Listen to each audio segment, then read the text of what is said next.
Okay. Tell people to refresh. Yeah, we should be back up. Everyone refresh. Let me know how we're doing. Nice, you got it. Okay. All right, sweet. Yeah, I see a 1080p. Perfect. Going back to Cool. one of the questions, why USF armor have blue outline? Mishiacek, I have no idea.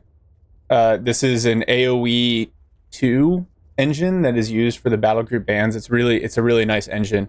But yeah, I restarted the stream and I think we're good. We're at 1080p now. I'd like to get to 1440, but we'll mess with that some other time. Now we can watch MG spam at 1080. Yep, agreed, Dexon. Although I don't think we're going to see that from Hulksmash and Havoc. Yeah, I hope these players don't do that. I'm partially excited for these two to play because I have faith that they won't do that to us. Yeah, I agree. I really like watching both of these players. So, with that, let's load into the first replay here. I am paused at 2 seconds, and Momo, just tell me when you are ready, and we will get right into this one. Almost there.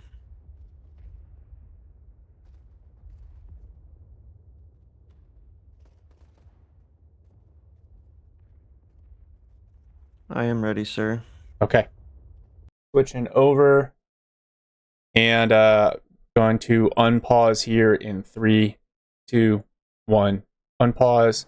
Live at 4, 5, 6. 6. Great. Awesome. All right. In blue, playing the DAC, we have Havoc, and Hulksmash didn't take it away, so we're immediately seeing Italian Combined Arms and Bersaglieri. On the north side of the map, Hulksmash in red playing Brits, getting a second sapper, and going for the section command post immediately. Any surprises here for you, Momo? Honestly, I think Reakly Aries are pretty good on this map just because it's so big. Shout out to Reakly COH3, best player of all time. But jokes aside, this is a big map, and I think Bursas are some of the most efficient units when it comes to dealing with big maps. You know, they got their perma sprint, they're combat capable. This battle group has a lot of call-ins to help you close out games, and yeah, I'd say it's a standard pick. Pretty good stuff. I really like it especially because with the ranges on this map, I feel like the sapper opener, the sappers can kind of suffer and can be kited, and the Bersaglieri are really, really good at that. If they're positioned properly, which you know Havoc is going to position his units the right way. Yeah, you see aggressive. You have to be aggressive with Italian light infantry or Italian combined arms, which you see right here up north. This is instantly one engagement. Bike plus Bursa. There's no chance for a sapper to deal with that. I'm surprised that Havoc didn't chase down that squad to force a retreat. It allowed him to kite away, but maybe he's just content to be capping here. Bit of a shift down south for Hulksmash. He is looking. Okay, he sees that Havoc's capped it. There we go. Should be a force retreat for Panzer Pioneer. I think this is a smart reaction from Hulk. You know, Havoc is trying to connect the territory up to get the double fuel, so Hulk's immediately trying to decap. And Sapper's forced to retreat there. This is a smart reaction and not overreaction from Hulk to the initial pressure from Havoc. Yeah, pretty good play. You know, something you expect from players at this level.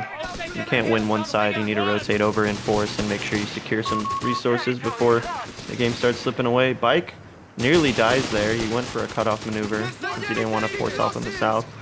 But this is definitely a winnable engagement now. I was worried that he was going to turn around the bike there and re-engage, but it was very close to dying.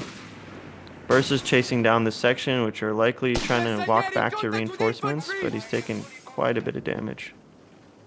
Yeah, the play in the garrisons is pretty smart. They are down to half health, though, and you definitely don't want to have that much early manpower bleed. Oh, he brought the other section over to reinforce. That's smart. Prevent the cutoff. Yeah. Although, What's funny is, you know, yeah, I was just going to point out that, yeah, you definitely have to defend the cutoff there, but he still isn't even connected to that +10 yet. He had to stop capping that muni so he could come win this fight here on the cutoff. And it should definitely be won now with the third section out. Sections are going to be able to utilize their superior long range. Especially once they get the infantry training, I think they'll outscale the bursts. But the strategy for Havoc looks to me like he's trying to maximize early fuel so he can get into some of those light vehicles and force Hulksmash into, unfavorable engagements in the mid game. Yeah, I'd say you're spot on with that. It's you got to know what your units are capable of and how the interactions are going to go with other units. Man, I was gonna say it took a while for that section to drop some models, but Vet 1 on the bike, big milestone. Just gotta be careful, it's really close to dying. He's being a bit greedy with the cap. He could definitely pull it back. Yeah, one thing that you see with the bike from time to time is because it rotates to auto engage. Yeah, look at that. It does some weird maneuvers. It's just barely gonna get away. But even when you have it facing away, moment if it died. Oh yeah. It rotates to face, and so then it can result in some super weird pathing. And I know some people really want reverse returned on the bike. I am glad that the bike does not have reverse gear. It took me a while to get used to it, but yeah, I would say you'd have to take something away because they took the reverse away because they gave it combined arms. So combined arms on the bike was a huge buff. And even though it is wonky, having to deal with everything you just described, the upside is huge. I mean, you see it all the time in team game. I mean, every game mode. It's just such a strong early game push to have bike, PG, Pio. You typically win most fights head on. You don't get double teamed. But yeah, it is a bit of nuance in microing that thing. You can't really spam your movement orders because then it starts self-destructing. Yeah. Well, the other problem, Brit infantry, I feel like hold up okay against the bike, but USF sappers and engineers, when it hits Vet 1 and gets that marked target ability, the bike will just start to eat up those squads. You'll never walk alone. Oh yeah, that marked target. Honestly, I think personally. Oh my goodness, that was quick. The shot just came in out of nowhere, and the bike is gone. Well played. To celebrate how strong the Vet 1 is. Yeah, you don't see that usually. The bike usually just has some magical aura, and it makes the AT gun miss. So that was pretty lucky, I'm gonna say, for Hulksmash. Like that, I've never killed a bike like that. It always never on whiffs. the first shot. Yeah. No, and then it runs away. So the good side for Havoc is now he has some green cover by the cutoff. So green cover nice. And outstanding map control, which you don't normally see. I feel like DAC is typically slower to kind of develop that map control. Burstilieri helps that a little bit, but Havoc already with the flak filling out. And he knows that Hulksmash has that AT gun, so he knows to play a little bit more conservative with it. Yeah, I think you're gonna have to screen, especially. Oh well, actually, I was gonna say you always need to screen, but it's especially important when you don't have the smoke canisters yet. But he actually has it now. He's banked quite a bit. He's held off on the ambulance, which I'm assuming is his next purchase because these bursts are getting quite low.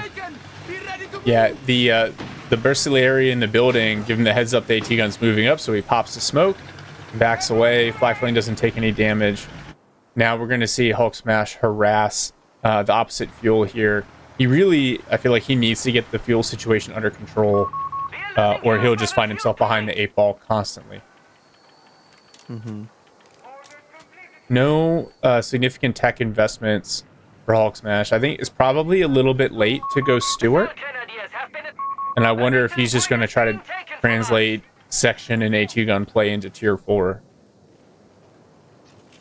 Yeah, maybe he wants to leave himself some room for Collins, maybe like a Croc. I was about to say, Havoc was hard building a Panzerjäger, but he hadn't used his 6-minute call-in yet, so he actually switched it up and went for Assault Grems. Just gonna kind of question that for a second, why he was hard building one, but there we go, he changed his mind. You want some more firepower for infantry. Maybe looking to make a Ooga Booga play on the AT gun with all his units. You know, pretty standard stuff. Oh, Hulksmash actually is building lumber. Yeah. The question that was with all the DAC armory upgrades, he does have to be careful, but at least now he sees the assault gren with the half track. So safe to assume he's not going to have to deal with the Panzerjäger half track. That makes the Humber a little bit more viable, allows it to be a little bit more aggressive. 100%, 100%, yeah. It's quite the glass cannon, as we all know, the Humber. No access to over repair since Aussies are banned. And he knows the Flak Verling has smoke, which means it has more health. So it's going to win the 1v1s, even at vet 0. And once it hits vet 1, it's for sure win for the Flak Verling. So smart of Hulksmash to pull back there. You know, you see this from a lot of players that, you know, you would consider at a higher level. They know that you have limited time for an engagement before your opponent's coming to respond. And I don't know if he actually saw the Flak Verling, or if anything rustled in the fog, but you know, that's something you see from a lot of players, you know, when there's vehicles on board. Yeah, that's one thing I noticed. The really high level players have a great feel for, like, they don't always stay in attack map forever. There are clues in the fog of war when a vehicle's moving around, and they're really good at using those to keep track of where the enemy's vehicles might be.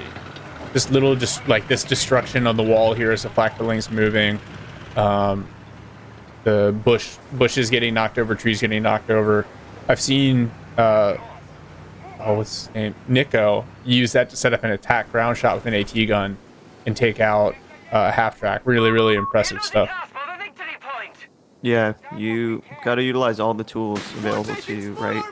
Tanks, you know, driving over trees. You hear certain vehicles have a unique engine sound, you know, like the Pershing, the KT. You know when those hit the board because of the sound that they make through the fog. Speaking of vehicles, Havoc is committed to the pizza, and he has revealed it. And Hulksmash, meanwhile, just invested in infantry training and now has gone heavy armor battle group. He's teching grenades now, which I think is a reaction to the pizza tanks.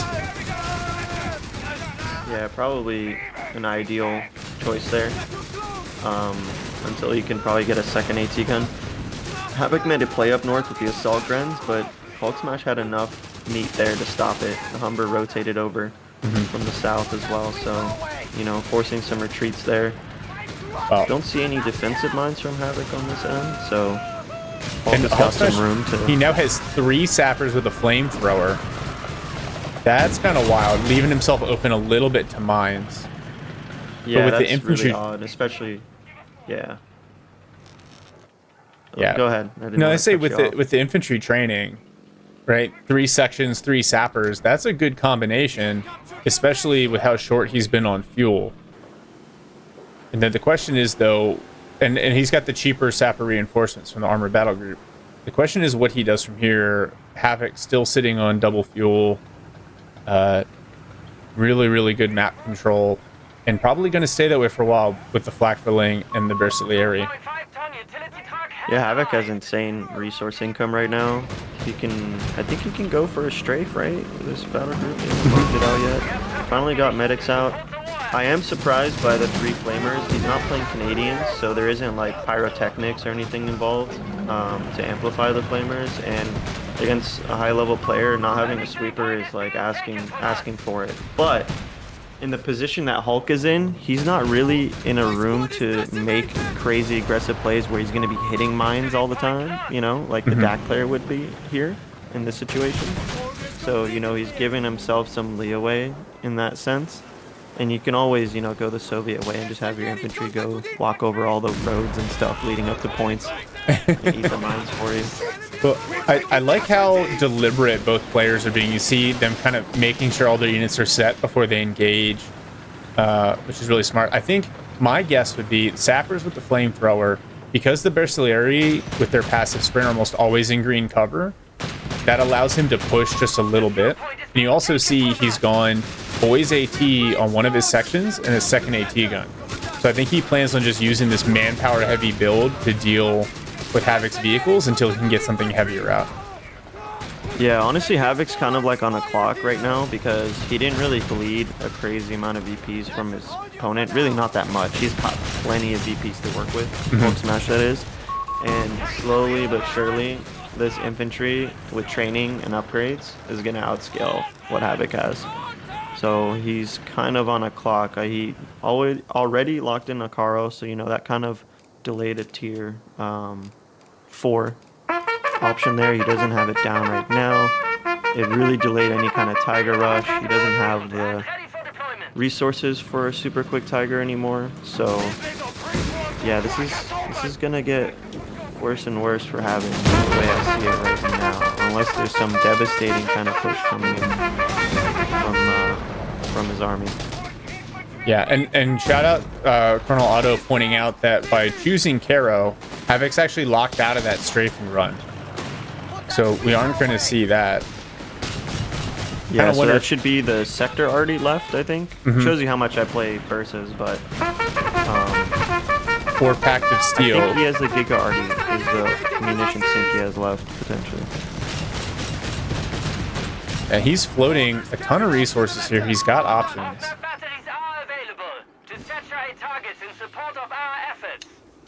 Yeah, there is our Arty cover. 200 munis, you can drop it twice. It's quite good at dealing with team weapons. And it's just a no-no area. You can't really go there, or else everything's going to die.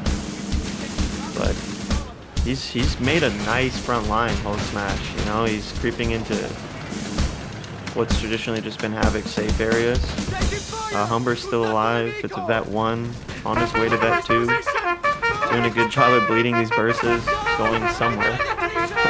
And he's going to run into this newly built Vickers that's going to force a retreat there. Oh, that's great placement from Hulksmash, and that's actually going to give him the space to go and grab that other fuel. So many alerts going off right now. Thank you everyone for the follows. Bone to Zone, thank you for the raid. Oh yeah, million sound effects. Can we turn off the alerts? Yeah, I'm not going to mess with it in-game, Rifles. We'll take care of it after this. Myron, bro, with the setup for us right there. Yeah. Making sure we're fully awake and alert. Oh my gosh, this Humber takes a couple of big hits, but backing out. Now the artillery cover comes in, as well as the trumpets. Dude, that comes down so quick. Oh my gosh. It does. Might be some friendly fire here. He's kind of walking into it. He might lose his burst. Wow. It's a bit unlucky here. They barely get away. So many alerts. So many alerts. But nice push there from Havoc, right? Using that artillery cover. Oh no, this Caro getting bullied. It's going to pop smoke. And the Arty cover's still doing... Oh, no! The AT gun gets the shot off. Yeah, the angle where that AT gun was, the smoke wasn't doing anything. Because you're just backing up into the line of sight again. Yep, and the sappers on retreat actually provided the sight that the AT gun needed. Yeah, that's a big rip for Havoc. He lost the M13. He dropped 200 munis to disperse, but... I don't think he gained anything out of it. He didn't wipe anything. Tier 4 is going down for Hulksmash, which means this Humber is likely to get refitted. He always had refit access with his battle group, but there wasn't really anything to build off of it until Tier 4 is up, so he's going to save himself some munis there. Havoc got his Tier 4 up. Honestly, not sure if he's... Yeah, I was about to say, like, you can't really afford to go Stuka right now. You don't have frontline tanks to hold the line. Yeah, so he's going for P3, which is... Yeah, honestly, when this happens, and the way this game's been playing out, it's not a good sign for the DAC player. Because the P3, I don't know, to me personally, it's not going to be able to deal with a composition like this. Yeah, so. And Hulksmash unlocked Churchill production. So I think he's reading it out. You know, the only super heavy option for Havoc now is the Tiger, which is going to take some time and some deliberate tech decisions. He actually cancels the P3, but I think a Churchill combined with all of this infantry and the AT here is going to do really, really well. And you can see Havoc trying to figure out what he wants to do. Starts to tech armored reserves, changes away from it. Oh, Panzer Pioneers take a ton of damage and go down. Oh my god. Yeah, you see the Bren section just went live. Guards are coming in. His medic truck is being chased down. Look at the There's pop that Vet 1 cap. flag going. Oh My goodness. Dude. yeah, the Brit infantry with the infantry training, all the support, the flamers on the sappers making green cover not viable, and these versus on trouble on retreat. Oh, artillery cover. Imagine he's basically using artillery cover to keep his Bristolieri alive. Although I think it'll help with this push against the Vickers. Dude, that Vickers was clutch there. Although I'm surprised it didn't die. Okay, there it goes. Yeah, there it goes. Yeah. I was about to say, that's insane. That's 200 munis and the Vickers at, 40% or less health is just chilling. But I guess you need vision, right? Is to sustain it. Yeah, and that's why I'm really okay with that ability. Right? I think it comes down quick, but you have to spot for it, which makes more sense to me than some of the loiters. Yeah, and honestly, like the pop cap is insane for Hulksmash right now. He's got a huge roster, and he's gonna be at like 16 change, and he's gonna I'm assuming he's refitting this Humber. I don't know what it's still doing on the field, but he could be on his way to a second Churchill almost if he refits that. Yeah, uses the really flare, close. pushes away those assault grenadiers. I think he's doing a good job harassing. He had a brief triple cap on. Havoc's kind of managing it now. I feel like Havoc's trying to figure out like what to do from here, because like you pointed out, this build is designed for early pressure. And even though he had great map and fuel control, he didn't translate that into too much of a VP lead. And VP is now almost even. And instead, he's going for the call-in Panzer IV, the assault group. Mm-hmm. Yeah, you had no choice but to go for that. There's no way you're going to survive till Tiger. Yeah, but those two AT guns still going to hard counter this P4. I'm concerned. Yeah, and there's guards on field too. And they've got training up, so they're going to be close to that one with a couple bazooka volleys. Mm-hmm. And then that really limits your dive potential. You already had anti-dive with the boys and the nade upgrade, and they're always kind of hugging this AT gun, which is great play. It's very safe to do that. It's typically what you want to do with boys at this stage, since they're not really going to be chasing anything down. Not like the old days when the game came out, where there's 8 AT boys on the field with Indian Arty, but Havoc trying his hardest to hold on to this fuel. He tried to sneak up top, but he got cut off. Almost got the cap. I think the Havoc's Vickers play, the Stolen Vickers, has really helped him hang in there. But the Humber, right, that's why you keep the Vet 2 Humber on the field, the smoke, the flare ability. And it looks like Hulksmash is going to take control of both fuels and get a triple cap back on here. And first Churchill hits the field. Oh, it's going to be hard for Havoc to push Hulk off of this Northeast VP. A section, 2 sappers, a 6-pounder, and a Churchill. Yeah, he literally can't kill the Churchill. It's actually unkillable. There's no Panzerjäger, Shreks. There's no AT Overwatch. There's no AT gun. There's just the Panzer IV that's got, I don't know, what is that? Nearly half of the health of the Churchill. Yeah. And the armor is so high, like I feel like the counter to it is a couple of martyrs, but the back tech at this point would be so punishing. And this flak filling. Unfortunately, I think this is GG. I don't know if he's seen the Churchill yet, but I think as soon as he sees it, he's. Well, first volley comes in, the flak filling has to immediately back off. Havoc trying to occupy all of Hulksmax's attention. He's pushing the center and the north, but the Humber is there, popping the flare on the center point. Yeah, that flare is brutal. Yeah, the foot guard is just pushing up, stopping the cap. The Humber doing a lot of damage. This Bristolieri could go down. They're knocked out here, and now Hulk already Overwatch. Yep, his own loiter. Oh, Vickers goes down to the Sappers with a Flamer. Yeah, Havoc's throwing the well played. That's the game. That was well played. You'd expect on Jebel Pass for Bursis to have a lot more control of the map, but Hulksmash, I mean, he toughed it out. He dealt with the aggression. That pizza tank didn't do anything. The pizza tank didn't do anything, and that sets you back quite a bit. You know, that could have been. I'm trying to remember how much fuel it is because there was no. I don't think there was a strength in steel there, so I want to say it's like 45 fuel. Hmm. You know, that's more than halfway to a Stuka. Let's say if you had his tier 4 up and or an additional P3 for your P3 hordes.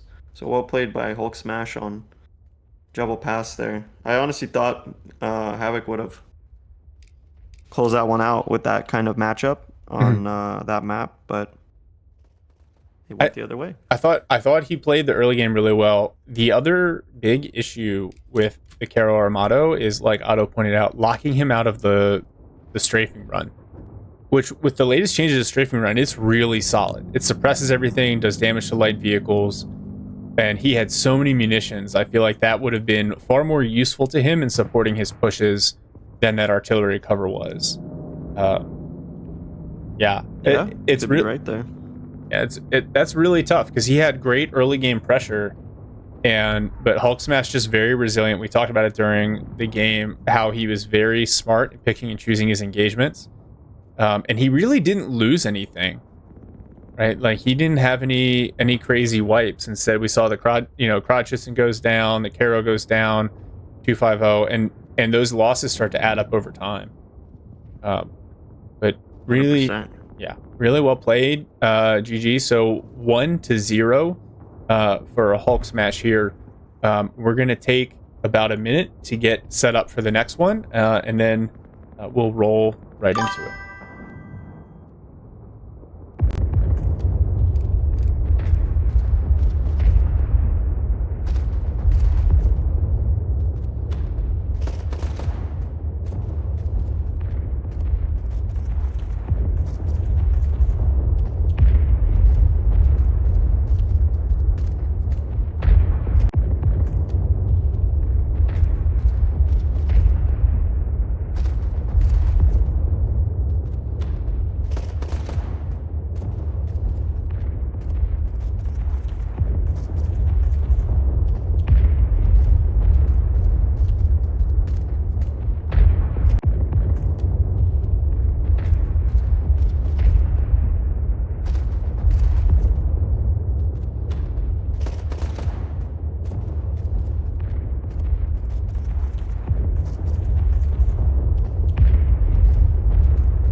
All right.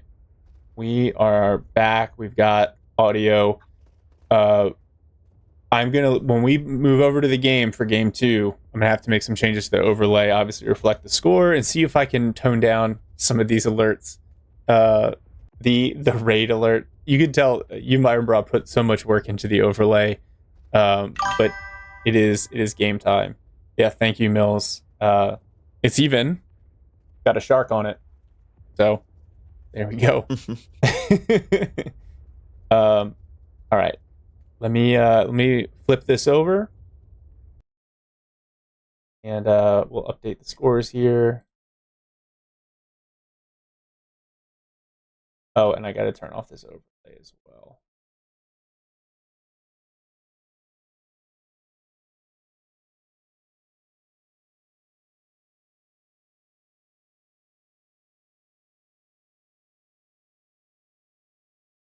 All right, we got that.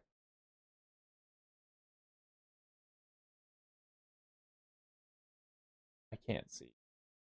I thought, oh, the alerts. I thought I hid these. I guess not. We'll give it a shot. These games were played ahead of time, Dexon. So, They're AI generated. AI generated games.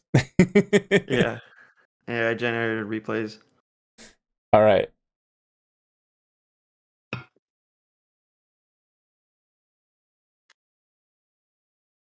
All right, now. Sorry, I'm ready. I apologize everyone for the delay there. We've got up and going. Game 2 at 3 seconds. I'm going to unpause in 3, 2, 1. Unpause. Live at 5, 6, 7. Perfect. Okay, we've got Havoc here again in blue. This time playing the Brits in the exact same spot that Hulksmash went. Opposite him, Hulksmash playing Wehrmacht this time around. His favorite battle group, Coastals, has been banned. We see him going double Pioneer and Infantry Company at the start. Meanwhile, Havoc going for just a single Sapper section command post, Infantry section, and Hulksmash getting Grenadiers out. All right, Momo, what were your big takeaways from the last one? What do you think that Havoc's going to try to do differently this time around? Well, one big thing you see is that he's not going for double sapper, which Hulksmash did. And I think Havoc talked to me about this recently, is that it really isn't a big difference in the capping power by going for double sapper. And Jebel Pass being such an open map, it really makes sense to maximize your long range firepower in the sections. Mm-hmm. So I think that's pretty straightforward from Havoc. Hulksmash, on the other hand, 2 piles, also really standard. Although, again, with it being Jebel Pass, you do see Kettons more often, since they're good at vacuum up the map. They're good at vacuuming it up, so laying mines everywhere, being really annoying. But 2 piles, very standard. Nothing wrong with that. Mm-hmm. You see both players putting down tons of field defenses with the latest changes. Hulksmash immediately going to grab this garrison here. Arrowhank, to answer your question, each player gets to ban 1 battle group from each faction for the other player, and Havoc, for whatever reason, chose to ban Coastals for Hulksmash. The Hulksmash's loadout, Luftwaffe, Breakthrough, Mechanized. Coastal's good versus Brits. I could see that, especially on a map like this where maybe you pare the map down using some of those abilities. But this map is huge for a 1v1 map, and I think that can make it very challenging to play with certain builds. Momo, I think you hit the nail on the head. The section is only 40 manpower more, and no change to actual capping speed. And so with all these open engagements, I think getting that extra firepower on the field early probably will work in Havoc's favor. Yeah, just imagine that down south, this engagement we're seeing, one of these sections is a sapper, and you're getting closed in by 2 Grens. You're most likely losing that fight, because a player like Hulksmash is just going to kite away if you try to run down with sappers. But with the 2 sections, you actually give yourself a chance to win the fight. Oh, this hasn't been going amazingly well for Havoc. Hulksmash is giving him a chance to win this by closing in the way he did. Like, look how fast those Grens got melted. He has a chance to even wipe this with the 3rd section coming up. Probably going to be pretty close if he pursues it, but he's going to elect to go for actually winning this overall fight rather than chase a wipe, which is probably the smarter play. Yeah, Hulk merging into these Pyos to boost that close range DPS. Havoc, his section's bleeding quite a bit. Yeah. That's a huge number. Look at the body count. 17 casualties in the first 3 minutes, all around this one rock. Oh my god. That's a lot of dead Tommies and Jerry's? Yeah. Yeah, that's a big CP boost for both players, taking losses like that. Mm-hmm. Let's see, Hulksmash, she's getting Luftwaffe Company up. 221 is going to be excellent on this map. And he has access to Mechanized, so it could even help him cap. No early selection of Luftwaffe tells me that he probably won't go Luftwaffe, but you never know. It's really going to depend on how the game is going to go. If he's getting pressed a lot by Havoc, he's probably going to go mech and go for some kind of call-in, either the 8-rat or the Stug call-in. Mm-hmm. The Stug call-in's really annoying to deal with. So yeah, if he can actually afford to float that much, that could be what we see. The early Stosstroopin on this map, Hulksmash swapping Grens out for Jaegers. Interesting. The early Stosstroopin on this map, because they're so good at range, supported by the Stug. I really like that build. Did he just trade in a Vet 1 Gren though?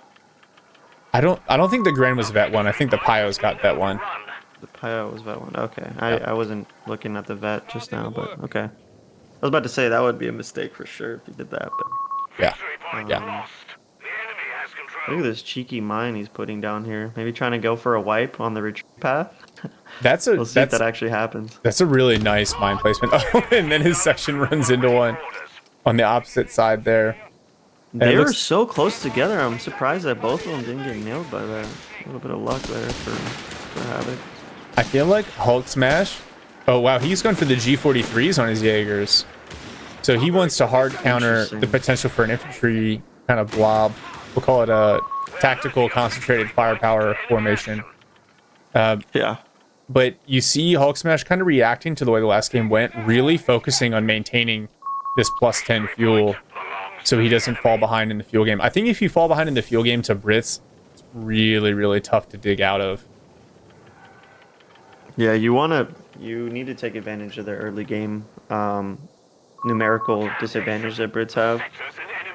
If the early game versus Brits doesn't go well, yeah, you're going to have a bad time. See here, breakthrough being popped. Look how fast everything's being capped here in the south. How fast things got decapped and capped. Like, that's so strong. Global ability on all your units. Scout car out. Same timing as the Chumber. Chumber reveals itself. No Shrek. No Shrek. Like, yeah, it's cute you went G43s, and we all hate Shrek blobs, but that's kind of tough right now. We're not having a Shrek for that. You're just gonna get pelted away at max range. Well, and his answer is a flak 30, which is not. It's fine, but it's not the best answer to the Hummer because the Hummer's so mobile on a map this large in a 1v1. Oh man, the Vicar is just crushing that MG42, pins it at range. Now Reakly already coming in, so Hulksmash has to displace. The 221 also cracks me up. I like that it has the utility, but its machine gun does so much damage in compared to some of the other light vehicle machine guns. It does. He spotted the 221. Look, he's chasing it down. Hulk he did not have the munis to upgrade to the Panzerbuska at the time. Okay, now it just popped. And actually now the hunters become the hunted. One more shot from that Panzerbuska and that Humber is toast. Dude, that sequence was insane. The way he was just kiting, it popped, and he hit the shot reversing back. If the RNG went a little bit differently there, that 221 would have died, because as soon as you see that it missed, you're just committed to chasing it down. But that was very funny to see the way that played out. Yeah, really saved Hulksmash there, because I think if he lost the 221 there, yeah, I wouldn't say that it's over, but that was really bad. Really bad. Havoc has forced Hulksmash into a really, really rough spot, though, because now with that 221 converted with the Panzerbuchse, he lost that mobile anti-infantry firepower that he really needed from it. Tom and Jerry asked. Yeah. Rifles, these games are not live. Ran into some issues working out time zones, so these are pre-recorded best of fives. I also want to point out Havoc actually called it, because of course he knows this. The sections have a 1.33 cap rate, whereas the sappers have a 1.25 cap rate. So even a slight bonus what to a nerd, control. man. Of course he had to do that. Yeah. Oh.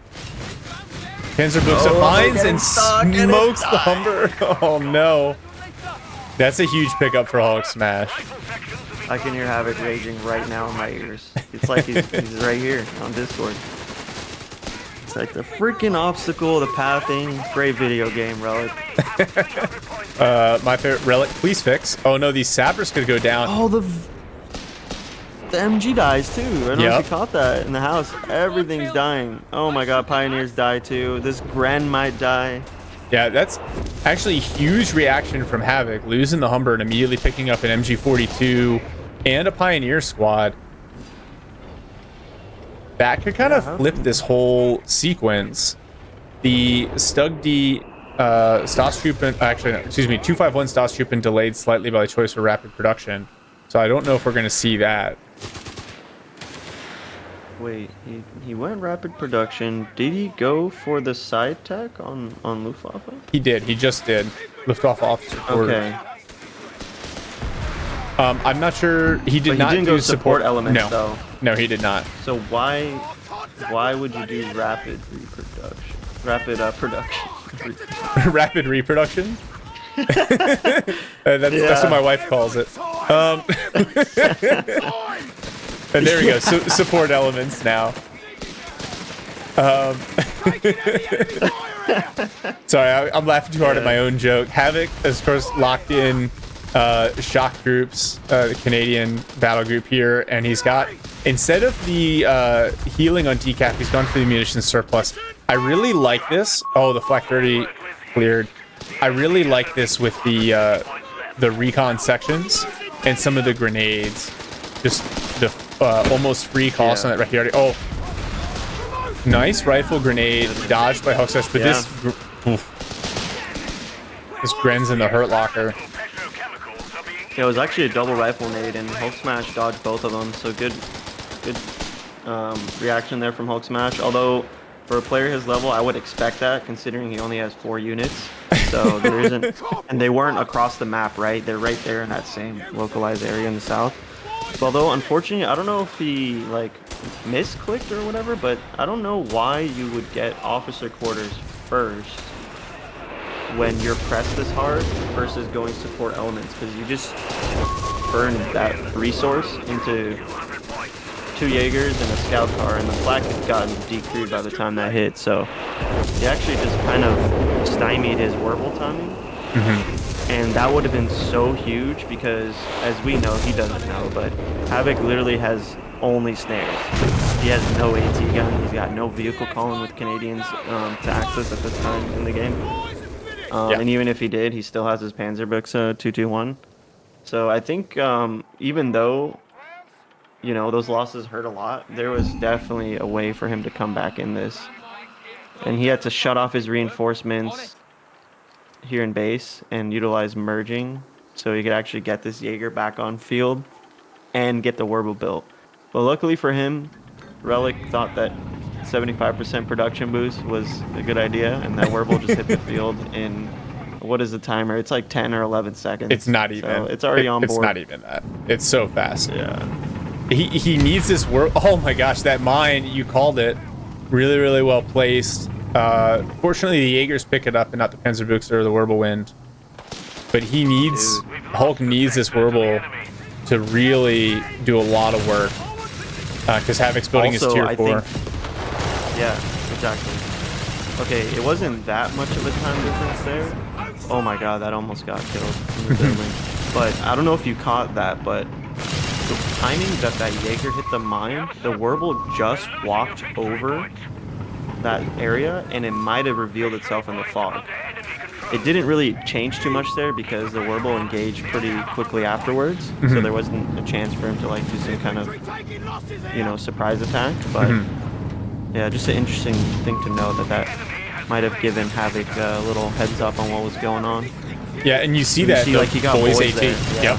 Yeah. Yep. So I think that did work out that way. Yeah, and then Havoc, look at the aggression counter capping on the opposite side, throwing some mines down. Oh, the Panzerbuchse is just going to barely dodge the mine the Sappers just laid. And yeah, Hulksmash, he's got to know a tank is coming. Right, Havoc's just had too much fuel control for too long. What do you think, a martyr to deal with that and just hope that you keep the Warble alive to push off the infantry? Yeah, you're kind of locked in now on Luftwaffe. So right now, I would say until he actually sees the tank, he's probably going for a second Warble since he has the Panzerbuchse. Breakthrough vacuumed up the north, gave him a lot of time to deploy his units into the middle, although they're kind of weak right now. Yeah, he's going to even force them to merge that off and retreat that Gren. Yeah, real quick, can we talk about the lack of friendly fire on this artillery? Like, I understand Relic's worried about griefing in team games, but that is insane to me that you can just have your infantry sit in a friendly artillery barrage and they take no damage. I didn't catch when it drops, did it like drop on their face? Because I have noticed certain artilleries do decent amount of friendly damage, but it's very inconsistent. It is. Yeah, that's something they need to look into, among other things. Okay, Crusader just reveals itself. It's not upgunned. Rotating his front armor over. He's gonna have a lot of. There's gonna be a lot of RNG in this, in the sense of Warble bouncing. Well, the Warble's got vet right 1, there. so if the Crusader dives, it can respawn. Oh my gosh, look at this. Both Axis vehicles dodging that mine. That's crazy. I think that's actually Hulk's mine. Yeah, it's Hulk. If the one you're talking about by the cutoff. Is it? Yeah, is that Hulk's mine? Okay. It's Hulk's mine, yeah. Now an AT Trying gun. to rotate over. There we go. Gets a hit off. It's really fortunate that he has this still around. Otherwise, he'd definitely be forced to go to Martyr. He's actually going for it anyway. Yeah. And 3 seconds later, it'll hit the field. There's a mine there. Yeah. Pretty close. So some grands yeah, 3 find it. seconds Not a big later. deal. So stupid.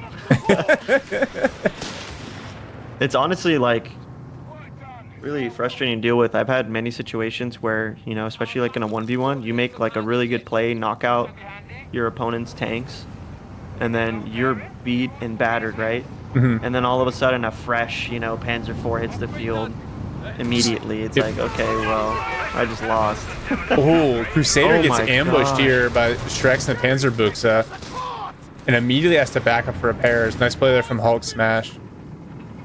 What do you think of Yeah, the that choice was- of Jaegers as, you know, mainline here with the G43s? Obviously, he's got one with the Shrek. I think it's cute. I don't think,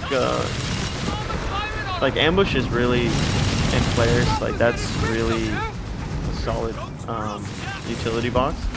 And you got to remember with the changes, the G43 Jaegers are the ones that actually have access to the smoke now. The Shreks can't drop smoke any longer. Mhm. So you got to remember that's part of the package too. It is cheaper. And unless there's a bunch of vehicles, they're going to vet a lot quicker with G43s than with Shreks. But unfortunately, what's going to happen is you have really mitigated your anti-dive potential with the Shreks, and even your aggressive plays. Look at this, the 2 Crusaders rolling in. Exactly what we were talking about. Martyr and 221 are kind of in position. Oh to do a boy, huge volley. that first Crusader is But almost Havoc's gonna certainly have to commit done. here. Yeah, he's gonna. Yeah. Oh, the Martyr Oh, he shoots at targeted the the wrong other. one. Yeah. Grands are going to get a Faust off though. One Crusader goes down in exchange for the Martyr. The other Crusader is going to get Oh away my for repairs. God. Oh, this section just getting burned down. Vaporized. Now the vet 1 popped. The boy section forced to retreat. This Bren section should also probably consider getting out of there. Suppressed by the flak filling. Excuse me, Warblewin just so used to Might as well be a flag throwing at this point. And the Jaeger's just Yeah. ignoring the sections so they can go grab this VP. Yeah, he's at below 75. So, Crusader, Crusader re-engaging, coming looking back. for an opening. With the Martyr down, there's nothing to counter this. 221 is misfiring. It's not really doing it. Look at it. Look Oh at my it. Can't do gosh. anything, and It kills dies. both. And look at him just kite. Oh no, here's another Martyr. The rapid production, you just called it. Just immediately Rapid creates another reproduction, Martyr. There it is. Main gun sighted. Crusader trying to drive around it. He might actually Yeah, get the he's gonna- Martyr here. He does. Yeah, he's gonna get it. But a Faust kills another Crusader. Okay. I'm alright with this. Both players kind of diving, throwing some haymakers. That's good. Suddenly we're on Yeah. an all infantry battlefield. So Havoc definitely comes out ahead there. He's got a Crusader every 2-minute factory in his base right now. 33 fuel income. He's got I think he has a top cap advantage. No, actually they're dead even at the moment. Oh, these But- sappers are in trouble. Got pyrotechnics. Yeah, that's an easy dodge. Yeah. I don't even know why you throw that nade. It's something we all do. It's like, Just- all right, I'm just gonna throw this nade, but it was free basically for him. He had the offensive resupply active, I think, at that moment. So Yeah. might as well throw it. And if you force the dodge, you give that other sapper a chance to get away, right? Yeah, exactly. Bren's section 42. with another MG42. Yeah, I think that's smart. I like with the merge. Oh, the rifle grenade, but that does a little bit of friendly damage. Now the section's forced off. He could lose his boys. Havoc went away from the croc. Clutch mine. Yeah. Really, really good mine placement. Especially funny considering last game, Hulk went 3 sappers with flamethrowers. Yeah. 100%. Crusader gonna mop up these units here. Like, go ahead and Faust me, bro. Like, I don't care. Oh, wow, the Grens merged and... Oh, no! Oh, I'm sure Hulksmash... Yeah, well, I think he did, and then one of the models got knocked out, and then that was it. So the Grens are gone. No more merge for Hulksmash. Oof. Rip. I think that's a BG/L moment right there. You know, you're already kind of behind, and you just self-deleted your Gren, so... Yeah. I mean, he's really low on VPs. He's about to get triple capped. Vickers is set up in the middle to protect. We got a Reakly section in the south with scouting potential. It's going to be a nice little closeout. Yeah, Havoc can get another Crusader here in, 10 seconds. And with the armored vehicle training upgrade as well, he's got the demo packages on his sappers. Plus 47 Muni income. That's a lot. Yeah, Hulksmash sees it as well. It throws a GG. And that's going to be game 2, split. We are split here on Diablo Pass with the Brit player taking both games. So, yeah, I think that's really interesting to me, and interested on your take, because Diablo Pass being such a large map, you would think it would favor USF or DAC just with the mobility. But in both cases, kind of the Brit, late game scaling, the DPS ended up being kind of decisive. What do you think here? Yeah, I think unless, with the layout like we have, right, with the battle group bands and all that, and the players that we have, I don't know if Hulksmash was MG spamming in that meta plays tournament. With USF, I'm not sure. Someone would have to fact check me, but one, I don't know if these are the type of players to do that. Not that there's, I don't want to say there's anything wrong with it, but it is really boring to watch and honestly to play out. I would rather not play if that was the best way to play. But with that being said, that's why I think you don't see USF being played, to what you're saying there, because that's the best strat. And in order for rifles to be competitive, they do need to get bars, and bars being a fuel upgrade that really sets back your vehicle tempo, while your opponent typically isn't having to make the same investment.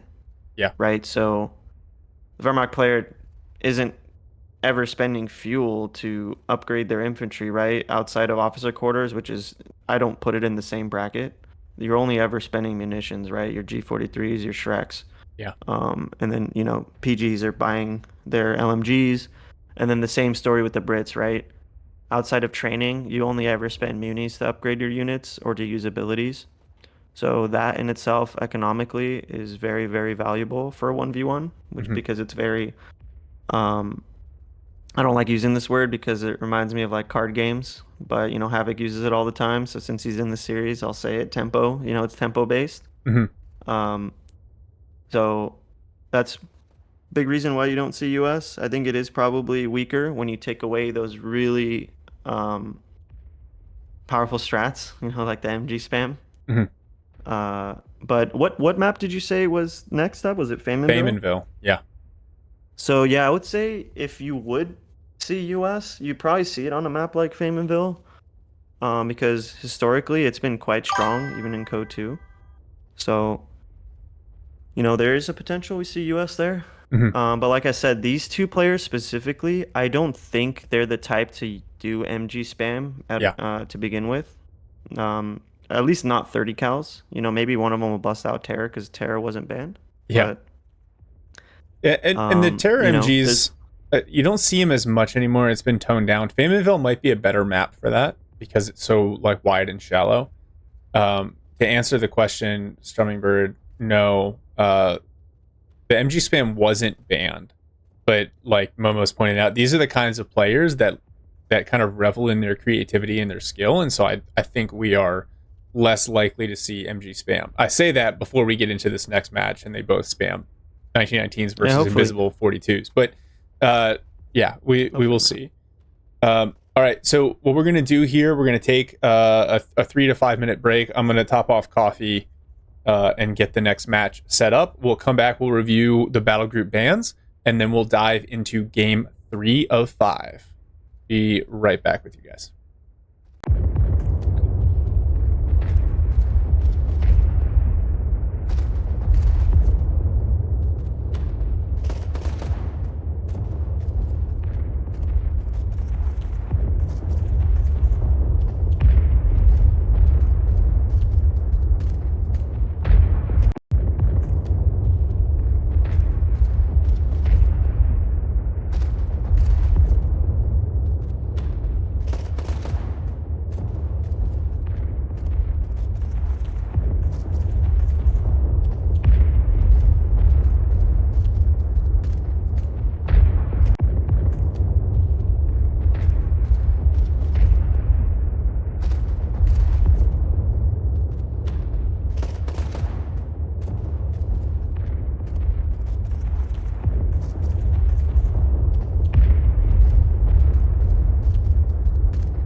All right.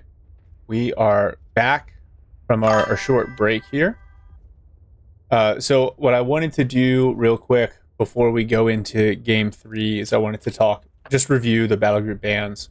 I understand people kind of coming and going from the stream here, but in case you're just joining us now, so Havoc has banned for Hulksmash's use Aussies, USF Armor, Coastals, and Espionage. Hulksmash also banning Aussies and Armor, and then on the Axis side banning Breakthrough and Panzerjäger Command. So we've seen so far double Brits in the first setup there. We saw Shock and Heavy Armored. And then on the Havoc played Dak, went Berslieri, and Hulksmash played Wehrmacht and went Breakthrough. And I feel like relatively meta. What I was going to say, I was going to ask you about, I appreciate this is kind of the standard battle group ban system that's been in use, where you ban one battle group from each faction. But I kind of wonder if that doesn't, I don't say take away, but it does basically mean that you can never use the quote-unquote best battle group per faction. And I didn't know if you had any kind of thoughts about that. Yeah, I mean, there's trade-offs. It really depends on how the game is, right? So if a faction is really only competitive with one battle group, obviously that's going to be a big impediment, right? You're probably not going to be able to play that faction in a tournament with a setup like this. Mm-hmm. But, Brits, Wehrmacht, I would say are the most resilient at dealing with battle group bans. You have a lot of different options. Your core roster is very strong to begin with. Mm-hmm. So, not saying that battle groups aren't strong, they are, but they are more of a supplement to the faction versus, some other strats that are overly reliant on the battle group, if that makes sense. Yeah, I find, at least for me, like when I play USF, the battle group choice is something I usually make really early because it defines how you build and how you play the faction. Whereas to your point, you can play Brits late into the game. You can play Wehrmacht late into the game without necessarily making a choice. And then obviously some battle groups are better off or selected early than others, but I think it does make a difference. Exactly. You might, when you do that late selection, you're like, oh, I really missed out on this early game utility or this ability and all that. So there is trade-offs for waiting that long, but, sometimes you're waiting to see what your opponent's doing. If it's not clearly evident right away, right? Like Luftwaffe pair dropping, once you see a plane flying over for US and for Wehrmacht, okay, I know exactly what this person's going to be doing, right? You know exactly what's hitting the board, but giving yourself time, unless there's specific strategy you have for a map or a certain player or matchup, then you can really keep it a mystery, right? So you see that sometimes, but it really does depend on what's strong at the game at the moment. Mm-hmm. Well, let me make one update here. We're going to get into the cast. I'm also paused at 2 seconds. Make a little update to the scorecard to reflect that we are at 1-1. This is what you like to see. Unfortunately, this isn't like reality TV. We can't script it, but it is nice when these tournaments and these matchups go deep because it gives us lots to see, lots to talk about. So we're live. We're about to go live here. I'm at 2 seconds. Unpausing in 3, 2, 1. Unpause. Now I'm at 4, 5, 6. Make it snappy. Perfect. All right, we've got Havoc playing Brits starting off with Allies this time in blue on Faminville on the east side, even though it's the top of the screen default view. Will, Relic, please fix. Hulksmash going Wehrmacht. He's got Terror in his lineup this time. He's replaced Breakthrough. Since he used it, he can't use it again. Going double Pioneer into Infantry Company, Gren's out immediately. This time we do see Havoc going a double Sapper opening with the section command post. And he also now does not have Canadian Shock available to him. So what do you think the thought process is here for Havoc? I think he's adjusting to the map. Double Sapper is going to be a lot stronger on a map like Famenville versus Jebel Pass. There's a lot more shot blockers, ways for you to close the gap without taking damage with Sappers. I think it's just really that's what it is. You know, he can be more aggressive with the Sappers. He's actually going for a Dingo. I think, you know, honestly, I think he's he's pre-gaming for Terror. If he's going for Dingo here, I think he's expecting Terror now that Breakthrough's gone. But Dingo overall is just really strong, so Yes. I would I'm a big fan of the Dingo. I usually build it like every game, but Yeah, I think it's good insurance against machine gun heavy play in general because of the mobility and its, you know, ability to kind of take a couple of shots without getting suppressed. But I wonder though, as he sees, it still has some utility, but as he sees more Grens come out from Hulksmash, Sappers try to deny the capture on the +10 fuel, don't quite get there in time, or the +10 muni. And that's pretty close. Yeah, just a pixel away. The Dingo, oh, there we go. It snipes its first Grenadier model. At the very least, it can't capture. Yeah. Purely utility, offensive capability. I mean, yeah, it's such a great unit. Havoc definitely being smart. You got to be really aggressive with it before Grens get foul. So you just got to walk up to their face and just blast them. That Grens got melted. Him being caught building that sandbag wire setup really cost him probably this whole engagement. The Dingo's really healthy still. And eventually going to get forced off there unless this FG catches him. That would be the only way to win it. Yeah, it's going to take a minute to get there. The other side. Yeah. I think, you know, he was trying to... Wow, these Grens are in trouble. I think he was trying to make sure that he could use the DPS from the MP40s on the Pyos to counter the Dingo. But those Grens just getting burned down. MG42 shows up, but the Dingo just kind of backs away. Now Grens and Pyos on retreat. But to his credit, Hulksmash countercapping the opposite side. So he'll actually have a slight fuel advantage here going forward. Yeah, I don't know if you caught that too. The way he kited with the Grens, he gave himself a much more favorable retreat path versus running the gauntlet through the fuel and through the Dingo and through the section and the Sappers, right? He reduced the probability of getting wiped there by doing that. So there's a little, you know, magnifying glass on the different... Just really good use of that sight blocker, right? And to keep the section from being able to do extra damage on the entirety of the retreat path. So yeah, you hit the nail on the head. The Hulksmash going Panzer Grenadier Company this time around, I kind of like that. I think with the changes to the P-Grens, I think they can be pretty strong in some of the CQB engagements on this map. Dingo hops onto the flank of the MG42. Pyos are there to harass it. It's a good map-dependent pick. PGs are going to be much more effective on Famenville versus the Jebel just walking on the open. Stoogs are pretty good versus Brits, as I've found out recently. Imperial Dane would be proud.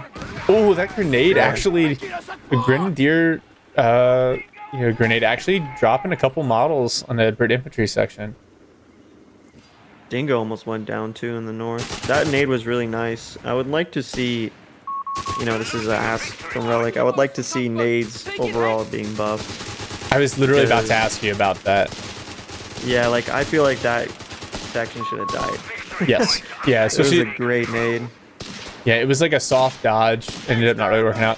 Jackson, a little bit creative liberty. Only one model died from the nade, but then another one immediately dropped from the Kar 98 round, okay? So, it's fine. I can say two.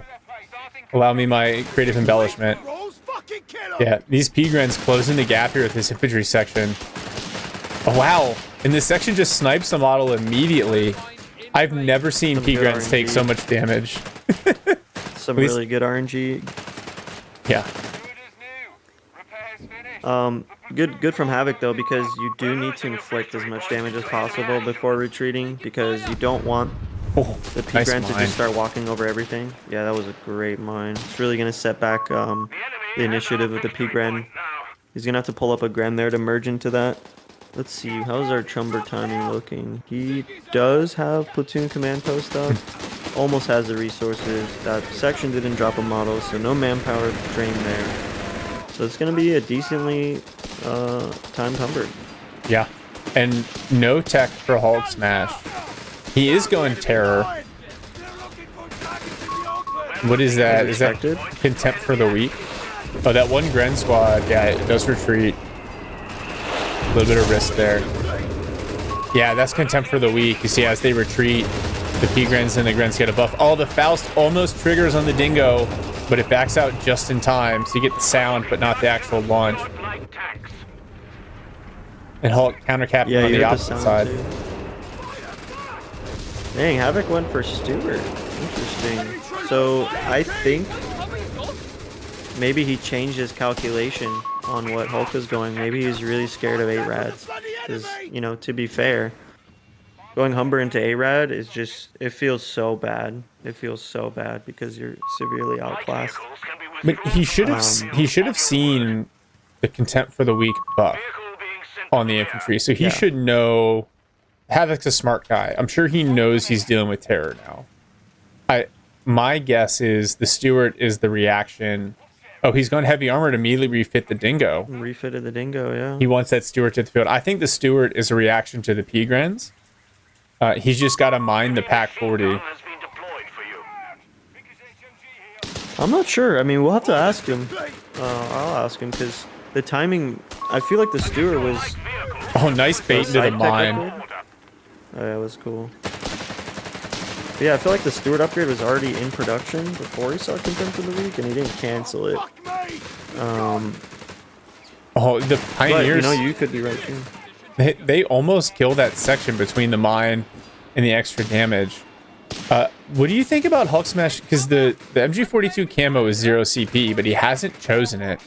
And at the very least, you would think the ambush bonus that you get from the MG firing out of cover still makes it viable and useful.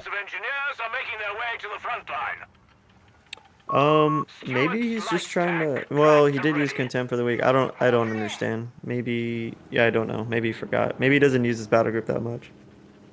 Because, yeah, like you said, it is 0 CP, so... The Stewart arrives. Pack 40 is actually in a great position to counter it. The Stewart does need to be careful with these Grens. I feel like Grenadier is always such a good counter to light vehicle play because the range on the Faust is so good. It gets better with veterancy. That playing against Gren heavy builds and light vehicles always makes me a little nervous. Yeah. At least they don't have javelins anymore.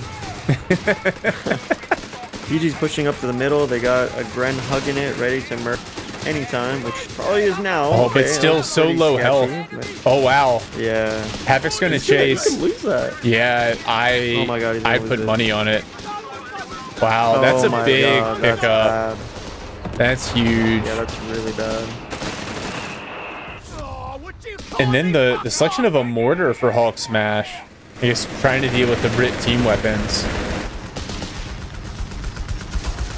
Oh, nice. Yeah, right now, the timing, he could have got an 8 rad right now. Because he's got, what, Contempt for the Weak is 1, right? And he's got 3, so that's 4.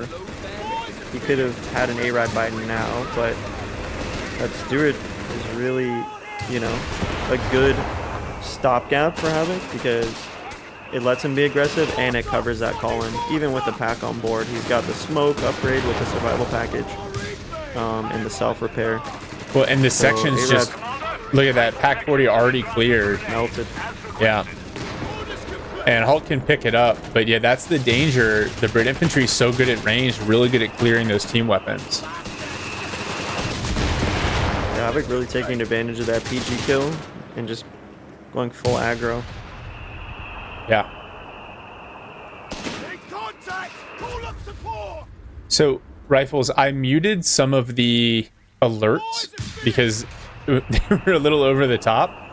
And so some of those redeems might not be working because the alerts are muted. Yeah. All right, we see another Panzer Grenadier in the build. Hulksmash has gone for heavy gunnery with no light vehicles on the field. Maybe he just thinks invisible MGs are toxic and doesn't want to use them. Honor bound. I respect that. Although I think it's fine with one MG. It's not the worst thing in the world. But, you know, it's up to the player.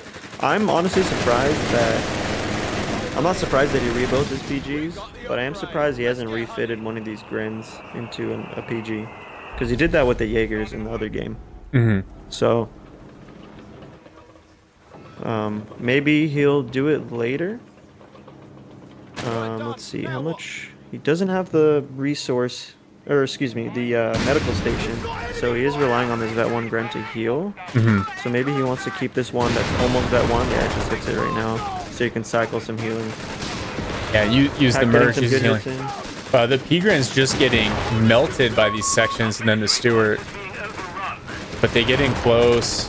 Yeah, and they force a big retreat there from Havoc. Actually, I really like this. Look at this big push here from Hulksmash, taking over the entire north side of the map. Now he's got a 2-5-1 on the way. And then Havoc immediately going for the cutoff. This is a really, really nice play, sneaking in the sappers.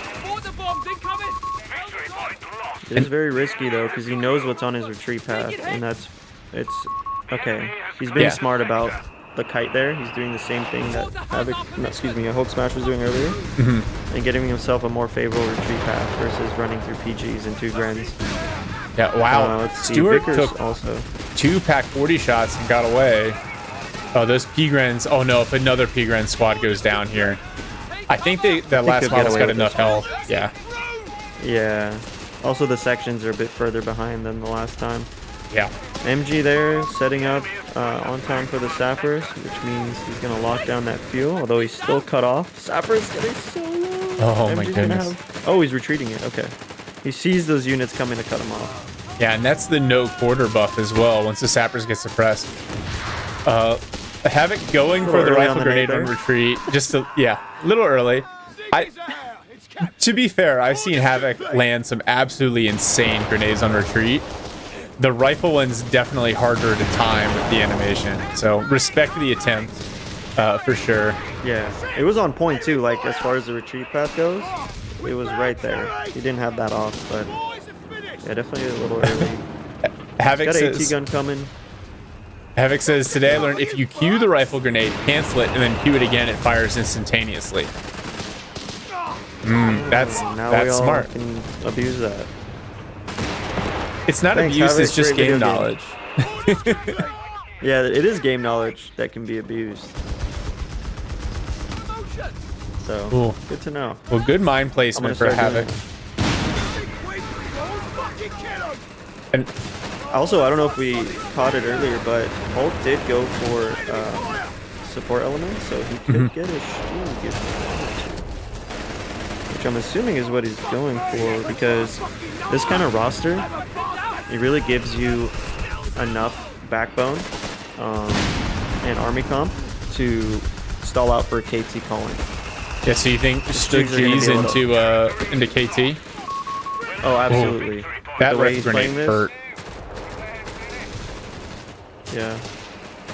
I think that's what he's going for, because the Stugs can handle anything in tier 4. And he's got a pack. I'm assuming he's going to get officer quarters for Panzer Grenadier building at some point, so that's going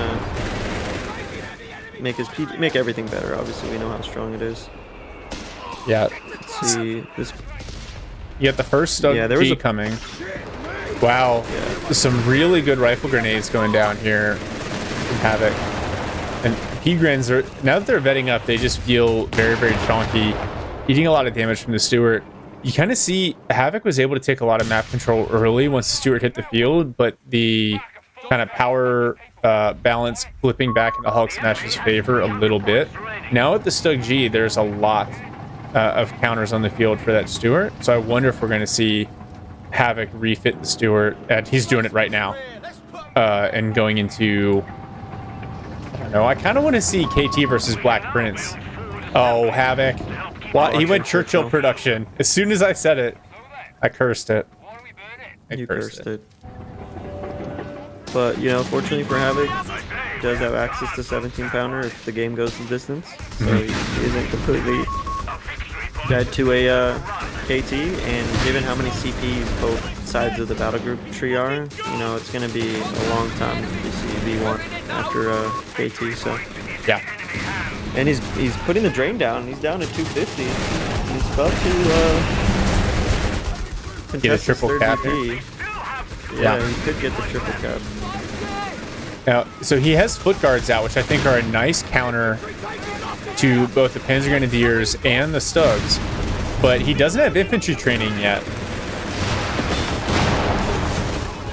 No infantry training from Havoc, and no officer quarters yet from Hulksmash, which is typically what you see, because then you can use that really annoying point blank blast, which can get really lucky and just straight up wipe stuff. So I'm assuming he's gonna go for it. So guard's looking for a sneaky gammon bomb, chasing down these friends, but he's walking into an MG that for some reason just totally reset. That was unfortunate. A little unfortunate bit of RNG for Hulksmash. Yeah, MG was in a great position. And now the infantry training hits. Foot guards hit Vet 1. You can see them go for the stun. No, they choose or decide not to go for the stun shot. That Vet 1 ability is so strong. Havoc's gone Crusader. Yeah, he canceled the Churchill. I think I saw him cancel it. But you see this section's like crawling at double speed to get into the house. Yeah, that's something I don't like, because you get a big jail out of free card on suppression. Yes. All of a sudden they just, it's like the game goes at like quadruple speed for them. Yeah. Just because you're trying to garrison building. I despise that. Drives you, because you finally get set up for suppression. I personally feel like garrisons are just really strong in Code 3, especially compared to Code 2. And I think that lead system just kind of like frustrating play when you got someone who's just really good at the micro, and it feels like you're, you know, playing as someone in Street Fighter who's just spamming a crouch kick at you, jumping in and out of garrisons. Maybe if they fix breach. Yeah, you need a breach adjustment, and it also limits kind of like map design. Like we had that map making contest recently, and I did get to try out quite a few of them. I didn't get to score all of them, but you know, typically the ones that are heavy on garrisons, I don't favor highly personally. Overall, I mean, it's not just Code 3. I just don't like the way those play out, especially when they're on your cutoff. But unfortunately, we don't have that on Famenville. Second Stugout for Hulksmash. He is getting the MG upgrade. Does he have the resources? He could afford to go officer quarters. And he's got plenty of time from a CP perspective before the KT is even available. As long as he gets some of the fuel under control. Right now, he only has one of the plus 10 fuels, and that is going to make life a little bit more difficult for him. Yeah, Havoc picking designate target, which is honestly a great pick versus Stugs, because you're going to struggle as Brits to deal with the Stug. Just the increased penetration from it is really nice. Oh wow, this Vet 3 section, you might lose that. Yeah, that's a point blank blast from the Stug. Nice smoke comes in. Where did he call that smoke from? I think it was Hulksmash's smoke, actually. Oh, that's unfortunate. He really needs to get officer quarters though, because Havoc, outside of the designate target, he only has one Reakly section. So I think making your pack invisible and leveling up your PGs quicker, and obviously giving all the Stugs Vet 1 is going to be really important to stabilizing, because he's down to 120 VPs. This Bren section gets melted by Panzer Grenadiers, and they hit the automatic fire. Oh no, they actually don't. It's just the same icon. Best contempt for the week. That's a big pickup for Hulk. As he finds himself, he's almost 20% rate of fire. Yeah. A third Stug coming out.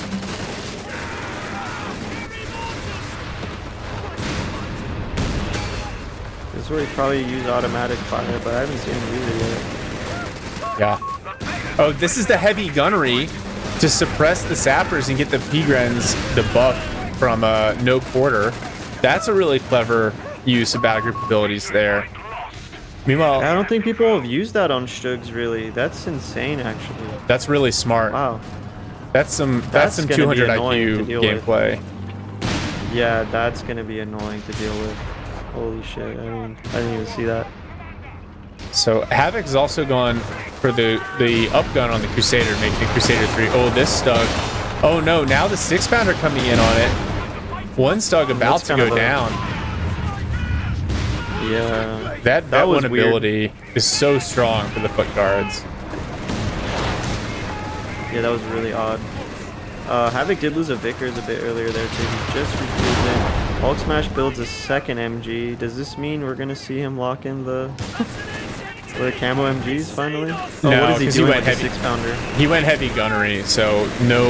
Oh, true. Yeah. Oh wow, no chance for that. 6-pounder down to just a shred of health here. That was so lucky. 2 MGs. He didn't get decrued there. Yeah. Well, this is the problem with the Stugs. Stugs are good when they can use point blank blast. They're decent at holding off the Crusader.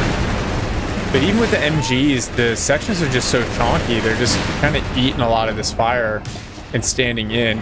And Havoc has gotten the infantry training as well, so they're just going to be that much more durable against the Stug heavy build. Oh, Havoc withdrawing his Crusader, going for Grants now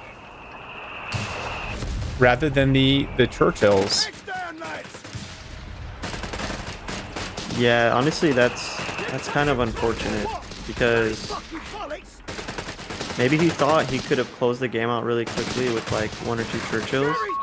But now the way the game's it is tilting in Hulksmash's favor. He is down on, but losing that Brent section is so huge. Yeah. Because he still has one unupgraded one. There is a Vet 3 Reakly, but that heavy gunnery is so nice. But I'm not sure why Hulk hasn't invested more into AGs. Did you see that mine? He only has... Yeah. Don't blob into mines, guys. Should have a sweeper nearby. I'm gonna make a push like that. Oh, he's lucky. Wow. Havoc didn't have the munitions for a grenade there from those sappers. Bane, I appreciate that. We might tone it down just skosh for the next game.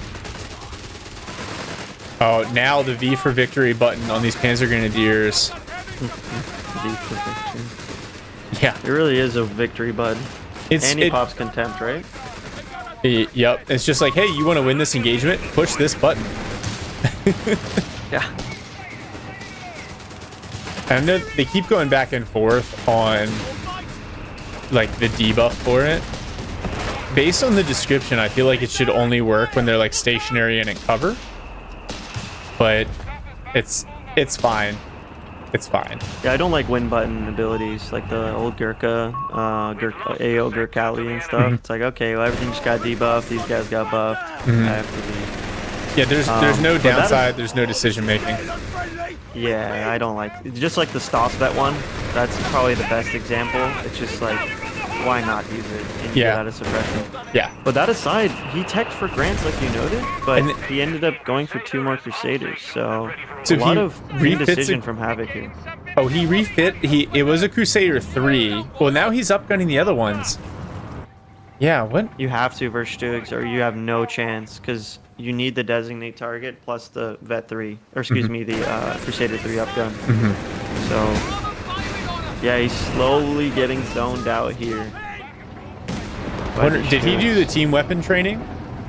Because I feel like the answer to the Stug might be a couple of 6-pounders or a 17-pounder. Let's see, did he do that? Forget how to check. I don't think he did. Because this Vickers would have been close to Vet 1. Or more than Vet 1. Looks like he's considering going a for Crusader a dive. yeah, with the marked target and the Stug backing right into it. One of these are upgunned. Hulk's doing a good job of targeting the upgun one. He might pick this up. Oh, but he does. Yeah, he gets it. But the foot guards go down. Foot guards. Oh, that's not a good trade. Point blank blast just absolutely demolished that unit. Oh my gosh. Oh, he's still in the plane. Why isn't it targeted? It's not marking. Yeah, that's weird.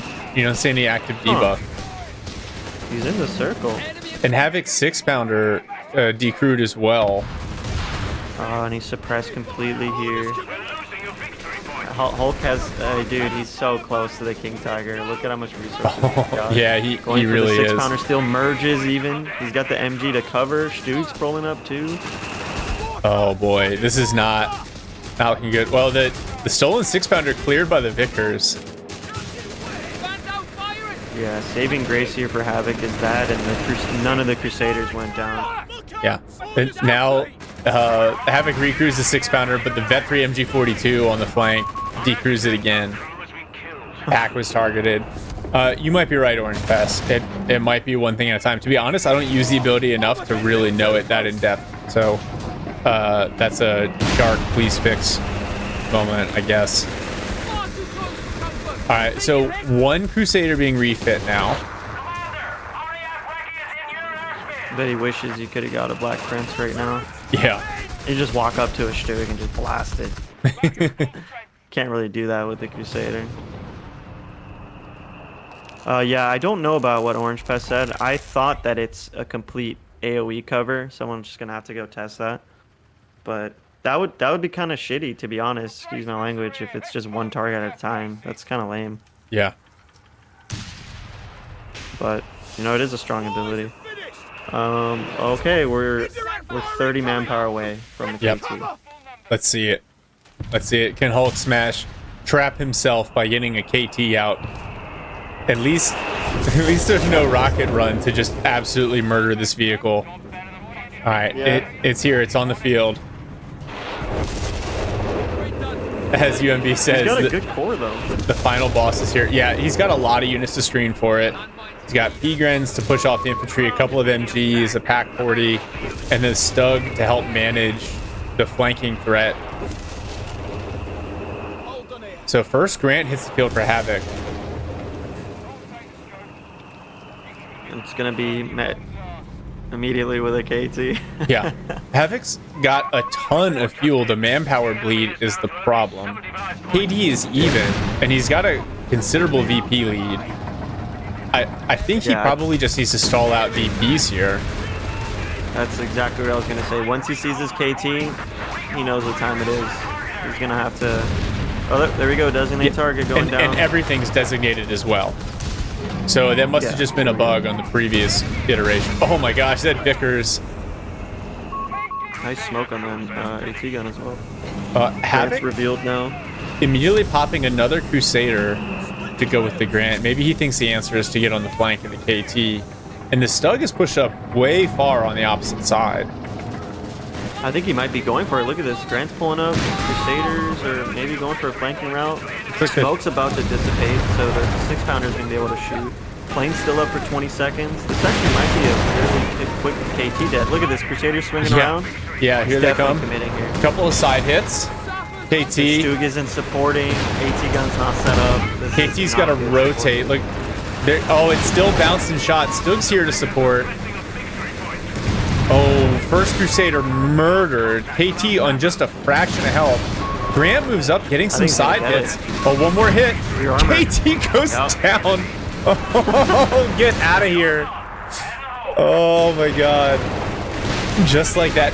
Beautiful setup from Havoc with the 6-pounder, the Grant, the mark target, and the Crusader flank. But god, this is so frustrating.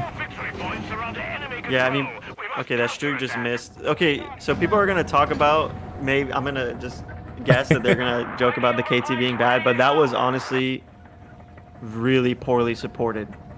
He wasn't ready for that. And when you see that plane is up, you know he has multiple tanks, right? Those Crusaders got away. You saw the Grants earlier. Your KT's just chilling there under designate target. You're taking incoming fire. Yeah, that was just not well played there. He had the support for it, but it wasn't in place in time to stop that KT from dying. And that's not something that I'm used to seeing from Hulk. He's usually so good at keeping his units set up in a way that makes a lot of sense. Oh, now using the propaganda war to force a retreat on the center VP. He may be able to get the triple cap on here. He's got both flanks. There's just the Grant in the middle to deal with. Yeah, Havoc's got plenty of time. But yeah, Hulk definitely dropping that out of desperation because he knows he has nothing on the left side to stop unit coming there. So he's trying to buy himself some time. But I don't know. Havoc did lose, that foot guard. He did lose a Crusader. He refitted the other Crusader into a Grant, so that's fresh. I don't know, if I'm Havoc here, yeah, you're definitely just playing out for the VPs. Whether that's going into a third Grant. Okay, yeah, he's going for the third Grant. I was going to say you either do that or you go for a Bishop. But the third Grant is the most pressured for VPs right now, rather than just chilling. The third Grant, he can take the Grant with the marked target and just roll that Stug right now. Obviously he doesn't see the balance of forces the way that we do. And those Grants will also chew up all this infantry, all these team weapons. Yeah, Havoc canceling the third Grant, going for a Crusader instead. That's a bit more mobility. Makes sense. I mean, 2 Grants is pretty strong for a front line. Especially as they bet up. Yeah, I would like to see the forward repair assembly somewhere. Oh, just as I say it, I was like, you got the resources, you're going to have 3 tanks. You kind of, with his infantry count now, having lost a foot guard and a section, your ability to hold on to caps has been a bit diminished on the infantry sector. So having like sappers on permanent repair is just further reducing that VP pressure. So Hulksmash in the meantime has gotten a second Stug, and Havoc has canceled the Crusader and is now going for a Churchill. And so I just want to point out, like, I do respect it. I'm sure it feels like a little bit of indecision, but what I really respect is the desire to like not feel tied to a previous plan and continue to adapt based on what your opponent is doing. And I like the Churchill as something that can kind of push away the Stugs, right, with the high frontal armor, and something that can hold a VP. Because to your previous point, there's a lot of like stalling for VPs that's going on now. Yeah. No, it's a good pick. Finally going to be able to utilize anything there. Oh my god, that pack just got... Yep, just immediately knocked out. 6-pounder on the flank of the Stug, and now the Churchill's going to roll right up through the middle here. This Sturg might get melted here if he's not careful. Wow, lots of frontal penetration. And now it's rolling back into the loiter. Pack recruit and merge, so back up at full health. Churchill saying hello, taking quite a bit of shots there. Hulksmash forced to fully retreat off the field. Luckily for him, he's got MGs on board, but he's left the top side open now. He's kind of set up a bit of overlapping with these MGs here in the middle, but yeah, he's doing the smart thing. He's rotating. Look at the infantry, Katie. It's like almost dead even. Yeah. Yeah. And I appreciate the patience from Havoc, right? Seeing Hulk kind of back off the field, but not immediately diving. Everything instead, he's getting his Grants healed up, getting his Churchill repaired. Now he's pushing through the center here. Yeah, the Recon already is a nice counter to the packs, but I think with the Stugs and the frontal armor they have, I think that the designated target is a better ability with this particular build. Now, 2 pack 40s though, 100%. that might be a problem. Still no, he never got officer quarters though. I think that was a huge... There's 2 things. Obviously, he lost the PG early. That sucked. But I think the biggest opportunity cost here for Hulksmash was not going officer quarters. Like that's... I think at this point, especially with how heavy he went into the shoot, it was a no-brainer. And for whatever reason, he didn't go for it. And I think that cost him quite a bit on veterancy. That PG could have been bet 3 sooner. He could have had another PG of it. And now he's just getting... Okay, we got a tactical force shredded. One pack 40 cleared, a bunch of infantry casualties. Now the Stug getting hit on the side by the AT gun. It has to back away. Pack 40 recruit, MG42 in the back. Yeah, suppresses the sappers. Well, pretty resilient from Hulksmash. Havoc's got to think about backing off to repair all these vehicles. Oof. Strug tag team there. This one tagged in, but he immediately got swapped. So he's going to have to pull back. Yeah, at least the Pack 40 is there to provide some support. One of the Pack 40s destroyed by the Churchill. Now Havoc's vehicle's back for repairs for real this time.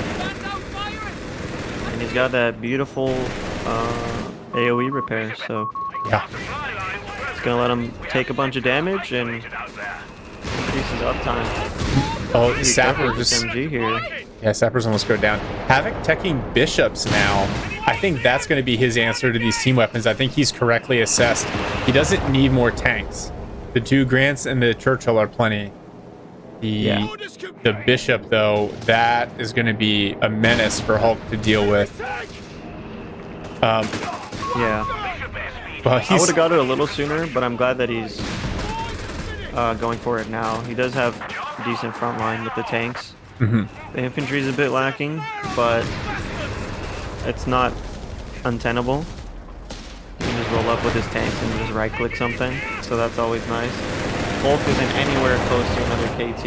I think Havoc probably saw that once he saw the fresh should come out. That, you know, Hulk's feeling a lot of the pressure with the VP, so he can't really afford to wait for another KT. Look at this, he's just walking up and blasting this stuff. More Reakly already coming in. Yeah, and he can literally just tank all of that damage, come up, wipe a couple models. You called it out a couple of minutes ago. The KD was almost even. In the intervening space, Havoc has gotten 25 infantry kills, and Hulksmash has gotten 5. It has totally flipped in Havoc's favor. All he needs to do is close out these last 50 VPs. Another propaganda war coming in. Doesn't prevent the decap, but will force the Sappers to retreat. Allow Hulksmash to save just a few more tickets here. Yeah, good usage there. That window is so unforgiving because Havoc kind of stepped out of there, but he still ate the retreat. So it's really interesting the way that thing goes. Okay, Bishop's on board now. He's gonna look for, probably waiting for a pack to fire so he can start shelling it. Yeah, Hulk smoking for his P-Grants. Yep. Really good usage of the mortar smoke. I don't know if he's been using the flare at all. I haven't caught it, but he does have it available right now. I haven't seen it. He's definitely lacking in vision. Maybe, okay, never mind. He used his munition bank there on the propaganda. I was gonna point out that he locked in V1 earlier. Maybe looking for some kind of giga push. That's far and away now. Well, and Faymanville, I feel like, is a good map for that because of where the bases are located. If you can shove your opponent back under retreat, you might be able to actually make the V1 really, really hurt.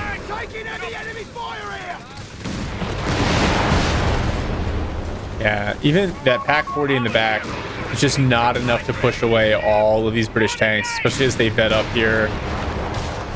Yeah, you can just right-click him right now, to be honest. He's healthy enough and just walk up and right-click him. Right there. That's exactly what he did. Yep. And now there's nothing he can do about that.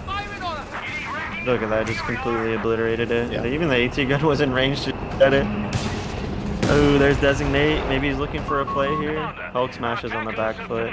He's about to get the bleed back on VPs. Bishop pulling up to take more shots in. Yeah, and those Stugs. And I think with the Designate, all the shots coming in on the base sector now. Ooh.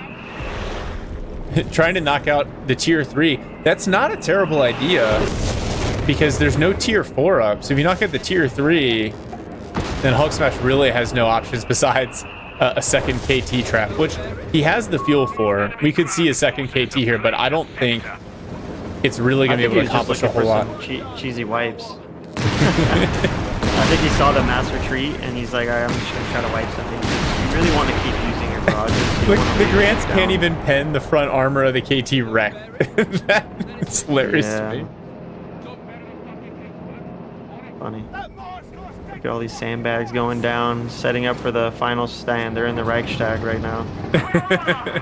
Setting up their defenses. They're about to get steamrolled.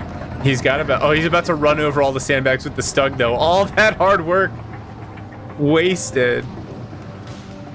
They're getting ready for Steiner's attack. And here we go. About 90 seconds left on the clock for Hulksmash. That's enough time for another KT to get called in, but probably not enough time for it to actually accomplish anything. Yeah, he is kind of close to it. Yeah. He's got no time left, though. Yeah, I don't Havoc, even think his units can make it to the left. He never even saw that there's a Vicar set up here, so we know that he's gonna eat that unless he drops a propaganda on it. mhm. Flare goes up.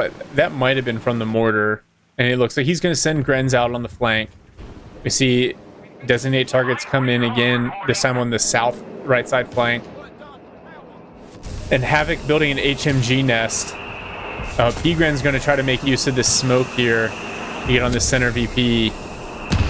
Oh, they run right into a mine. Hulksmash Yeah, could pair this. Oh, there's KT number 2. It's not even going to make it to the VP in time. Yeah, he's just holding it. I mean, that smoke goes 2 ways, right? Like, have your cap. So he's gonna have to drop what is that, propaganda? Oh no, that's a Reakly already. Yeah. Oh no, and those Pgrens shredded by the sections and the sappers. Oh, and a stun got insta-kill too. Wow. KT here in the middle, but it's not even going to get a shot off. He got the decap on the left. Oh, he did? Got the decap on the left somehow, yeah. I think, did he use, no, he didn't use it. Yeah, here comes the KT. Is Havoc going to be able to pick up 2 KTs? That's crazy, 1 VP, there's no way. No, there's, well, someone's got to have faith. KT two-shots the HMG nest.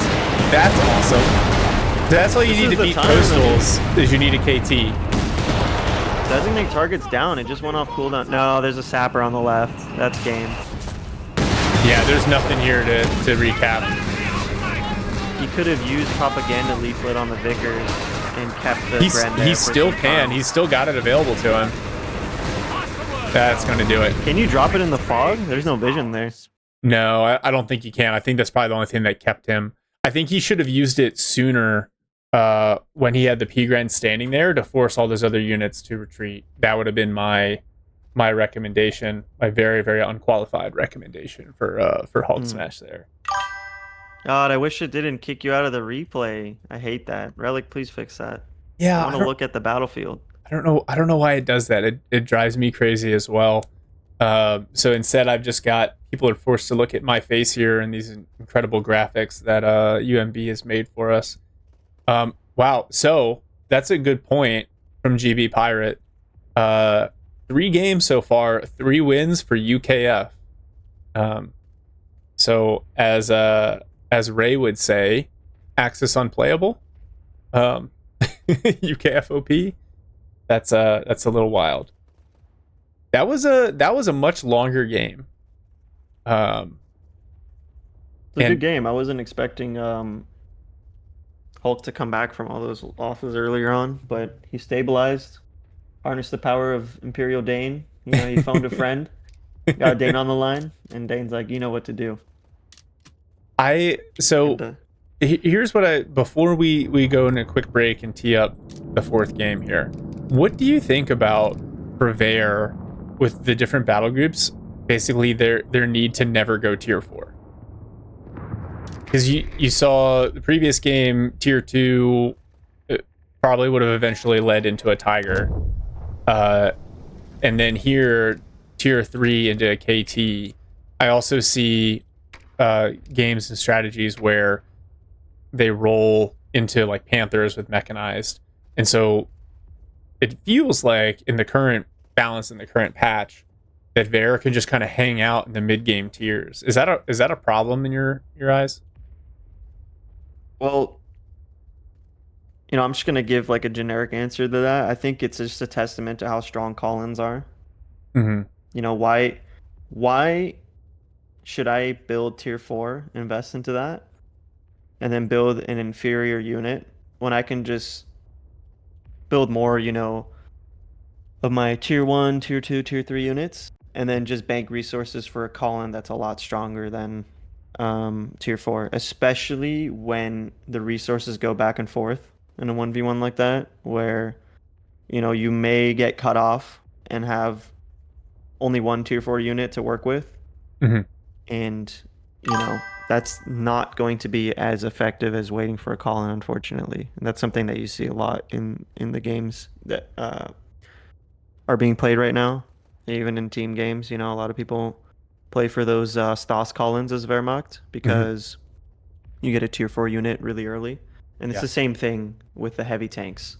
They're just so strong. I mean, the KT got buffed quite a bit. It's a lot stronger than it was when it came out. The Tigers are still really, really strong. Um, it's just it's just the history of this game. The Collins are very strong. So why you're not incentivizing the player to go for tier 4 in games like that? Yeah. Yeah. Very, very true. All right. So we're going to just take a short break here, refill on coffee, and then we'll be back in about 3 minutes to do game 4 of Hulksmash versus Havoc. Be right back.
All right, we are back. Uh, Note to self: what I'll do in my off time before the next event, we'll definitely install a timer here. Why am I'm getting chat alerts now? And GB Pirate says, "Are mid-game vehicles just too weak to justify spending instead of banking the fuel?" I I feel like certain mid-game vehicles are too weak and certain ones are too strong, and there's sort of like a weird dynamic. Because for every like Tiger and KT, like you see Crusaders every time. It's almost like a meme now, where like Havoc just like smells a Tiger, a King Tiger, and just murders it with like 3 Crusaders. So I, there's definitely like a rebalance, in my personal opinion, that needs to happen to fix that and incentivize the tier 4 gameplay. Maybe it's the ticket timing, right? Because the the tick rate in COH3 is so much more aggressive than in COH2. But I don't know. No, I didn't know if you had any thoughts on that one. Well, I think we already had the solution in the last game. You just tie the Collins to tech in some way. Yeah. But kind of missed the first part of what you were saying, but I think you're answering GB Pirate, right? Mm-hmm. I don't know. I think this game utilizes light vehicles a lot more in number than COH2 because there's a lot of magnifying force in like having numerical superiority versus having a light or light vehicle or like a light tank as a stopgap while you tech up like in COH2. Yeah. Because you can't just walk around with infantry the whole game and then get shut out by your opponent's, half track or a half track, or whatever the vehicle is, T70. And it's kind of the same thing here. I don't think you can just play straight infantry and not get a light vehicle. So I wouldn't say that they're too weak. If in the right hands, you can have game-ending plays with like a Humber or, a Flak Verling. You see it all the time. Especially for Flak Verling. It's such a crutch unit for Dak. Like, there's no way you can play without it. Yeah. No, well said. Spot on. All right. Let's I'm gonna update the scoreboard here, and then we'll roll into game 4. We are at Havoc has 2 and Hulksmash has 1. I need a script to do this for me. For next time. Next time. All right. Here we go. Unpause at 2 seconds. Okay. All right. Unpausing in 3, 2, 1. Unpause. Live at 4, 5, 6. Okay. Great. We've got Havoc in blue playing Wehrmacht this time instead of Dak, immediately locking in coastals. Maybe that's why he wanted to ban it for Hulksmash. Hulksmash, Brits in red on the east side of the map, getting his second sapper, going section command post. He still has Canadian shock available to him. I wonder if those pyrotechnics will be helpful against coastals here. So, and then this is interesting. So Havoc obviously not getting an infantry company out. Looks like he's going to probably lean heavily into the coastals to be able to get another squad out here shortly. The double pile is allowing him to get some map control. What do you think about coastals on Faymanville? Because I feel like it's a little bit wider, might be more difficult to manage. Definitely can't set up choke points the way I think you could on some other map. I think it's actually pretty good because you can really just like commit to this right side here and start putting down bunkers or, like we saw in the past with DDL, designated defensive line. It used to be a lot stronger than it is now. But you basically make like a certain area of the map a no-go zone until your opponent gets some kind of artillery. So I think it'll work out quite well. Assuming he doesn't get routed off the map. This sapper just obliterates for pretty much no damage back. But give him time to lock in with the other sapper. Yeah, the coastal in cover bonus just seems insane. They did so much damage to those sappers as they tried to close. And they're so cheap to reinforce that this is definitely going to work out in Havoc's favor here. This is just series of engagements. Even though the KD is going to look very much the same. Yeah, their strength is going to be in the economy. It's going to allow you to maybe not beat sections all the time, especially when they get upgraded and training and all that, but they're great source of meat and just holding the point and waiting for reinforcements to arrive. And Havoc's going to have the numerical advantage right now and for quite a bit of time. Yeah, for sure. He already has his third coastal squad out. And he's got 2 sections. At the very least, the fuel control is even. But I don't even know, like, what do you think about a Humber against coastals? Because they still have the snare. I feel like it just turns using the Humber into kind of a chore. I still think you get it, just because it can really tip engagement into your favor. But it also depends on what Havoc sees from, or excuse me, what Hulksmash sees from Havoc. Because if he sees Luftwaffe going down, which is probably the most likely as Coastals, then Humber is going to be a lot weaker. But yeah, it honestly is, it's just going to depend on what he waits and scouts out. He did put down infantry company, so he's probably going for an MG. Yeah, it's most likely a result there. Yeah, Hulksmash countering with an early mortar team. And actually, Hulk sections trading really efficiently on this flank, knocking out that Pyro squad, whittling a coastal squad down to just one model. So, you know, Havoc not getting the value out of his coastals in that engagement that he's probably hoping for. Yeah, you called it. MG42 on the way for Havoc. The enemy has claimed our territory for their own. Coastal's backtracking there into the base MG, but Hulksmash retreated before he can get suppressed. Yeah, 200 IQ plays all around here. Yeah, Common, the snare range is pretty short. You just really have to manage it well. So Havoc has unlocked his innate defensive line.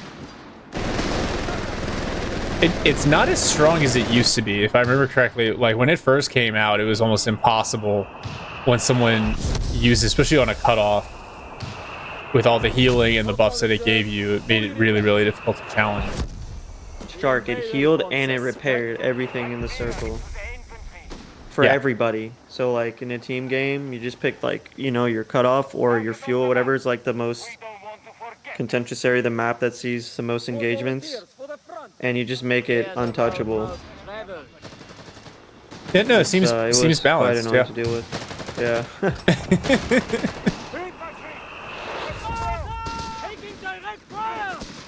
Yeah. Section tries to... Oh, they're going to run right through that mine that Havoc just laid. That's a good use of 35 munitions right there. Yeah, and he set up a double mine there. I think he was hoping to get like a wipe there with that. Hulksmash building a truck. Are we going to see the Polston? I hope not. The Havoc going Panzer Grenadier Company, and I really like this. So I know the changes they made to Wehrmacht healing, the base healing is just, you know, no fuel cost, super cheap. But I feel like with coastals, that bunker with the casualty clearing plus the automatic reinforcement the coastals get from a bunker is also super strong. It is a Polston. We got a Polston coming. All right. Is Hulk just gonna meme on us? He is an extremely creative player. So maybe he has discovered that the Polston hard counters coastals. We will certainly see here. It forces retreat. Oh my gosh. He's looking to like get some kind of early game win with this. But then why wouldn't you just do this with a Humber? I guess the range? I don't know. That's so weird. I know it can button vehicles as it gains veterancy. Coastals hop into the garrison, force away sappers that are capping on the flank.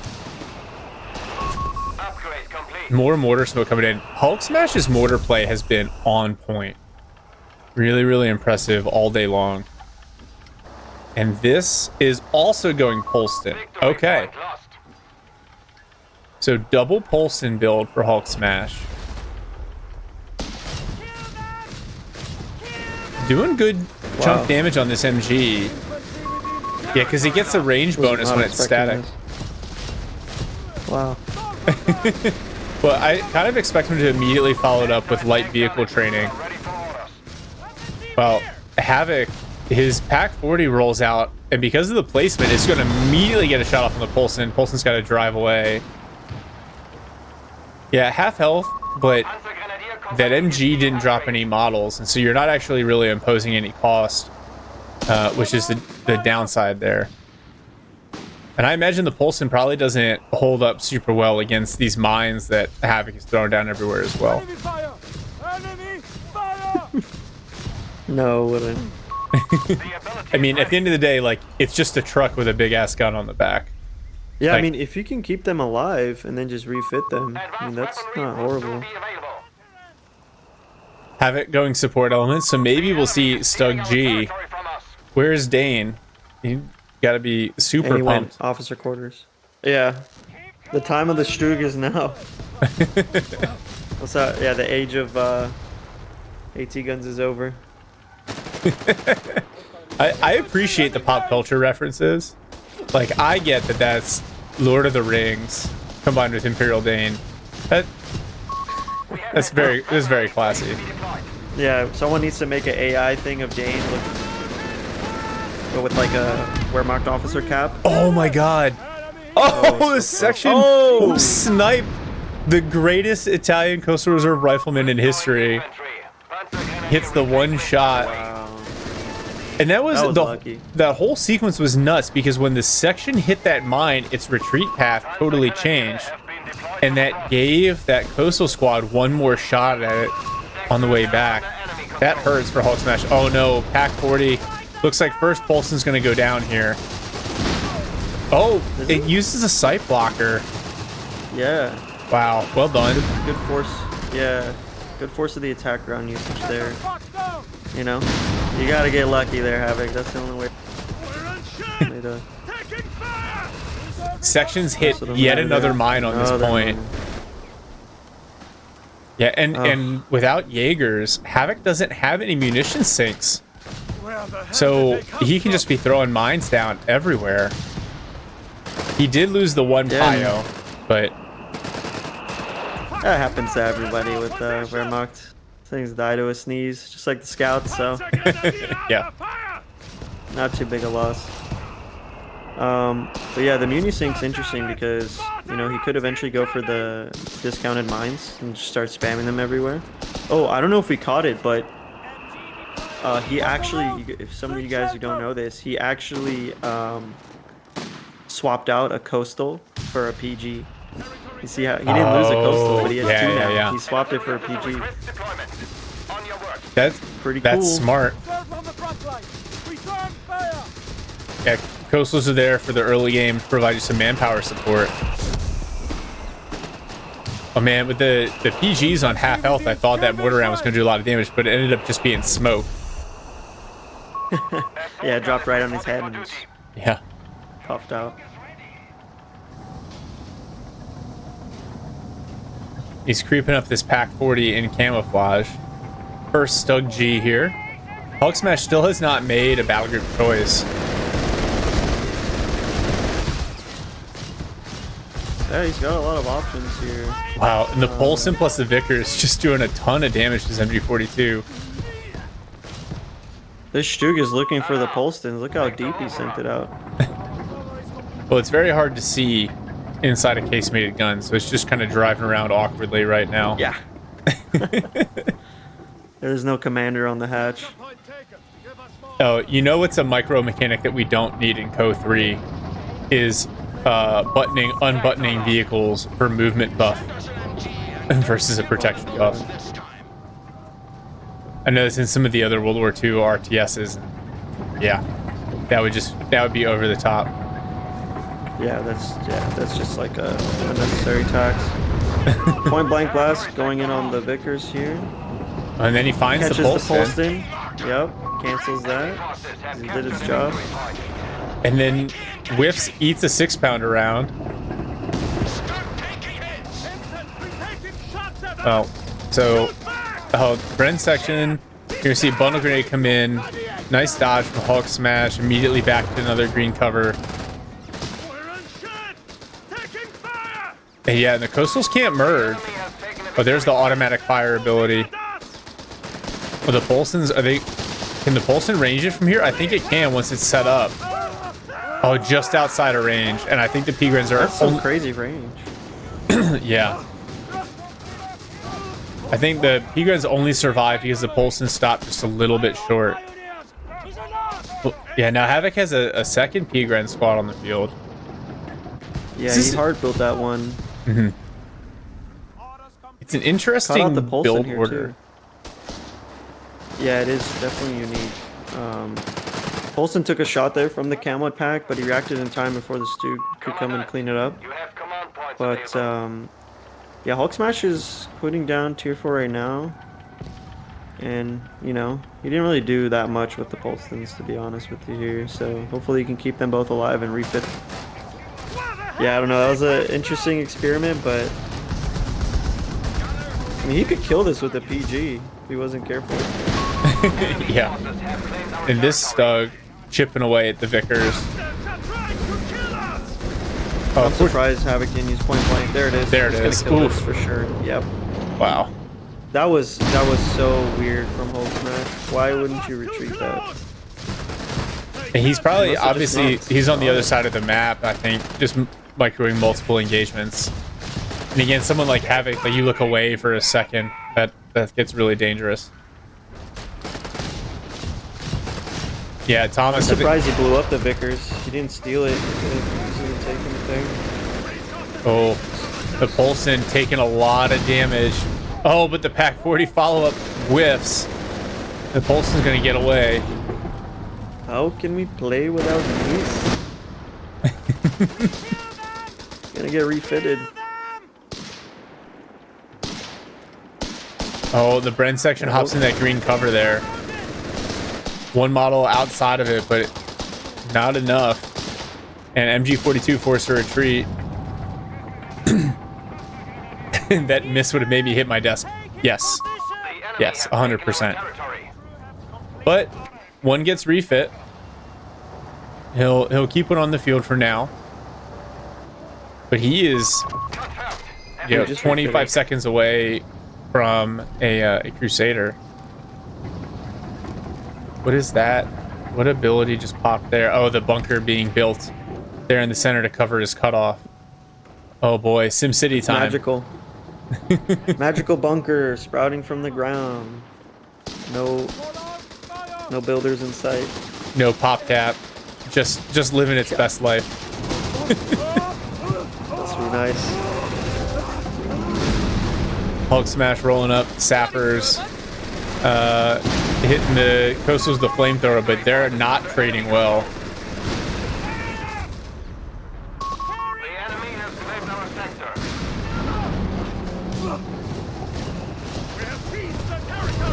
Do the PGs beat the Polson here? They are doing a lot of work. Oh, Even the no. Polson using its like explosive rounds only kills one model. There we go. There's the second. PG's largely winning that fight, but fortunately for the Polson, there's nothing to challenge That's it. pretty cool. I've never seen fragmentation. It looks visually satisfying. Yes, and the sound I think is really nice. Yeah, that was like some. What are those munitions that get dropped? They're like clusters.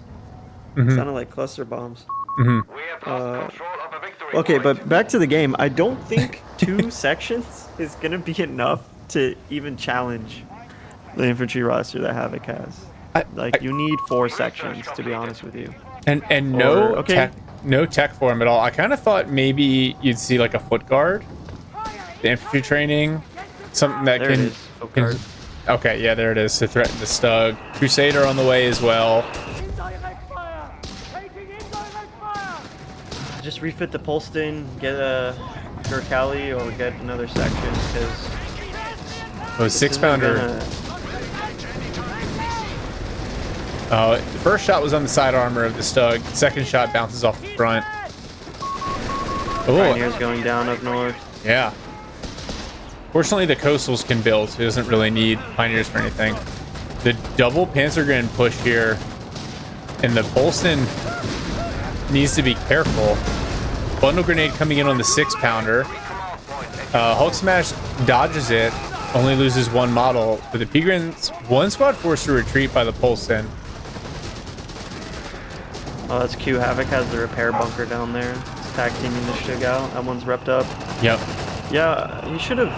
I don't know. It was a decent push, but if those Stugs were ready to both help out, it would have been a lot more impactful because he does have the muni. He did have the muni to do Yeah. blank blast for. I really thought that the Pigrins were going to I think maybe he thought they were going to push through a little bit more, and they got kind of stymied by the ability of the Pulse and kind of back up and kite and all the sappers in cover.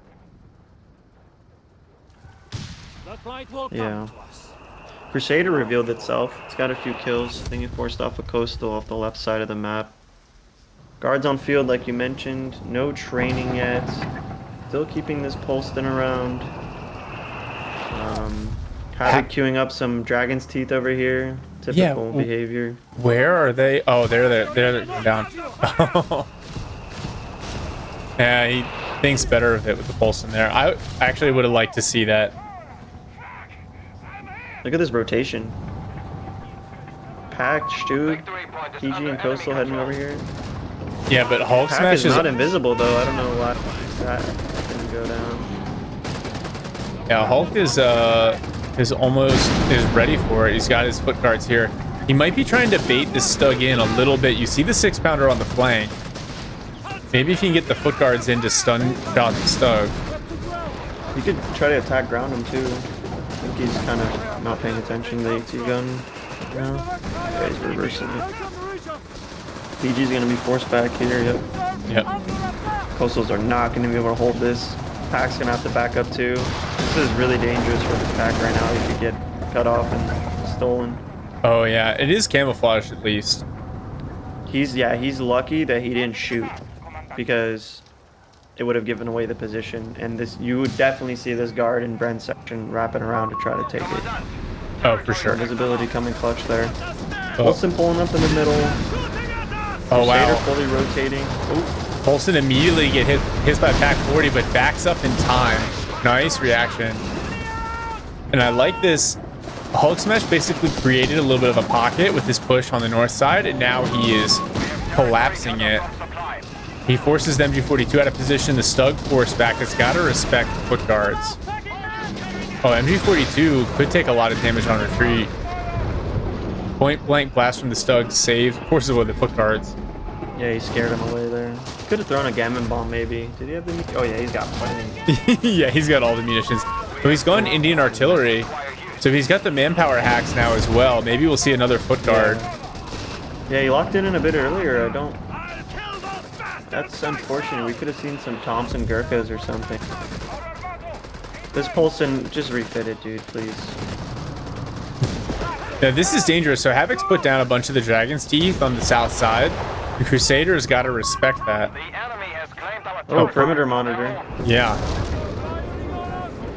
That's a very powerful ability to kind of manage all of this.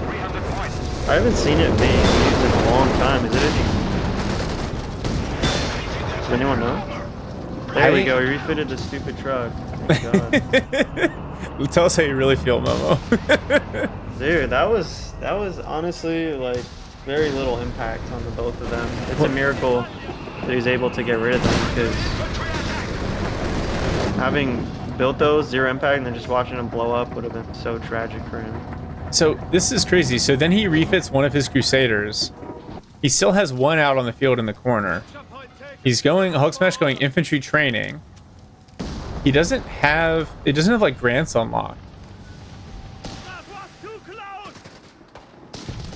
Airburst going on something? There we go, in the middle. Yep.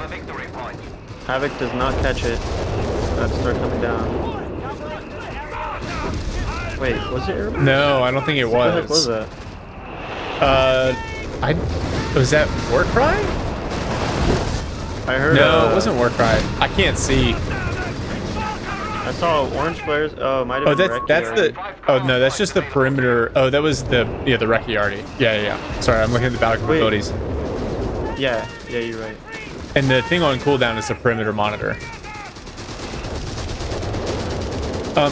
He hadn't chosen the heavy mortar or the Indian artillery battle group when he first got those pulses out. Coastal's trading really efficiently with sappers over here on the flank. Finally start to go down, but then another squad of Coastal comes up in relief.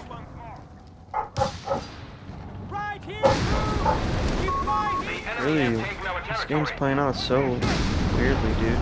Yeah, we're 22 minutes in. This is their Coastal games. Yeah, KD is even. VP's about 100 points. in Hulksmash's favor. Oh, Sappers annihilated. Nice bundle grenade on retreat. Very nice. Oh, so Havoc whiffed with the rifle grenade last game, but does not whiff this time around. Fat Killed grenade, out for yeah. Hulksmash. Oh, Yeah, that now was a good nade. Panzer 4 And a Panzer The 4. enemy has taken a victory point.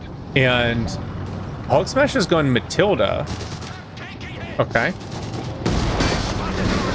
Got a cute roster going on. And a second foot guard. Thanks to the That one's volunteer been out for a infantry. second. Yeah, that one's been out since the truck got refitted. Panzer 4 about to reveal itself. Oh, this Matilda pack pushing. Oh, his AT gun is, is yeah, it's done. One of our anti-tank guns has been fired. See if he has time to blow it up too. Oh, now artillery coming in, airburst onto the MG on the flank. Now Reakly already under the repair bunker. Another bundle grenade. Oh, that's gonna hurt. Dude, there's no way. Okay, I was about to say. Oh, the foot guards just no way you tanked just the beat that. damage. Oof. That was looking spicy. Oh yeah. Havoc going in for this. Well, Matilda getting consistently penetrated. Oh, Vet 3 section goes down to the Panzer Grenadiers. That's huge. Ooh. And that Pack 40 is still alive. Reakly already might destroy the repair bunker. Yep, it goes down. Even with And he Bulwark. didn't get to blow up the. He didn't get to blow up the thing. Oh, the Crusader's gonna die. It's gone, dude. But the P4 knocked out by, wow, the trades. What's happening? The trades. Jesus. It shall be a All right, everybody breathe for a minute. He wasn't able to blow up the pack though. So Havoc's gonna be able to take that back. Yep, repair double bunker pack on the way online. back. Hulk Where's that one smash. going down this time? You see, Hulk smash thought Oh, about. there it is. Oh, wow, the Coastals immediately get a model back. They use 2 to recrew the AT gun. Hulk smash Magical. just withdraws the Matilda. He was teching Grants, but he decided against it. finish the research. And is he getting another? Yeah. Is he just doing it to save on the repair time? Exactly. I don't think it vetted up really, so he's electing to utilize his sappers to actually push out on the points here rather than spend, 2 minutes repairing it when he could just construct another one. And as long as you're not really giving up a lot of vet, fine. Big brain plays here. Yep. Yeah, you can find yourself doing that once you start building like Crusader Horde and you don't have enough repairs to keep up with all the damage you're taking. Starts. It's actually, I think refit needs a nerf. Personally, it's actually way too good. It's way too good. It's free and you get a 100% refund. Like Yeah. what? Yeah, it Why is eliminates that any okay? of the risk in investing into light vehicles. Right. Yeah. Coastals Just have- making a bad decision, right? Like you make a, poor macro decision in your vehicle choice. Because I'll just, like those trucks. Imagine if he has the pulse just chilling there.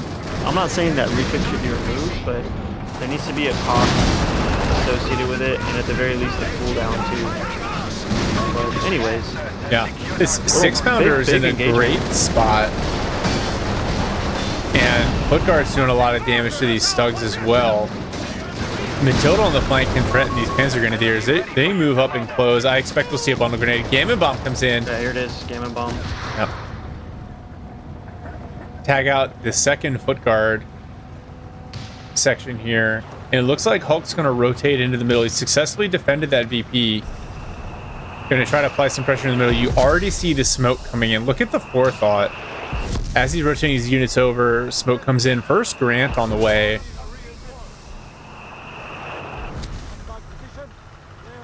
Yeah, that's the other thing with the refit, right? There's no risk to any of these decisions. You're like, oh, I went 2 Crusaders, but I decided I don't want them. I just refit them, and now I can get something better. Yeah. Oh, Coastals. Well, time to the Pack 40. Risking dying there. Double Pack 40 shot on the Matilda. It's engine critted. Vet 3 section goes down. Oh my gosh. Panzer IV is field ready. Ouch! That's Yeah, so big. It was Vet 3. Yeah, that hurts. you got to be careful going to these dinky houses because people are gonna throw gammon funnel nades at the door and try to exit. And sometimes you have to just face tank it, but that would have done so much damage. And if a coastal gets a Bren gun, that sucks. That sucks for Hulksmash. And they do right there. Oh Great. my god, the AP gun's getting close too. Yeah, AT gun knocked out. Double Stug and Panzer IV here. Panzer Section in place to kind of push away the P4. Hero. It's at the very least, Havoc's not gonna be able to base dive this. Oh, a third foot guard. Havoc, don't do it. I tried it the other day on stream. It's not a good idea. Oh. To do what? To go 3 foot guards. Oh. I did it with heavy armored. I went 4 sappers into 3 foot guards and Crusader AA. It was very much a meme build and did not work. Do not recommend. I was about to say Hulksmash needs to refit this Matilda because it's never going to get repaired. Yeah, this Grant's waiting in queue right now. And it's engine critted, so he might have to wait a full minute for it to even refit. Yeah, the F1 crew's down right now. They can't get to it. Let's see. Yeah, that repair bunker is so clutch. It gives you so much. He's got so much better uptime on repairing his tanks than Hulksmash does. He never replaced that second sapper that died earlier on in the game. And he's got no sections left. He's got no Gurkhali. Doesn't have armor training. There is no howitzer. Second PG is about to hit Vet 3. And meanwhile, Havoc these putting guards are not down gonna be able to- Dragon's Teeth across the entire side of the map. Oof. Oh my god. Somebody report this guy. Yeah, right? Playing versus like AI right now, doing the Dragon's Teeth. Forcing the path down the middle. But then like doing it effectively, which is even more irritating. At least the AI just does it for silly reasons. Yeah. So this Grant's in a bit of a... it was, but I think with that sight blocker there, Havoc's thinking twice about committing to it. Bundle grenade dodge. And actually Havoc's just gonna back up. And it looks like he's gonna dig in the center here. Which I don't think is a bad idea. Position. Yeah, he's very strong with the double Stug G, the double pack 40. And then it's just a matter of like, how do you deal with the foot guards? Just kite him. That's all he has to do. Just kite him. Yeah, as their models go down, they lose that empty infantry DPS. Yeah. Second Grant coming out for Hulksmash. You could also get a third one and just go for, like what they like to say, Unga Bunga dive. Just see what happens. He's going pop straight to Warcry, 3. Pop everything. Yeah. Yeah. A Warcry on the foot guards. Absolutely savage. He's definitely got that in the bag. That's going to be his play. But 2 packs, 2 Studs, about to be 2. 2 P4s. P4s. It's going to be a lot of tactical control grouping. Well, and oh man, this might even go down. Yeah. Everything missed. But a lot of, like, to your earlier point, a lot of lost uptime on these Grants, even if they survive.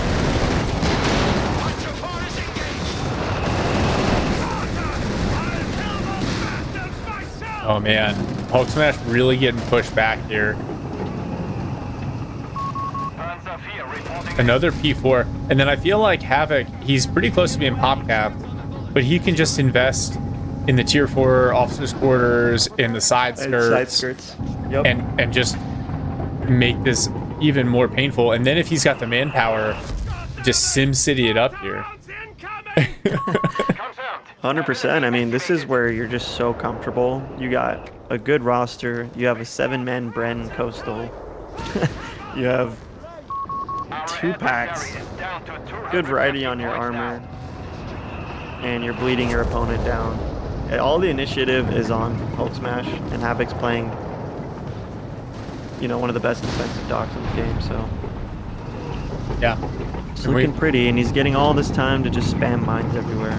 He's got almost 400 munis. I'm looking around, I don't see a shit ton of mines anywhere.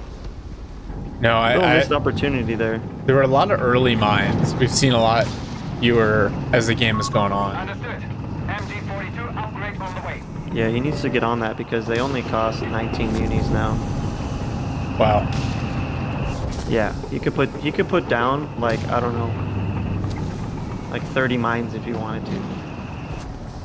Probably more than that by the time they're done constructing. Schützenspaced armor will be applied to panzers. Post haste. All right, triple There's one on Grant the middle road. going over to the flank. This feels like Hulksmash's big play here. Throwing everything on the flank, using his 6-pounder to push off the Stug. 400 munis. Oh, I'm sorry, I was looking at Hulksmash's munis, not Havoc. Havoc doesn't have as many munis. Grants are going to pick away at this PG. 2 Strooks catch the Grant here in the middle. They have their side skirts now, so they got more HP, more side armor. Guards need to pull up here. He needs to use his munis. He needs to use War Cry, Perimeter Monitor. Yeah. Or the Airburst Barrage. Popping off. As soon as he finds those pack 40s. Wow, There's one revealed in the middle. Sympathetic detonation of the mine. This is actually a really nice push. It's very deliberate from Hulksmash. He's not doing the full Unga Bunga. Instead, he's just kind of ratcheting this in. Grants are doing some work. See the pack start to set up, but one pack on, or Grant on the flank, and they turn to face. This is when you need that artillery. Yeah. Oh, foot guards. Yeah, drop that airbush. Hits the mine in the middle. First Grant goes down. Guards go down. Trades for a pack decrew there, but everything is healthy enough to engage here. Well, one Grant is potentially in trouble here. Just have the other one covered. Hulksmash has enough for another one. All of Havoc's stuff back for repairs. Oh, it's friendly fire in the airburst. Okay, it didn't kill the sapper. It was really close. Yeah, he could have blown up this MG42, but he just forgot to do it. I think picking up the pack 40 is huge, though. Even though he's not grabbing the center VP. I'd say it was still in Havoc's favor because he did kill a Grant. And he killed a guard squad. Yeah, he definitely came out on top on that one. Yeah. Another Grant being refit just to be rebuilt. Havoc also did. Havoc threw a bunker down, MG bunker on the far VP, so all the fight, it appears, will be over the center victory point. Yeah, he's sitting pretty. He's got a repair bunker. Look at this. Look at the range on that repair bunker. That Stug over there is barely in it, and it's getting repaired. Wow, that's it doesn't even look like it's at the halfway mark. You would think that it would have to be at least halfway. Ability is active. Yeah, he's sitting pretty. You know when the Wehrmacht players start to, like, they're chilling. They don't stop the stressing out. Another bunker going down, probably an MG one. Mine's going down for Havoc on. Yep, and then the perimeter monitor, just to try to put a little bit of pressure on these Panzer guns as they try to cap up. That's definitely a very useful ability when you're behind in terms of map control and just need to hold on to what you've got. Right.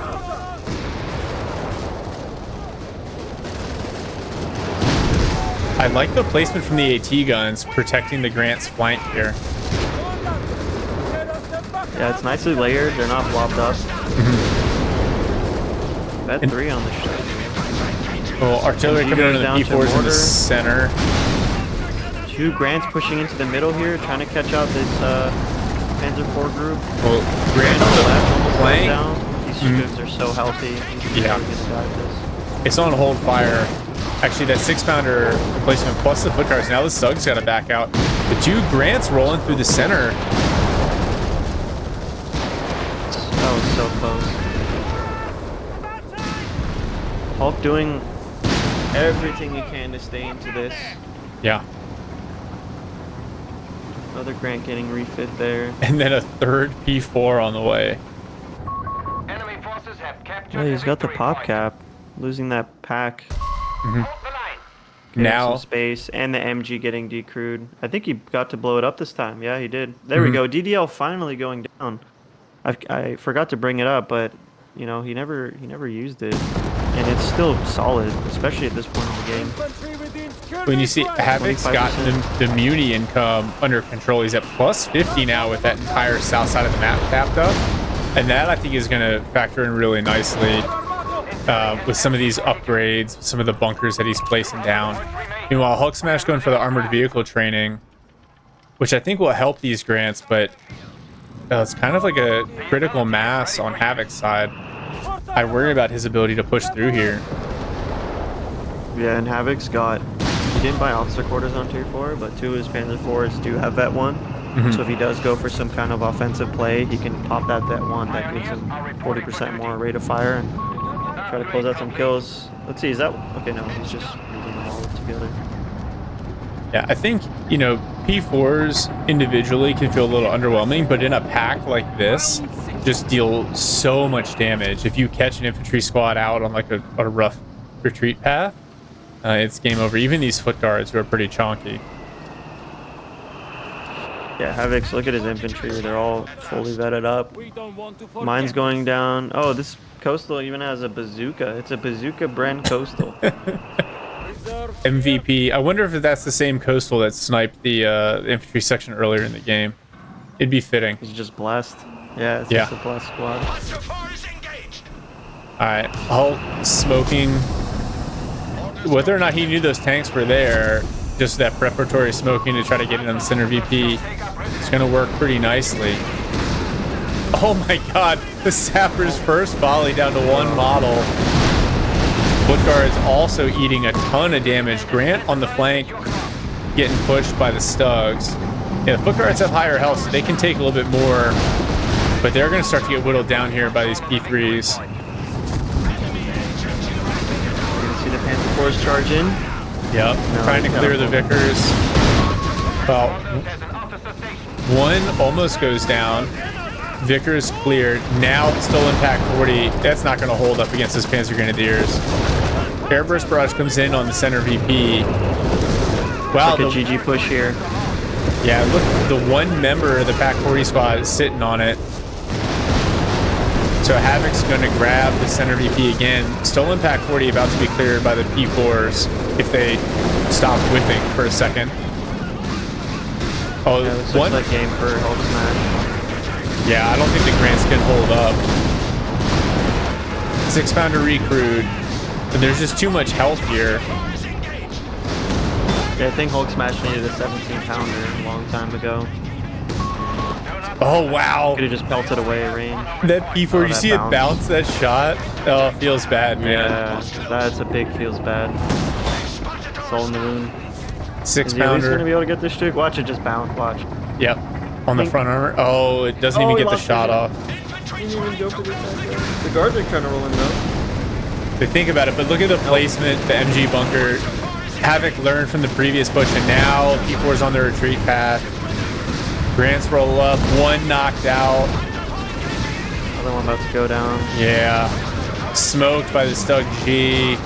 Foot guards on the VP. He might decap it.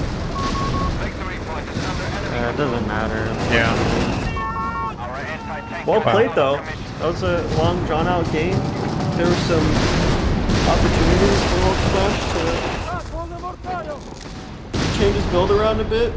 Yeah, you see it. He throws the GG. GG, guys. Very, very well played. God, back-to-back 40-minute games on Faymanville. Which is not one, you know, it's not like Twin Beaches where the VPs are offset and getting a triple cap's really hard. That was wild. The build from Havoc, just to recycle that 3 coastals into MG42, into Panzer Grenadiers, Stug Gs, and then Panzer IVs. That's a creative build for 1v1. Now to watch Ferig put Reakly in the ground. Well, we're gonna have a short break before we get into that. UMB keeps trying to say that I need to play Olvati in a caster best of 1, but that's a separate conversation. So before we run away to that, Momo, I have to, believe it or not, I have to take a work call real quick. I'm gonna throw it over to you to recap that best of 5 real quick. Sure thing. So it was almost looking like a complete sweep for UKF, but Havoc did give one win on the roster for Wehrmacht. He did have, I would say, quite a strong build for Faymanville. Coastals, I think, even like back with Master League when Coastals and stuff came out, it was really strong, and Faymanville was a good part of that. And I think he kind of gave us a little flashback on how strong that can be. But other than that, UKF won every single game. Jebel Pass was our first two matchups. We did see Dak play in the first game. Unfortunately, Havoc wasn't able to pull off a victory there with Bursas. Game 2 was, I think it was Canadians, right? Yeah, something like that. Yeah, GB Pirate there, actually the creator. Shout out to him, he's in the chat. But that last game, I think, was really interesting. I haven't seen anyone do that whole the Polston setup. He built 2 of them. But honestly, I think it would have been better off going for Humbers. I get what he was trying to do with the range and all that, but I think the Humbers, if you wanted to really go down that route, the Humbers would have done a better job. Bishop, he didn't. There was a lot of different routes that he could have taken. He could have gone for Bishops. He could have, gone for a 17 pounder at some point, seeing the way the game's playing out with the Stugs and the P4s just kind of chilling and being very reactive. 17 pounders might have been a good idea. We didn't see any Gurkhas. I don't know if, I haven't used Gurkhas myself in a minute, but, kind of a missed opportunity there. Especially going with Indian, you can make your artillery stronger, right? Like Reakly already, your bishops, even if you want to be off, 5.5, which we didn't see, obviously. Really only picked that for, what did we see? We saw the manpower reinforcement, cost reduction, and the 2 off maps. I don't think there was anything else. We didn't see Warcry. Yeah. He probably could have been better off with another battle. If you could replay that over. Canadians. I don't think Hulksmash got to use Canadians. So, well played by Havoc. Closes it out 3-1. Best of 5 for our show match. And I think that's it for me. I will be stepping away. Oh, for Olvati coming to cast with you. Is that right? So here is the proposal that Umair and Bra came up with, was that Olvati and I would face off in a best of 1, but we hadn't figured out how we were going to cast it. So without breaking up the stream, you guys can just watch my terrible first person gameplay and listen to Momo make fun of me the entire time. Or we can switch over to we'll let UMB kind of run the cast. Lieutenant, nice tie knot. Thank you. I try to do a good job tying a tie when I wear one. Momo, I don't know how much time you've got and what your interest is in kind of taking over the stream here, but I'm down for whatever. I would love to, but I do have plans. I gotta go get ready. But, okay. I really enjoyed casting with you today. It was nice. It's good to get back into it. When you can. It was a good series. Yeah, and hope you guys have fun. I appreciate all the commentary. Thank you very much. We should do this again. Absolutely. All right, take care, brother. All right, see you guys. Yeah, and so actually, we are going to. Oh, Ahiko. Yeah, I do want to say thank you for having Momo co-cast with you, because that gave me the idea to ask him to co-cast this one. As you know, he is fantastic. Here's what I think, guys. Let me get Olvati in here. Let's cast the Ferig Reakly series. Let's do that. And then if there is a demand signal to watch a caster 1v1, we can do that. But let's have the pros play for a while. That'd be my vote. People, if you guys want, throw in the chat kind of what you're thinking. I am going to take a break here for a second to try to get Olvati in here, and we'll be back in about 5 minutes.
All right. So again, big shout out to Momo for an outstanding job co-casting, for carrying me through that first best of 5 series. GG, well played to Havoc and Hulksmash. For those of you who missed it, actually, you know what? I'm not going to tell you the score because you can always go back and rewatch the VOD. But here we go. Co-caster number 2, in sequence, not in talent, is Olvadi. Olvadi, welcome, man.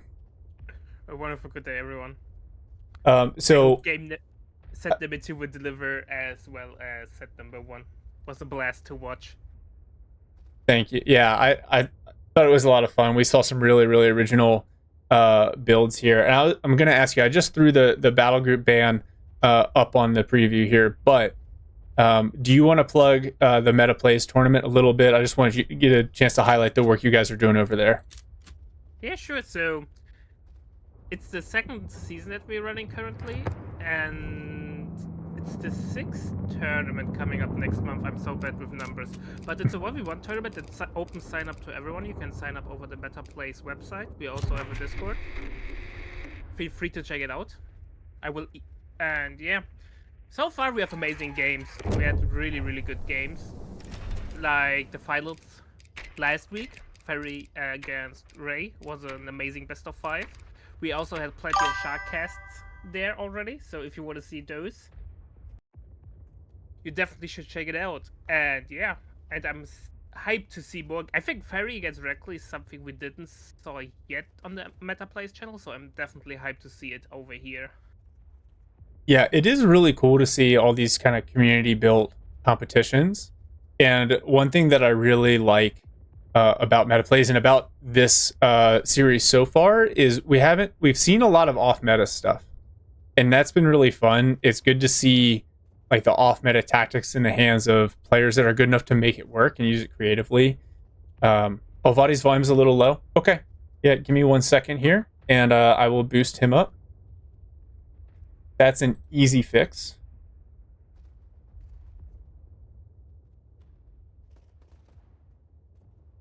All right, so Olvadi, say something now. Test, can you hear me? Test. Is it better? Hope everyone has a wonderful day. Good. Okay, cool. If we need more, let me know. And that's an easy gain boost here. So before we dive in to game 1, I just want to take a look at the. Can you boost me too? I'll be happy with 200 elo. You know what? Yeah, here I'll send you 200 elo. Check your chat. It's gonna ask you to put in a credit card number. But 200 elo is coming. All right. Olvadi, do you see the battle group bans? Yes, I do. All right. So why don't you go through Ferig's choices there? Well, Italian CA, nothing unusual there. I'm actually compiling the stats for the Meta Plays event for the last time, and Italian CA is the most banned deck battle group, which is hilarious because we don't see that much deck whatsoever. So apparently this is the only battle group that makes deck 1v1 viable. Breakthrough. I'm still not sure if Breakthrough is the better choice or Mechanized. And obviously Armor as usual, even though I don't think Armor is worth a ban at the moment. I rather would ban USF Airborne or Pershing. And then obviously Australians, because those pesky boys are annoying to play against. Yeah, and some of the battle group abilities, even if you don't use the Aussies, the over repair, the 2-pounders. I just realized this. I asked you to take a look at this stuff, and then I pulled it up myself. The bans are exactly the same. Exactly the same. So if you guys are looking at what the 1v1 meta is right now, it is exactly this. Italian Combined Arms Breakthrough, USF Armored, and Australians. I figured that Ferig would ban Italian Combined Arms because Reakly is famous for the Bersaglieri. But kind of wild to see the same bans across the board. And then it's interesting. Yeah. As a reminder to everybody else as well, that in this particular tournament, you cannot use the same battle group twice in the best of 5. I said tournament, show match. So we saw that earlier when Hulksmash used Breakthrough and then ended up choosing Terror the second time he played Wehrmacht. The other thing I wanted to highlight, Olvati, we saw Brits have a really impressive win rate in the previous best of 5. Do you think we're going to see that again here with Ferig and Reakly? I'm not sure. I know Reakly is a known Brit player, but this was a couple of patches ago, so maybe this has changed. I think the overall consensus on the top players is that Brits is not the best 1v1 faction currently. USF is slightly stronger. And I would argue Ferry is one of those who would argue like that, so I don't think he will play it. Maybe Reakly, but I'm not sure there either. Yeah, it's funny. I feel like a lot of the really strong USF play in 1v1 relies heavily on the MG kind of spam meta. And so when you get away from that, and I think that's probably why we've seen so much Brit play so far in the show match, is just the unwillingness of these players to just spam 1919s. Understandable. It's obnoxious to play against. I can understand when people don't do it. But yeah, unless you got more, I think we just dive into to game 1 here. Oh, I'm so ready for it. All right. I am at the 2-second mark. I'm at the 5th. Okay, I'll get there first before I let the people see what we're doing. Italian coastal reserves are available to deploy. I'm going to switch over the scene here, and then unpausing in 3, 2, 1. Unpause. Live at 7, Italian 8, infantry are ready to serve. 9. Perfect. Okay. Ferig in blue, Wehrmacht. We're back on Diablo Pass. Immediately locking in coastals. Gets his first coastal squad on the field and then retreats them to HQ so they can move out just a little bit faster. Double Pio as well. Opposite him, Reakly in red playing Brits. Going double Sapper, opening into a section command post. Relatively meta start. One of the things that we saw in the last best of 5 was, I believe it was Havoc, instead went only a single Sapper and got an early section out. Oh, to change the score. Yes. Well, the score is 0-0, but give me a second here and I will fix. It's interesting that we have coastals against Brits. In the sense that I think Brits will suffer a lot. You have a lot of capping power in the early game with coastals. Like, you don't have to tag, therefore you can get auto squads fast. Unless you forget to micro your squad inside of the base. Well, and I really like coastals on this map. We saw the bias for like the ranged engagements in the previous series. And I think coastals will play even more into that, especially with the fact that Reakly has started Sapper section. The coastals, when they're in green cover, they get that fire rate bonus. They actually do fairly well against sappers. Yep, call in infantry, hit retreat. It works for Aussies as well. It's only when they start kind of in a weird spot and you want to go the other direction. Yeah, it saves a little bit of time because you retreat faster than you walk. Italian infantry are ready to serve. Neat little microchip there. Ferig getting a third coastal. That's less than 2 minutes. He's got 5 squads on the field. Yeah, and I think that's the beauty of the scope order, because you don't have to take tier 1. You can get out so much capping power that you can swarm the map and star the rest of their resources. Yeah, and you see that Ferig also being very active with his pioneers, laying down wire and sandbags on the opposite field point. I don't think he's going to be able to actually get the D. Oh, he does. Reakly stops his section short. And so Ferig gets the decap on the plus end fuel. Now, 2 coastals against a section. They really bleed it down. The sappers are going to be forced to retreat as well. And that's an awful early game for Reakly. He's getting a heal early, so Humber will be extremely delayed. It will be really tough for Mr. Reakly to get back on the field there. Yeah, this is a very aggressive start. You don't normally connote aggressive start with coastals, but that's exactly what we see here. Now these pioneers are in trouble. Sapper's definitely out DPSing the pioneers, but say number of model drops. Pio is forced off. Eventually the Stens become pellet guns. Now Ferig going for the standard base healing. I wonder if he's going to end up building a base med bunker anyway. And Reakly's counter choice is to go heavy armored and the veteran vehicle crews. Reakly doctrine has been picked, but sadly no column to AA anymore. So let's go straight up. And I'm betting that Ferry will get the heal bunker once he unlocks the self-build.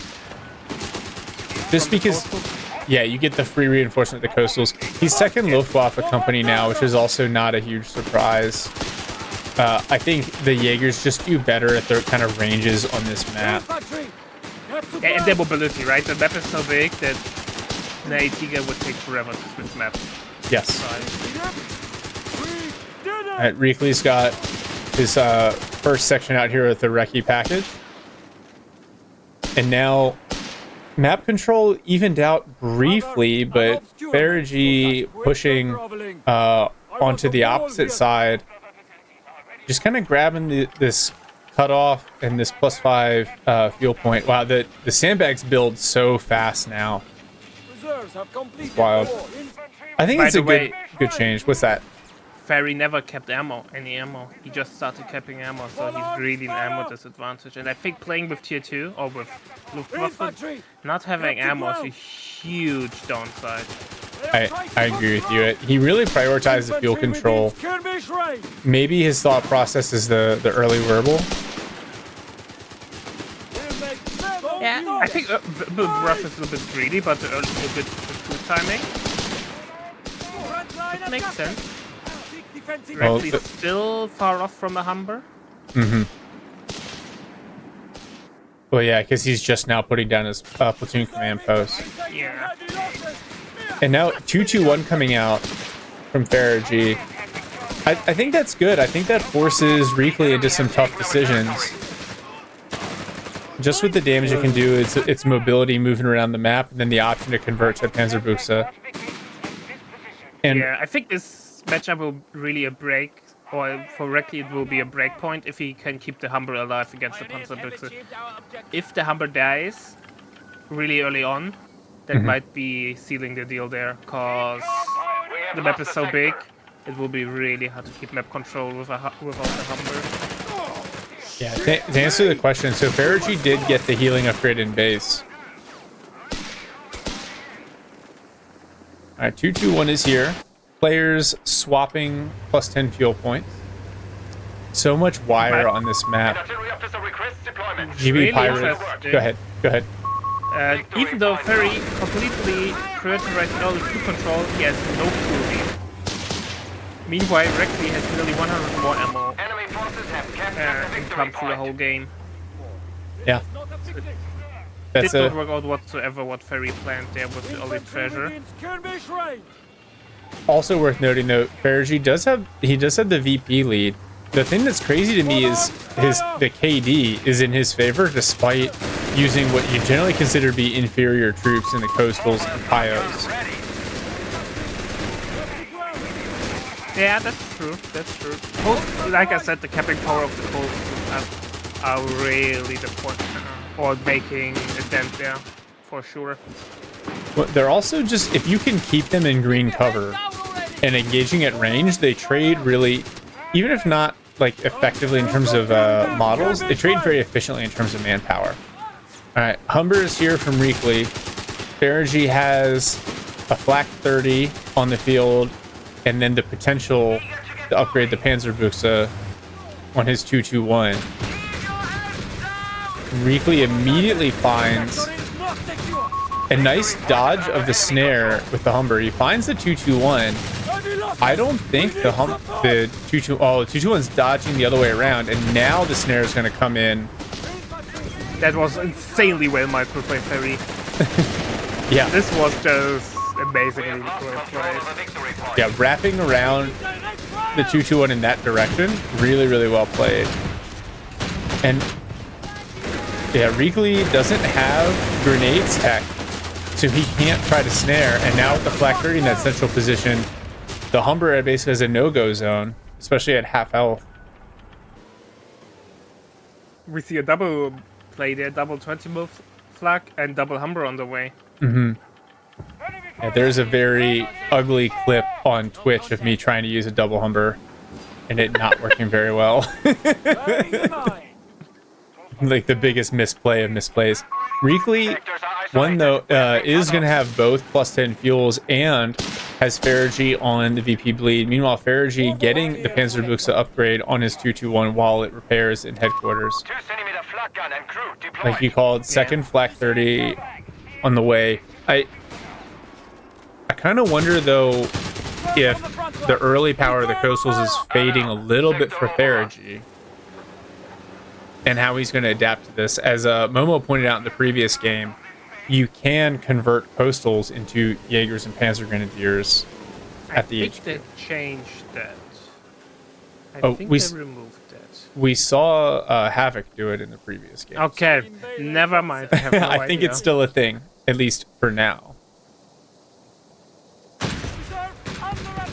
Yeah, both of these players are really good.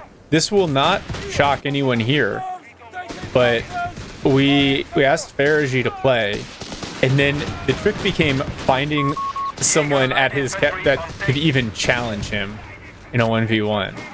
Obviously, he's extremely talented. Well, that's what young age does to you. You have plenty of time to play video games and you can have them. Yeah. But that's an interesting matchup for sure, Reakly against Ferig. Territory sector lost. Oh, 2-2. Especially I say 2-2-1 going Humber hunting. Humber hunting. I'm sorry, I kept interrupting you. No worries. It's just an interesting matchup because Reakly is a really... I called him once a non-adaptive player, and I think he took offense to that, but I still stand by that. Sometimes lacks the ability to adapt. Meanwhile, Ferig is such a versatile player and is able to adapt so well, so it will definitely be interesting to see if Reakly's improved his skill to adapt. Oh, this is a cool little bit of game knowledge. So I don't know how to say your name, but he just pointed out that you have to have 6 models to use the transfer order. So if your Coastals vet up to vet 2, you then have to get them to lose a model to vet. Oh no, both Humbers down on just a little bit of health. 2-2-1 picks up one. Is he gonna get the other one? Good shit. That was an amazing mind, man. What? It whiffs again? Oh my god. Yeah, but it's funny. Finally picked up. And then 2-2-1's got to be careful it doesn't get cleaned up. That's a huge swing for Ferig. Oh. I'm impressed that Reakly just didn't immediately surrender. I would have just... Yeah. That would have been a GG Yeah. for me. /Q, man. /Q. Yeah. For the Or guys who don't remember, that was in COH3 when you did it to go back to Windows. /uninstall. Yeah, basically. That was insanely well played, though. That's why, kids, we always keep a sweeper next to our LVs. Mines, as the saying goes, mines win games. Yes.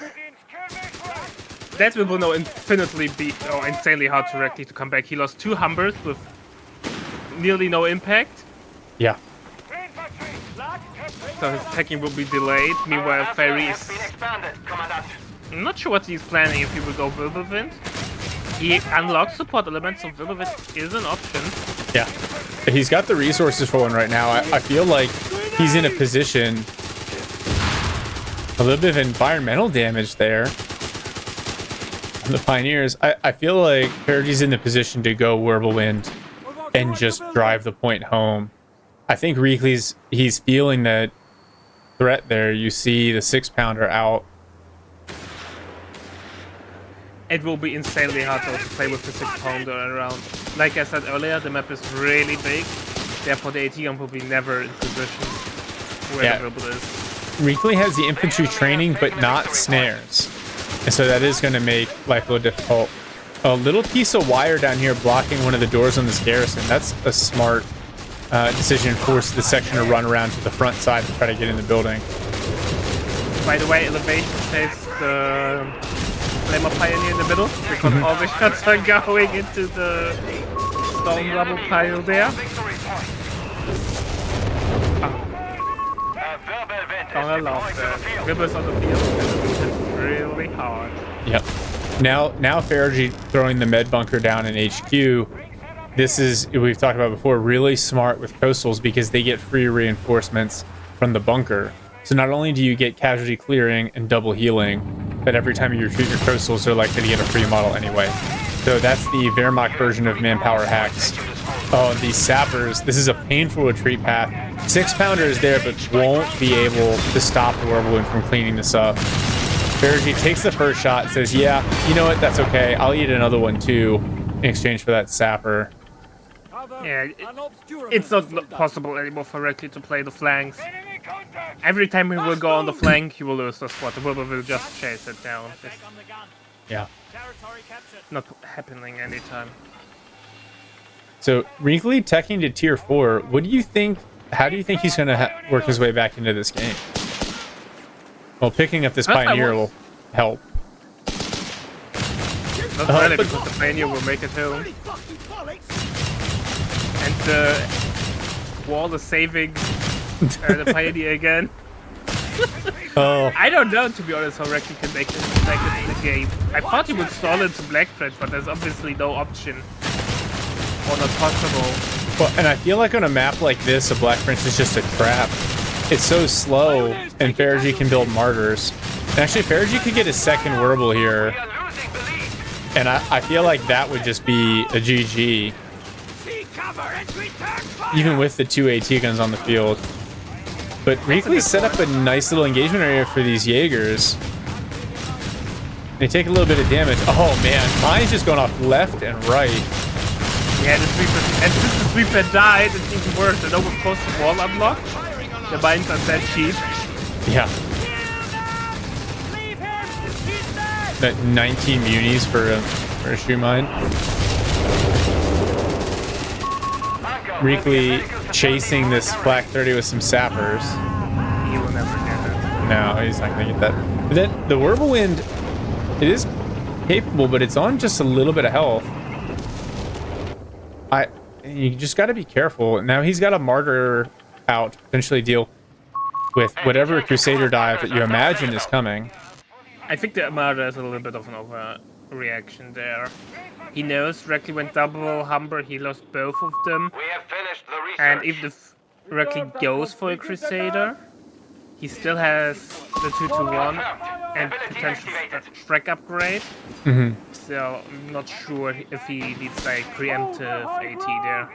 I think a second Vibble would close the deal there.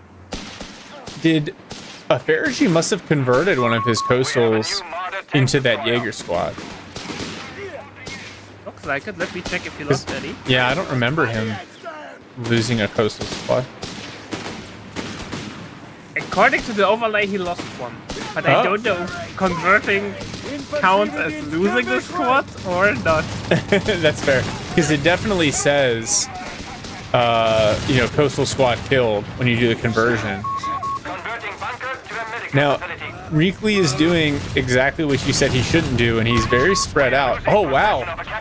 The Whirlwind hits a mine, and his engine critted. Yeah, the AT gun is the only other side of the map.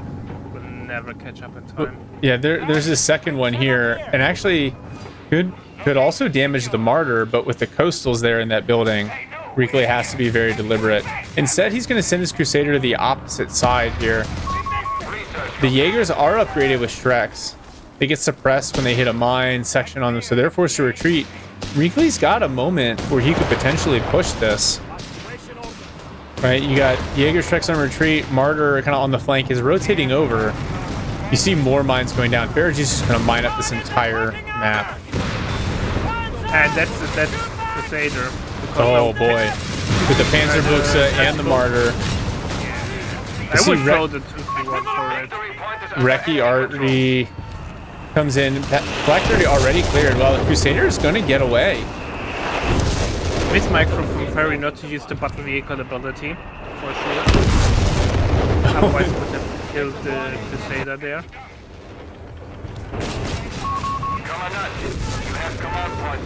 Black By the 30... way, how many Go ahead. medic bunkers will Ferig build this game? We're already at number 2.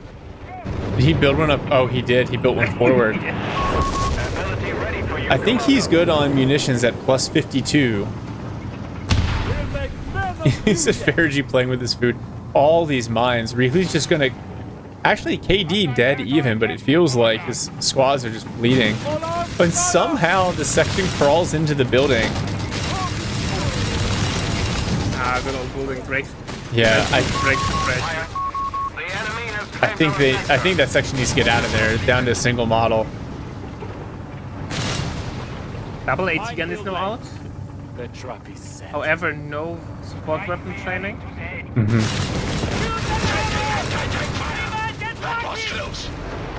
Wirbelin takes a hit, backs up.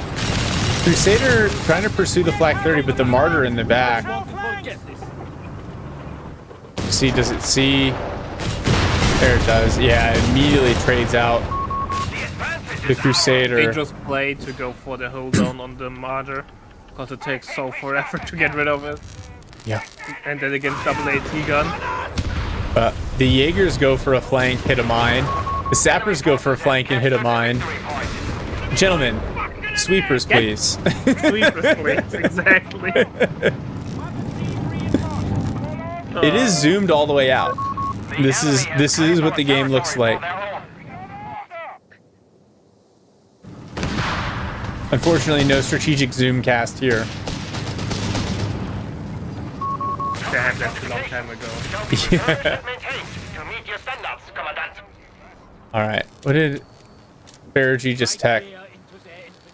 We see Reakly, he's going for infantry training, still no snares. He's got another Crusader coming.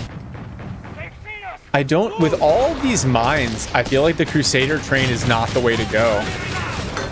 More Reakly It's way already too risky. But what should he do? Like, any other tech is really not enough. Matilda, maybe? Not But- sure how well the Martyr penetrates against the Matilda. Yeah, I feel like Ferig will just start cranking out Martyrs, though.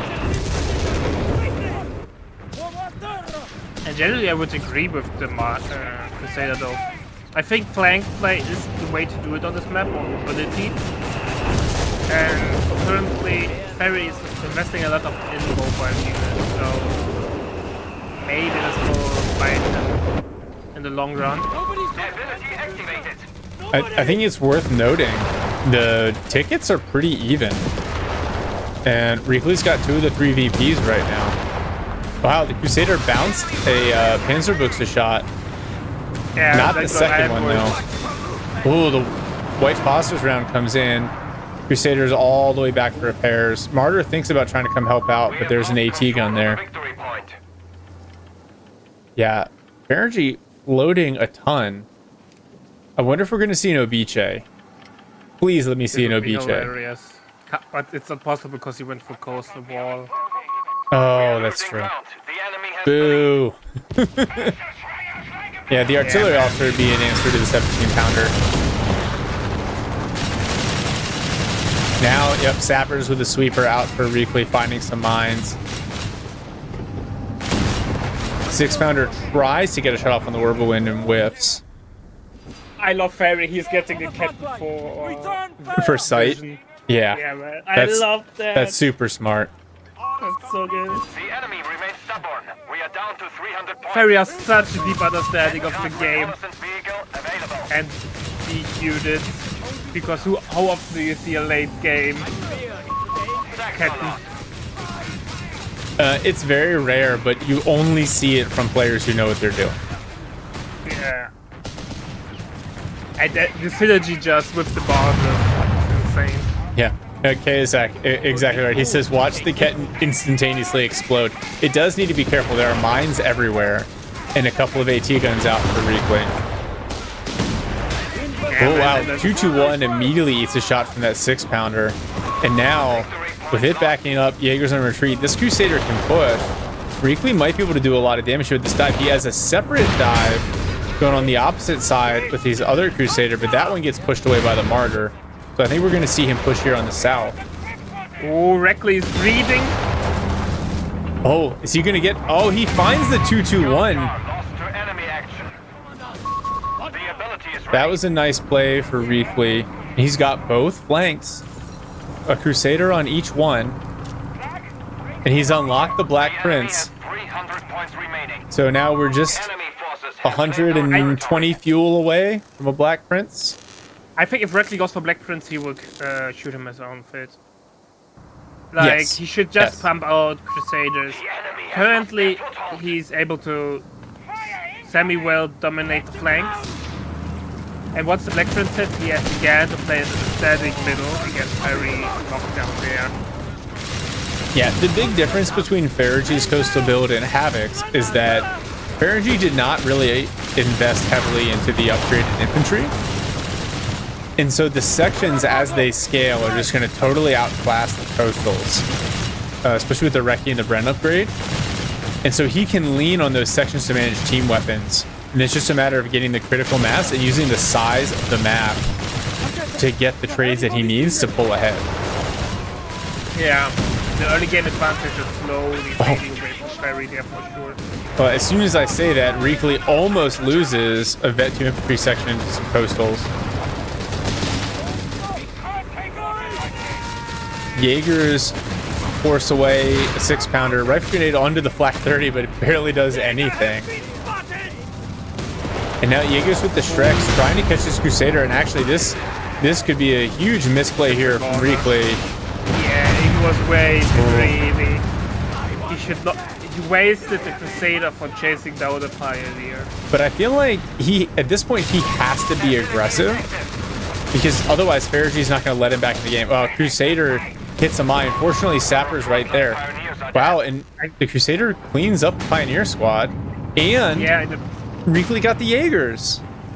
yeah, that's a pick that he needs to do, not to throw away a Crusader for nothing. Yeah.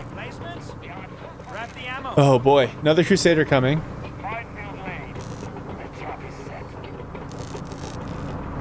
Reakly is not out of this.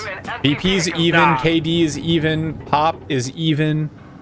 Ferig looks like he's throwing down some AT bunkers, which that is going to make life difficult for Reakly in the late game, but that's a problem for future Reakly. Present Reakly just needs to keep his units alive and start trading. P4 on the way for Ferig as well. 150 points left. We must Does persevere. the plate artillery target bunker? Bunker has been upgraded. Because the artillery from vessel quarries don't target the plate. So I'm not sure if the plate does. But technically, Reakly has a counter to the bunker. He's got eventually he can get the Reakly arty. Pioneer infantry. Wow. Yeah, I mean the plate artillery. I don't know the name of it. Reakly dove all the way into the base to clean up that Pioneer squad. And he's actually going to flip his Crusader around the Luftwaffe company to escape the P4. And he finds the Martyr, The enemy has and he's on the flank already. Yeah, But the AT bunker, he might kill. He's going to kill the Martyr here. And he's weaving through the bunkers. Look at this vehicle micro. But no mines on the obvious roads. What is this? He found the Ferig. only spot where Ferig didn't lay mines. Look at that. Insane Crusader micro. They're weaving through the AT bunkers of killing the Martyr. That was a big pickup. Getting the Martyr for Nobody free. else than Reakly would do something like this. Yeah. No, but everyone would be way too scared. Yeah, when in doubt, be aggressive. enemy has claimed our territory for their own. By the way, oh, Oh, on its own mine. don't do this, kid. Fortunately, the Crusader 2s can't really penetrate the P4. And now, with the AT gun bunker in the back, Crusader's forced to back up. The range on those bunkers is obscene. They got Meanwhile, the Reakly artillery hits the P4. Territory sector lost. Oh, look at this. Mines laid on top of mines here. Drop is set. Oh, somehow the coastals dodge it. We have Obersoldaten or Stoßtruppen on the field. Yeah, I think And- Ferig would definitely benefit from a repair bunker here with some of these for vehicles. sure. And by the way, no vehicle training or tank training. So the Crusaders will have less penetration due to that. He's got, looks like a third Crusader. Yep. Yeah, I think he's got to Missing go. out He's got to go on armored vehicle training. 10% pen. And I think that's just the magical number that he needs to get constant penetrations on the Verbal and the P4. Yeah. Yeah, I'd love to see that. I'd love to see a repair station down, because when you have this many vehicles, that aura healing is just so strong. Whoa, Stahlstruppen hit a mine. And actually, that sets off the opposite mine. Somehow only one squad, or one model drops. Thank you, damage reduction. Good old damage reduction, our favorite modifier in the game. Alright, now Reakly making a play for the Southwest VP. Crusader just nicely dodges a mine there. That his infantry then find. But this is a long retreat path. Crusader, it looks like Reakly's not going to chase these guys all the way to HQ this time. This time, Crusader should have hit the mine. No map or would have been lost there. But you can't be lucky every time. Yeah. I mean, this is really interesting to me. So, Ferig is building up the center here, and then Reakly is playing on the flank. And I think both players are content with the other player's style here. Havoc won the first Showmatch. Definitely worth a watch. And here we go! The plane is on the way! But we have so much AI on the field, maybe the plane will be shut down. No, it's not the plane. No, it's just the Reakly. It's Reakly. The Kettenprod might go down. Oh, a snare comes in on the P4. It's just on a tiny little bit of health. The Kettenprod actually drives forward to avoid getting killed by the Artie. The P4 needs to keep backing up so it doesn't get accidentally RNG'd to death. He should have used the plane. He has 78 munitions per minute. He can spam them. Oh, Kettenprod knocked out.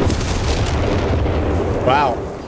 Reakly is really making Ferig work for this. Work done. Black 30s recruit. Coastos immediately get a free member back, and then plus there's this medical bunker here. Meanwhile, Ferig down to 250 tickets, Reakly down to 215. As Ray said, never go tier 4. Yeah. On this map you have to go unless you want to give up on the flames. As Verma, I think. Yeah, I feel like Ferig's position here in the middle is super strong. And all he really needs to do is cancer his way out to one of the other VPs, and he can close this one out. We're 30 minutes in, and I don't think this match is anywhere close to being done. 4 Crusaders now on the field for Reakly. So he has decided the answer is mobility. But then he should use it and not try to go through the middle. Yeah. As Bone says, he should just bound AT bunkers over to the flank. I think you're right. These Vet3 Coastals trading really efficiently. Yep, creep like the Zerg. Oh, Werble takes a couple of hits, but the AT bunker moved up front. In a good spot to push the Crusaders back. Stas just eating Crusader rounds. Here we go! The plane is on the way! Will it target the bunkers? The Sappers barely escape. Yeah, Recon Artie. Now there is the Flak 30 on the field, but it's not set up. The Whirlwind though is doing some anti-air. Sappers charge into the circle at a spot. Oh, one Crusader goes down. I don't understand why Reakly is playing so aggressive there. Well, he does knock out one of the AT bunkers, but he could lose another Crusader to the backup bunker. It's going to just barely get out of the way. Yeah, but that's cheap. They will be rebuilt in no time. Yeah. Another P4 on the way. Well, it doesn't. The Flak 30, it didn't really matter because the Whirlwind also doing a ton of damage. The enemy has claimed our sector. More Reakly coming in onto the Flak 30 this time around. Ferig pushing a little bit on the flank here, trying to countercap Whirlwind, Stahlstruppen, and Coastals. Oh, AT gun chipping away at this med bunker. Before coming in, with Battle Pioneers ready on the other side. I think, oh, one more shot. Oh, the section almost goes down, but a well-placed mine. Black 30 knocked out. Werble could go down. Crusader thinks about it, but oh, it does knock it out. Is the Vet 3 Crusader going to get away from the P4? Should be faster than the P4. It is. Ferig hunting with the P4. Instead decides to knock out this decrewed 6-pounder.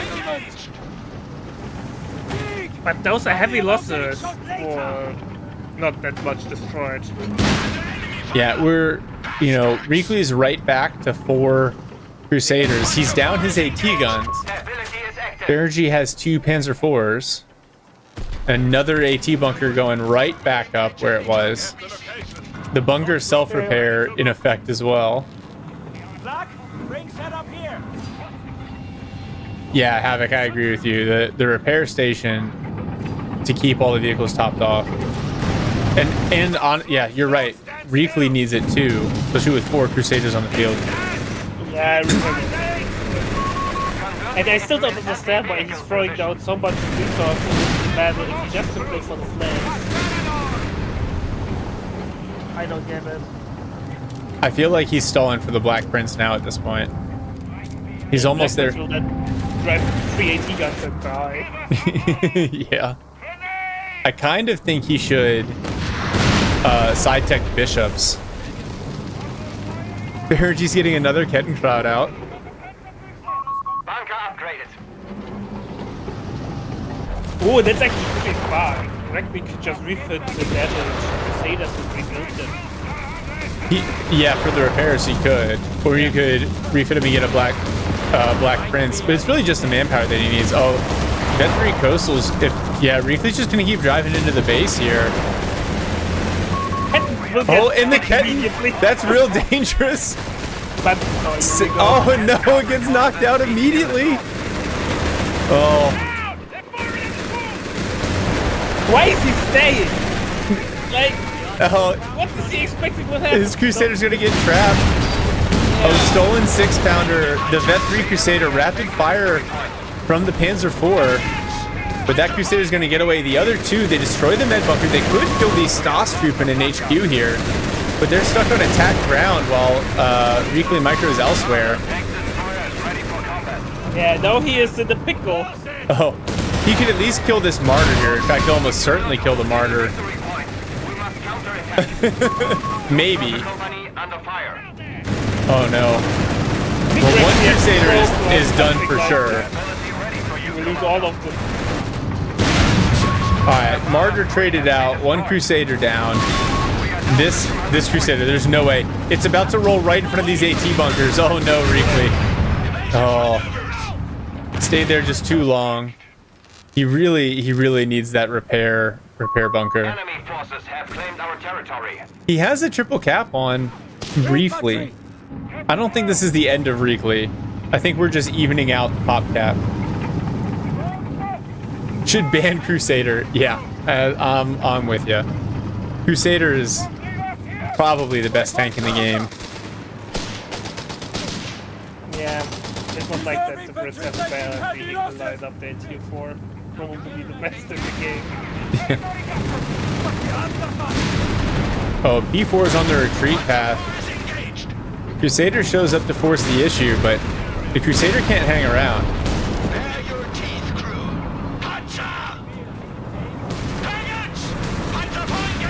Yeah, the problem though is these Crusaders can't reliably pen the P4s.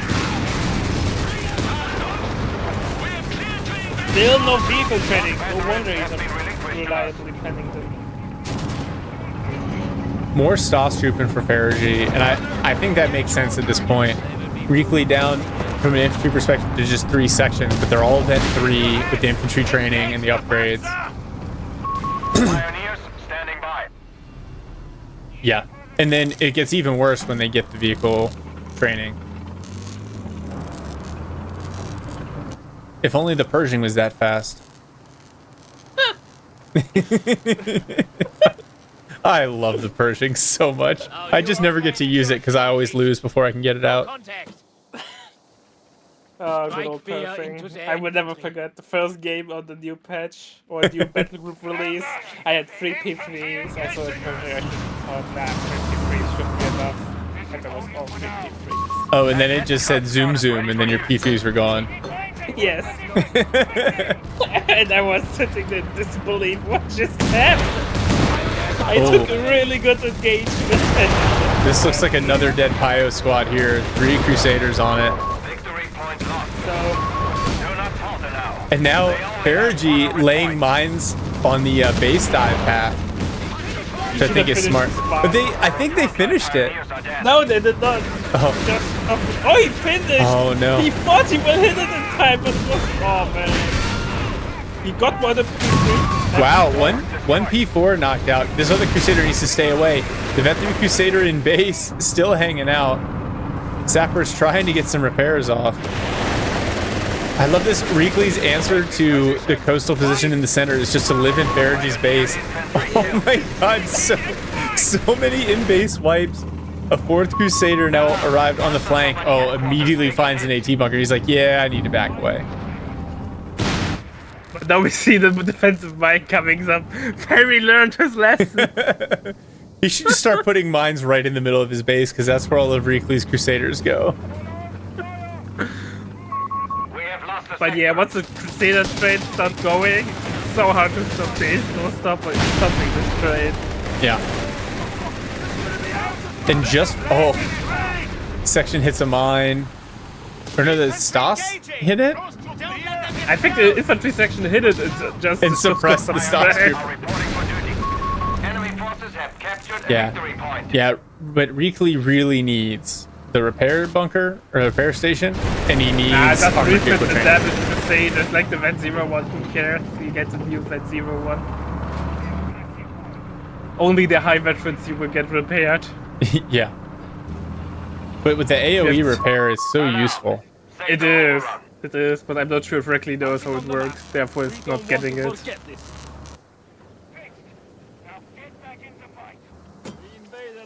Oh man, so many mines going down. Ferig's like, I'm done with this. He's putting a mine down every 3 feet. Glorious. And I then, know Reakly will play from the other side, because there's also 90 gun bunker cover. what do you think about a 17 pounder to try to counter The bunker? some of these bunkers? It's an interesting We have a new modern thought, tank but destroyer. I don't think Reakly has the vision for it. He had technically 2 Reakly, so he should have the vision. But I think it's not a bad idea Points and falling.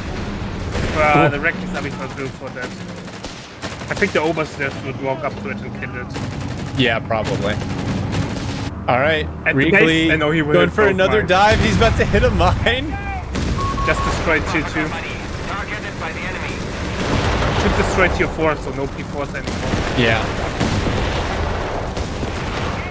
Maybe Cruise- Reakly will win by base annihilation. Would be a Maybe. first. Tier 2 destroyed. These Stas troopmen could die here to the Vet 38 Crusader. Martyr's rolling up in support. Oh, Stas. Oh, but a new model pops out just in time. No, he will hit not the other line, he would. Well, and now Crusader's trying to challenge these AT bunkers from the flank. And it looks like all 4 Crusaders going to back out and get away. A 5th Crusader now from Reakly. Wow, Hopcat that- is just a number, boys. Yeah.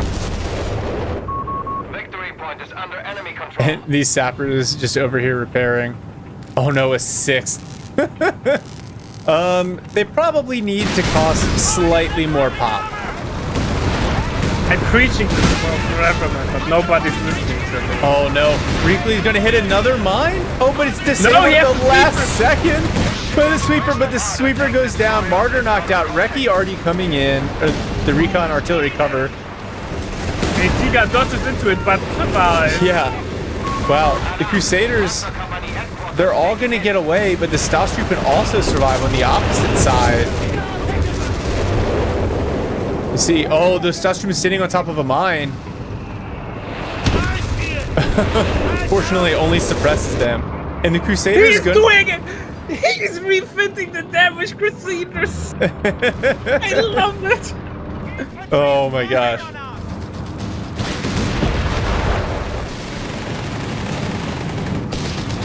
Oh, P4 gonna get snared here. Section might go down though. They're clumped up. Follow-up shot whiffs. Now the Crusaders come in. P4 knocked out. AT bunker in the back though is probably gonna kill. Yep, that's a dead Crusader. But who cares? He still has 4 on the field. 5 soon again. 5 on the way. 5th on the way. This But match. he's leading VPs. This match is insane. Also, we're at the 43-minute mark. Olvati, are you free for the next 6 hours? Because I don't know if I can do 5 matches this long.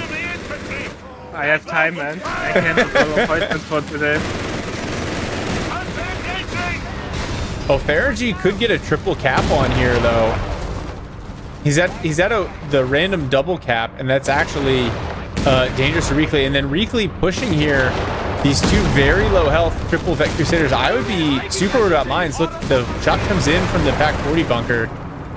Crusader barely survives that. Still no went armored, for the base kill. yeah, still no armored vehicle training. Oh, okay. Black Prince is here now. And now we will lose the game because he does not have mobility. And now the death knell. He's refitting the damage Crusaders because he has no repair. With the 2 vet 3, I think that's a mistake. Yeah, it is. That's a huge mistake. Those 2 vet 3 Crusaders. I'd say Maybe park the Black Prince on the top side. Yeah. I would say refit your vet 0 Crusader, use the manpower to get a sapper, build a repair bunker. Reakly already coming in. Stas trooping, eat a rifle grenade, they don't care. They're back. Oh, the artillery actually does some damage though. Black Prince pushing through the middle. 2 bounces. Did I find some mine? But all the P4s are at Black Prince. Oh, Black Prince is actually tanking pretty well. It's doing okay. But it's gonna take too long. Crusader You on the get flank. 1. And the Crusader's behind the other bunker. Oh, it pops the smoke and attacks ground. Well, now he can... Oh, that's a good idea, actually. Destroy the AT gun bunker. Yeah. New AT gun bunker is coming up. Oh, the Kettenkrad is still alive somehow. Finally knocked out, I think, from the coax fire from the Crusader. Unfortunately, Black Prince on hold fire now. Now Reakly has more Crusaders coming out. Oh, a new self-built AT bunker this Crusader is done. One more shot. He gets the bunker though. But he gets the other Not bunker. worth it, but fun. More bunkers coming out for Ferig, trying to hold the center. Why is he hold fire with the Black Prince? I think he was trying to manage the damage from the one bunker that was there and then probably forgot to take it off. Reakly is going to recap this opposite VP here.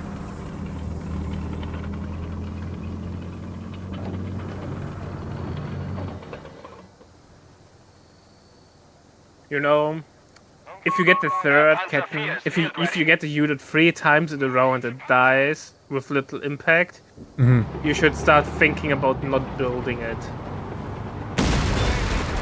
Oh, Black Prince. Now the stolen 6-pounder penetrates from the front and then bounces a shot. To use that one ability from the Black Prince for self repair is really, really strong. I forgot about that. That's a change from the new patch.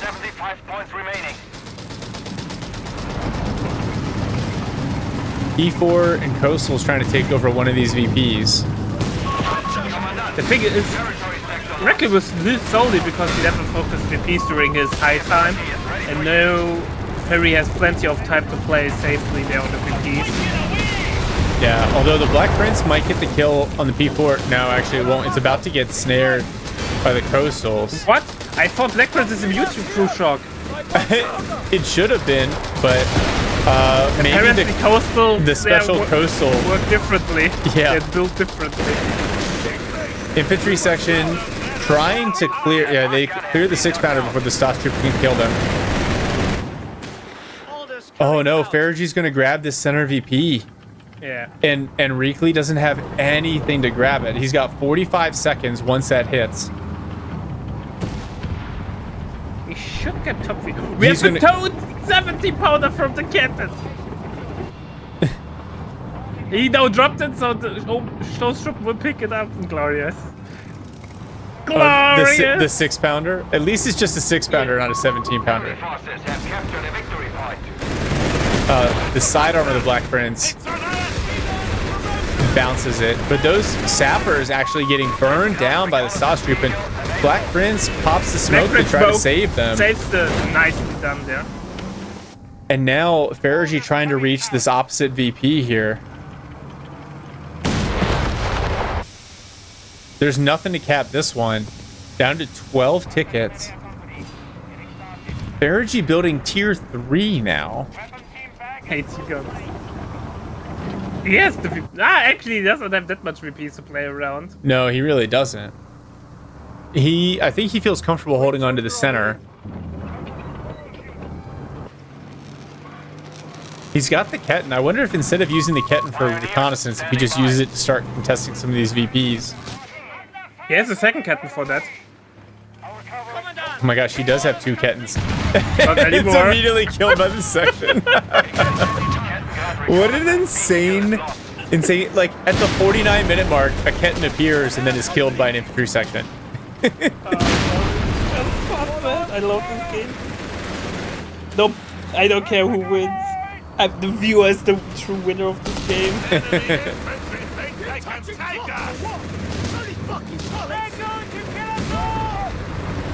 Oh.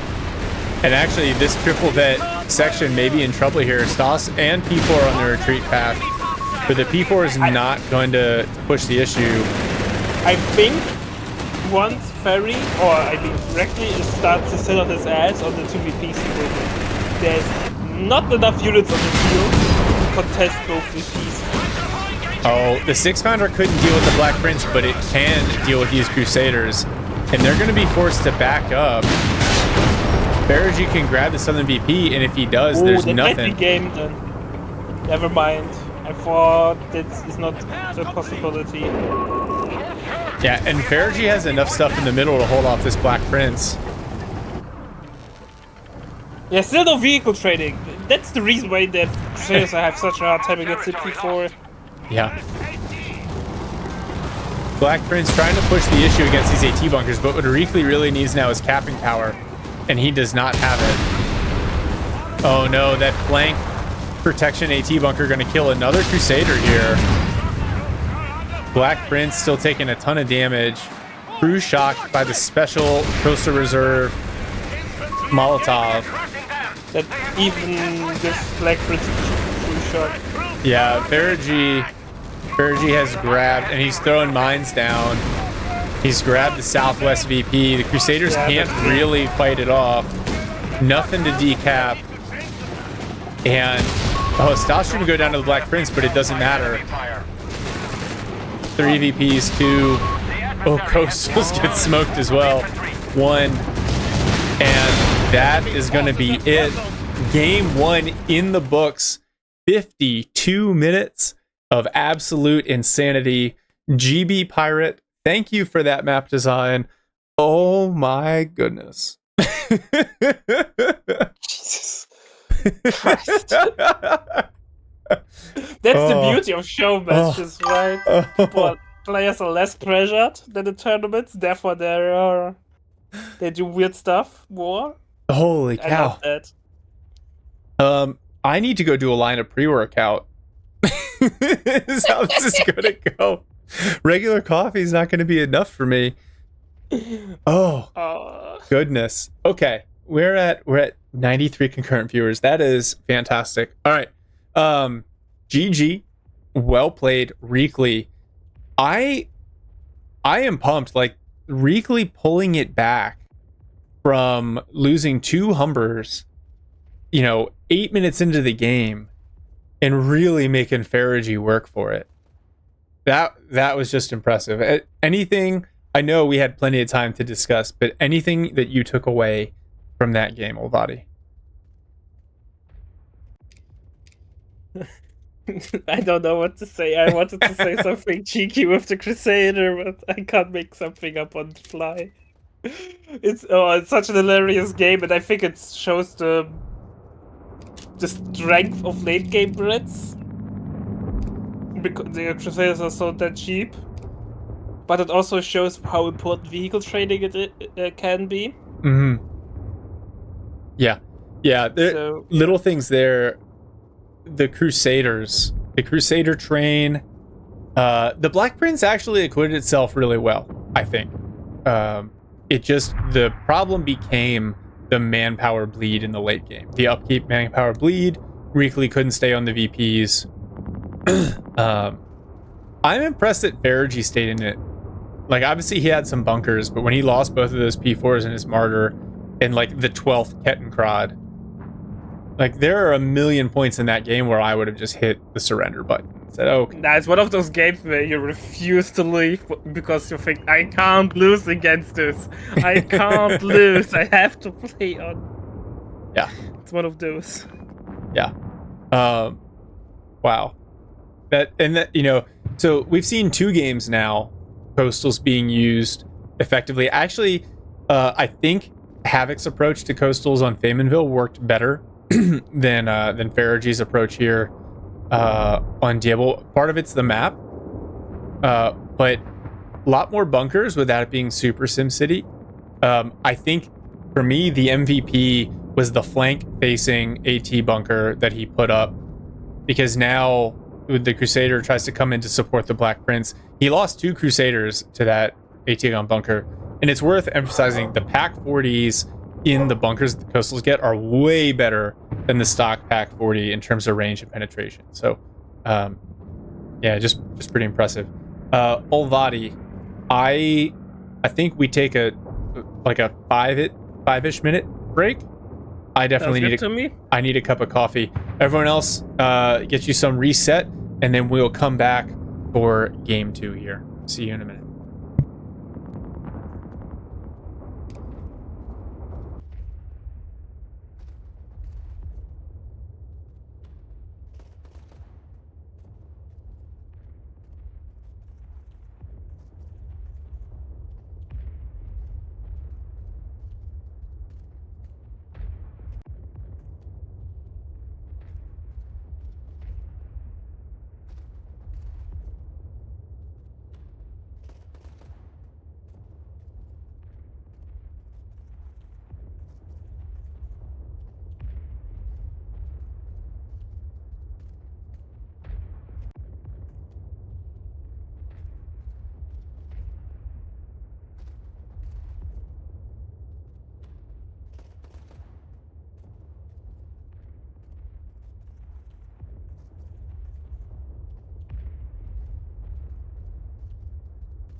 All right. Thank you for that short break. We are back. I am trying to multitask just a little bit today. So on top of coffee, I needed a chance to move some stuff around on the grill for dinner tonight. This is the result. Oh, yes! Sorry, I'm pumped. I'm just loading in the Game 2 replay, and I'll tell you why I'm excited here in a minute. Olvati, I am paused at the 2-second mark. Let me know too. Perfect. Oh, awesome. I am doing a brisket flat, which I figured would be safe today because it needs to go for quite a while. But I needed to, it hit the stall temperature, so I need to go wrap it. And if you need a explanation of that, you'll have to wait because we have Game 2 queued up here. So let me go ahead and update the score. And for those of you who are wondering, the reason that I am so excited is we are finally going to see USF in this show match today. Yeah, you want to take that? So many MGs? USF, hopefully it doesn't immediately turn into a 30 cal fest, but USF on Diablo Pass, I am pumped to see it. I think they are built for this map. Pirate, just as a quick aside for you, I remember testing this map out before it was released, and the half tracks are so strong, so fast. So I'm really looking forward to seeing this game. Olvati, you ready? Oh, I was born ready, man. Oh, hell yeah. All right. Unpausing in 3, 2, 1. Unpause. We are at 4, 5, 6. Awesome. Nice. All right. Ferig, no! Immediately. Wait. They're just not on the field yet. All right. Ferig's locked in airborne. We are seeing an airdrop 30 caliber machine gun onto this plus 10 fuel as he gets a second scout out. Well, MG's, we'll see. We'll see where this goes. I'm holding out hope still. Reakly here in red, playing Wehrmacht. He's got 2 Pyos immediately into an MG42. We can only hope that the 30 cal spam is countered by the invisible MG42 spam from the Terror Battle Group. Do we even see invisible MG42 man nowadays? I think since it's 1 CP, it kind of died. Did they move it to 1 CP? I think they did. I didn't. I thought they moved heavy gunnery to 0. But I haven't. To be honest, I couldn't tell you off the top of my head. I feel terrible, but I don't know. I'm glad I'm not the only one who does not read patch notes. I just know. Well, I mean, I read the patch notes. It was a minute ago. I know they toned down the camouflage out of cover duration to 2 seconds. And then I think the invisible MGs just kind of fell out of favor on some maps, but we're going to see a second machine gun here. I thought it fell out of favor because it was moved to 1 CP. That would do it for sure. Well, MG's mutual suppression here, but the Pyo is going to close the 30 cal with the damage reduction, and we see another MG coming in for Ferig to try to cover this one. Pyo's actually doing some damage. Company of 1919, yeah. Yeah, man. I always have to think about the scene in the Pacific where, oh damn, I'm so bad with names. The guy who earned the Medal of Honor was running around with them 1919, burning his hand. This is basically the same thing. Yeah. But Ferig's, the 1919 can't actually shoot at the Pyos, so they're going to continue to chip away at these scouts. There, it's finally set up. The Pyos have to retreat. Scouts in a single model. MG42 in green cover, though. John Basilone. Okay. Yeah. Engineers. A few guys who earned fighting the medals Pyos in the on center. I never saw the Pacific. Oh, wow. It's not as good as Band of Brothers, but it's worth to watch. All right, so Reakly unlocked the invisible MG42s before he had that CP, so I think it's still 0 CP. Oh yeah. No, so there's really no functional difference between the airdropped HMGs and the ones built from the Weapon Support Center. The big difference, though, is I think they just want to leave it as an indicator that the opponent's using the airborne battle group, which is why you see the different symbol. Oh my gosh, Reakly going 4 invisible MG42s. Okay. Yeah, man. All right. We are So in for a ride. we called this in the last best of 5, MG spam versus MG spam, and now it looks like we're going to see it. Worth noting, Ferig's fuel, actually both players' fuel control early has been really good, so both players can tech. But we will see. Oh boy. Yeah, you get the damage bonus versus damage reduction. So it cancels itself, so it's normal damage. Yeah. Oh, these Pyos could be in trouble here. Fortunately, Scout DPS is pretty low. And then we see paratroopers coming in far on the flank here from Ferig. Yeah, I like these kinds of deployments. I think, yeah, he can slide them into some green cover here, chip away. He doesn't see the invisible MG42, he just sees the capping. MG moves in camo, sets up. Oh, this is gonna hurt. This first burst is gonna hurt. Immediate suppression. Oh, grenade! He is. Wow, MG42 cleared. 2 paratroopers lost, but they clear the MG position. Minced meat. And now Ferig on Reakly's cutoff here. Well, Reakly only has 3 MG42s left. Ferig now has 3 machine guns.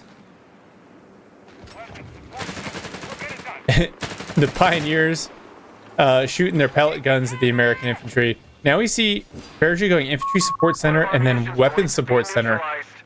It's worth noting, airborne battle group, in order to get tier 4, you still need to build either tier 1 or tier 2 for the Americans. So a lot of times you see them build that weapons support center just for the optionality, the Zooks, the half tracks, and allow them It's to also build tier cheaper 4. if I recall correctly. I think they changed it. It's both are 15 fuel now. It used to be. It used to be. I don't think the MG42 spam will work all that. No, not against HMG spam and paras, I don't think. And actually, the damage reduction on that airborne HMG is really, really nice. Especially because this MG42 is out in the open. Yeah, it's just not going to drop models as fast. A Gren squad out now for Reakly. Going to help him challenge some of these engagements. Look at the split of the map control right now. Kind of wild. I almost never see this map. Yeah. That it looks like this. I almost never see this map split up this way. Oh, Captain tries to dodge MG42 and hits a mine. Oof. I think Reakly should tag Veteran C1, Officer Quarters, and then put his MGs on hold fire and abuse when the squad walks up, load phosphor rounds, remove hold fire, and watch the world burn with the extra damage stacking there. I think that's really smart. That's a lot of micro. And then look at Ferig cutting Reakly off again from his fuel. He's consistently been able to sneak in here with these engineers. We see the first half track coming out. Almost certainly be a 75 mil. It's a really nice counter. Just the barrage will be amazing. Yeah, and Ferig, you know, he's got the micro and the map awareness to manage all of these different units across the map here. Well, as does Reakly. But I think his army composition is just going to continue to get more and more complex as this game goes on.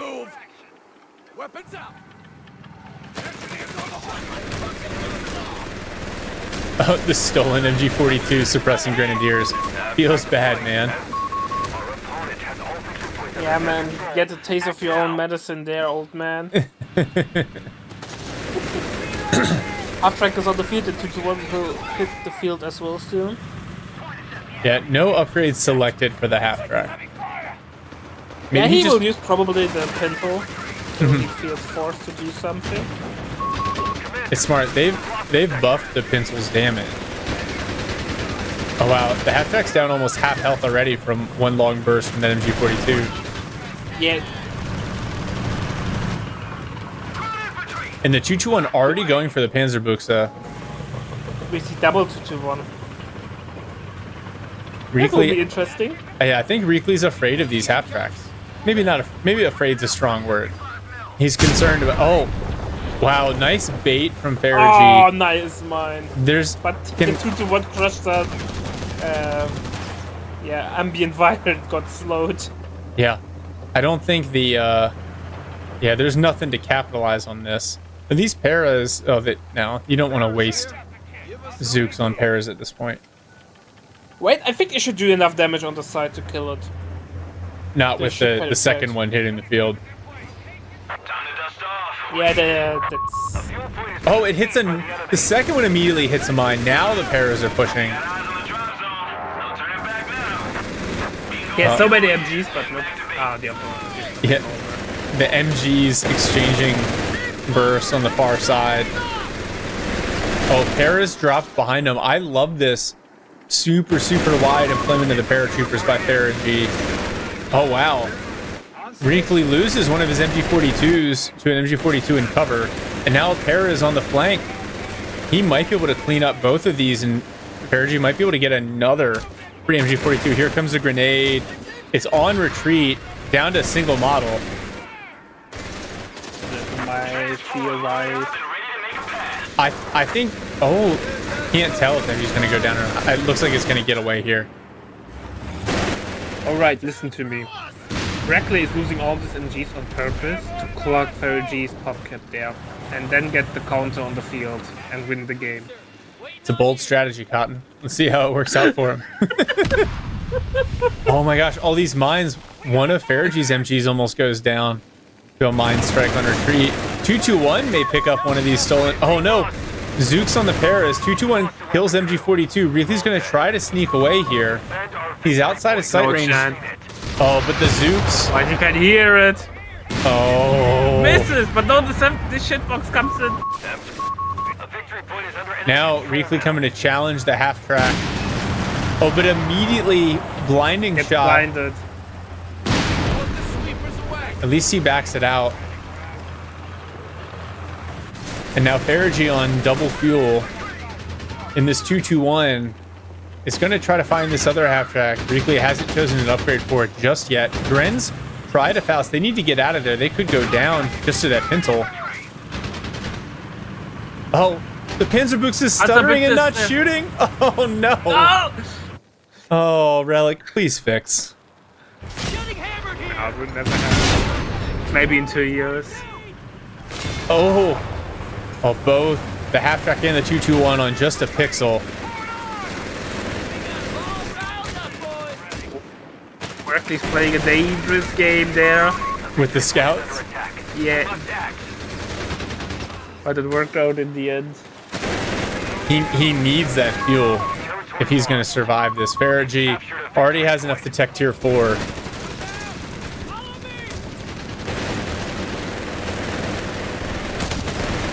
MG42s are doing nothing. Oh, I would be so frustrated. Oh, 221 back up to full health. Hopefully they got the jam out of the Panzerbuchse.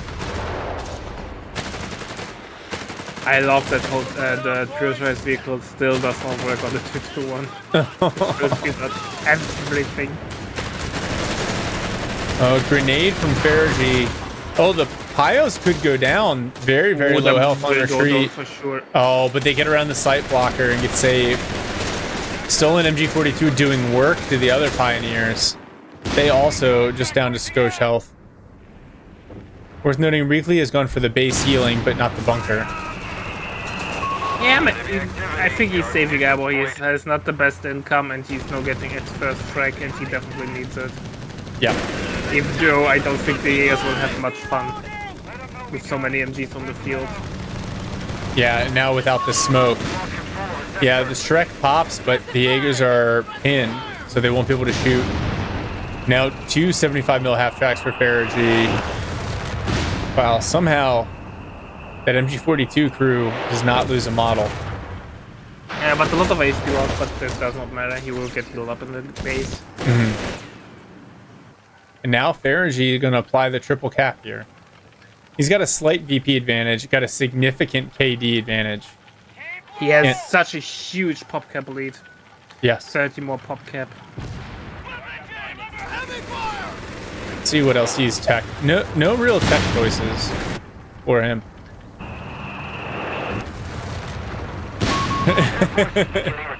Yes, we went. Oh, now the airborne loiter. I'm countering camo. Last game was epic, Havoc. You need if you missed it, you gotta go back and watch it. Yeah, man. It might not be the most competitive game, but it was such a messy game, and everyone messy games. Yeah, the MG spam back and forth is really frustrating. Oh, the 75 mil half tracks diving the 221, informed by that airborne reconnaissance loiter. Oh, it's knocked out. And then Reakly loses a pioneer spot as well. This is not looking good. Look at this, double MGs on one side. Reakly, yeah, base lock, 14 minutes. Wow. After the previous game, I did not see that one going down quite that way. Ooh. Yeah, kids, don't do this at home. Don't spam MGs as a verba. It's just bad manners. Oh man, it's kind of how I feel when the patch first launched. The MG42s were just so over the top, or even still when I see burst of the area, I'm occasionally like, oh, okay, yes, I get it, it's the meta, but it's so exciting when we see things that are new. And it does answer the question though. In the battle between invisible and damage reduction machine guns, who wins? The answer is not invisible machine guns, apparently. Nah. Yep. Are you good with rolling right into game 3 here? Oh, I'm ready. Okay. So, good news here is that we're rolling onto Faymanville. Diablo Pass. Big shout out to GB Pirate. Great map, very wide. We did see in the Havoc Hulksmash matchup, the game style shift significantly on Faymanville because the map is much smaller and tighter. So very excited to see how these players take it on going into game 3. Pirate, go ahead, Alvadi. Community maps are always fun. Faymanville, made by Capen for the big event back in the first big tournament that we had by AE. I forgot the name. I'm terribly sorry. It's an amazing map. It's very faithful. I think, dare I say, an improvement on the original with some of the changes to the garrisons. So I really like it. K-Pen, obviously super talented. The map crew that the community's assembled is really impressive. Made by K-Pen and AE. Thank you, AE. Yeah, let me. Well, I can't update the score until we get into the caster view. Olvadi, I am at the 2-second mark. Let me know when. Me too. I'm ready. Okay, I'm gonna update the scorecard here, and then we can kick this one off. All right, unpausing in 3, 2, 1. Unpause. Live at 4, 5, 6. Awesome. Oh yes, I love what we're seeing already. So Ferig in blue, playing the Wehrmacht here. He's getting 3 Pios, building his infantry company, but that's not what made me excited. Reakly going special operations battle group immediately. Weasel on the field with some scouts and a barracks going up. So we're going to see some off-meta action here from Reakly. Ferig, however, immediately into Terror Battle Group and Invisible MG42s. Oh, man. Okay, so we'll see. Maybe the Weasel's a good counter to the MG42. And actually, we haven't seen... Ferig hasn't built any yet. He just unlocked it from the battle group. What do you think of the combination of rifles and the Special Operations Battle Group? There's potential. Technically, you could skip the tier 2 then, if you keep the Weasel alive and just drop them. Basically, drop MGs for ammo. So you could get it. Just the figures with Rifleman, they're... I don't know how to address them. If it's poor scaling or poor early game. But there's definitely an issue with Rifleman, how they perform combat-wise at the moment. So I don't know if this will do the trick. Obviously, Weasel is amazing just for the capping power that you get. You could get heal on or the single layer depending on the map. So there's a lot of potential. But I would say if you're playing Spec Ops, maybe MGs into SSF call-in would do the trick. Yeah, because I don't normally see SSF against Bear, and then it's probably much harder to do, probably impractical at this level to do in 1v1. Is the stall into SSF as your main line using MGs and Zook squads. And yeah, the Weasel's great. The rifles, I agree with you. I feel like they do okay against Grens. It feels very RNG heavy. But then as the better Wehrmacht infantry come out, the Jaegers, the Panzer Grenadiers, the Stas, the rifles just kind of fall off in terms of capability. And, USF, all of their elites are doctrinal. And so it's tough to scale, in my opinion. Yeah. Oh, Rifleman will get the flank on the MG. Ferig, by the way, playing a more traditional camo MG build order. With only one MG so far. Yeah, now you can see he's really just using it to hold his cutoff against this potential push. Oh, it packs up at just the wrong time. Rifleman able to get behind the sight blocker.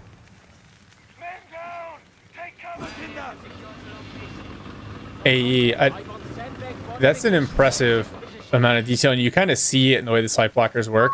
I really like the approach to this map because even though it's very open for vehicles, the sight blockers still allow for some really dynamic infantry play, and that's something that it's a really hard balance to strike. Some of the cover can really make the light vehicle path in this game very awkward. The MG finally finds those rifles, forces them away. I have to agree on that. Like the balance between side blockers, or that the side blockers just gives you perfect opportunities for flanking, for ambushes, but does not block any pathing or whatsoever. Is amazing. We had so many maps in Code 2 where they tried to do that, and you always had pathing issues, and it was so frustrating. Yeah, and it's very. Code can be very satisfying when you're able to set up. Use your maneuver units, set up flanks, set up traps for your opponent. That's the stuff. Those are the dopamine hits that keep us all coming back, or at least keep me coming back. Well, this Weasel does need to be careful though, because the Grens will occasionally get a firm penetration on the front there. Now Reakly going weapon support center, so 2 rifles, captain, engineer into team weapons, or potentially just half tracks.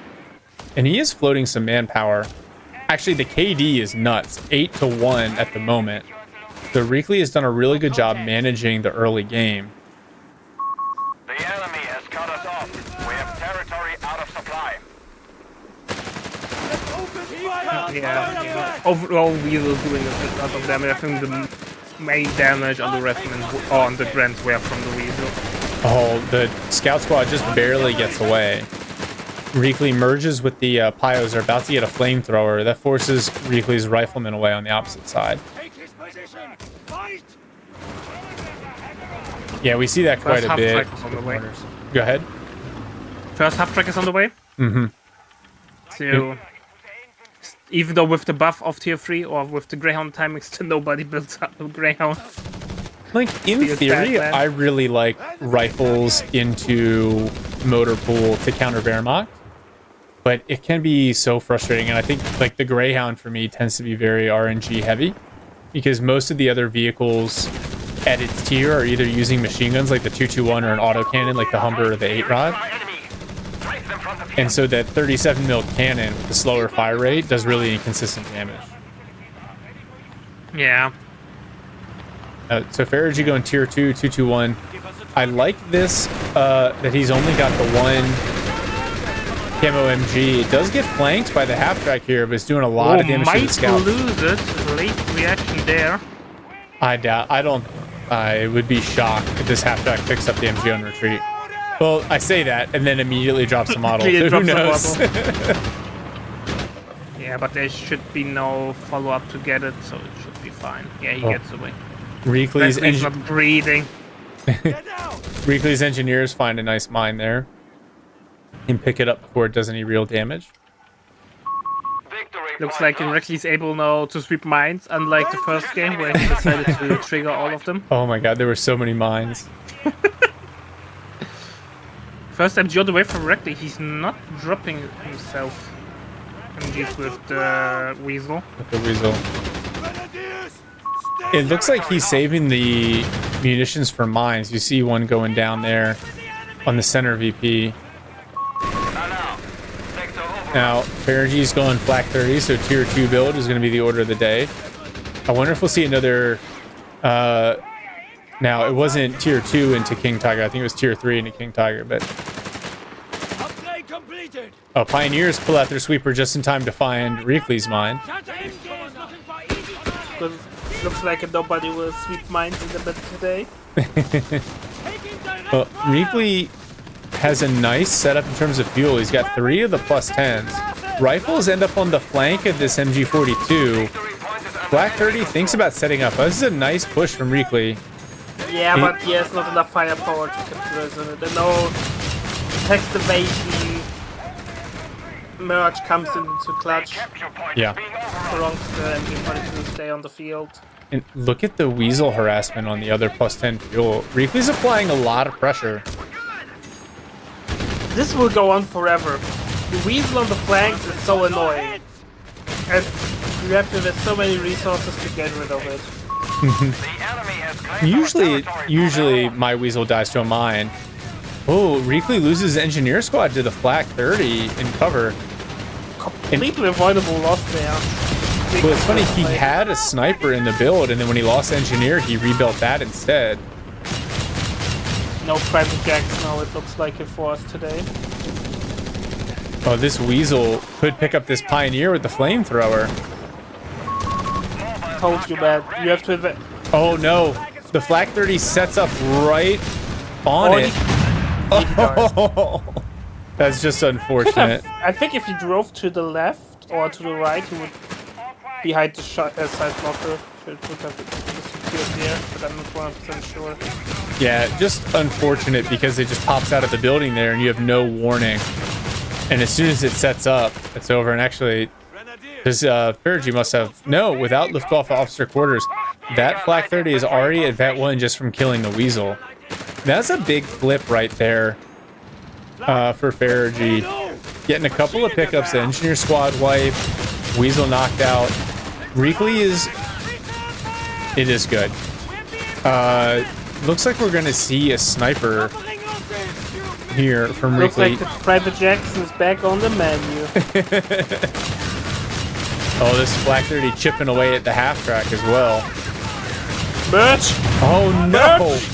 It gets doubled up. He didn't see the second flak. Oh no. And just like that, Reakly's got great opportunity for map control. Jaegers were suppressed. They are going to probably drop another model here to the sniper. And the sniper's got to back off. Yeah, Private Jackson Oh no! will have a hard time. Oh, sniper barely gets away. This will be hard. Double Flak 30 will hard counter the sniper because the Flak 30 has so much range. Yeah, Ferig's can do no wrong at the moment. Yeah, they melt. Snipers melt really fast. Unless they are veteran C3 for USF, then they are unkillable because of survival Plus training. 80 health. Yeah, then the additional health for survival training. They have like 180, 190 HP. They never die. Oh, Reakly trying for the flank here, but the well-placed machine gun immediately suppresses. The rifleman trying to crawl out of the arc. The MG42 is going to be totally able to just reface in time. Reakly teching grenades.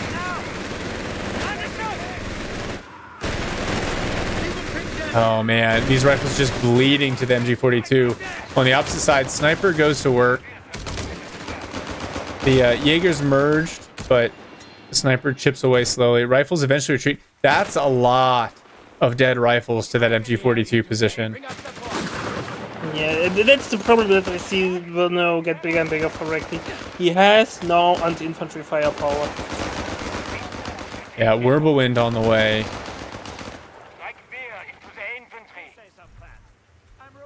This is The enemy has claimed our sector. it's just Ferig is so We have lost control of good victory at just point. taking away like one unit at a time and not giving you anything in return. I think the first game, Reakly was able to create so many trades that went in his direction. But the last game especially, and this one so far, Reakly's just been unable to trade efficiently, and it costs him over time. Now Wirbelwind hits the field. Reakly already down to 350 VPs.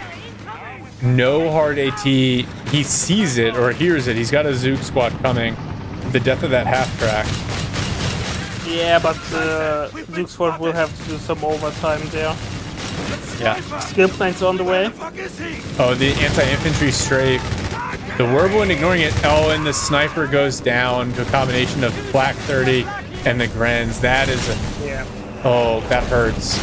That was Reakly's kind of chance to bully his way back into this. Wirbelwind's going to chase down these scouts and retreat. Wirbelwind really doesn't even need to worry about the Zook squad either. Nah, they don't have the upgrade. No.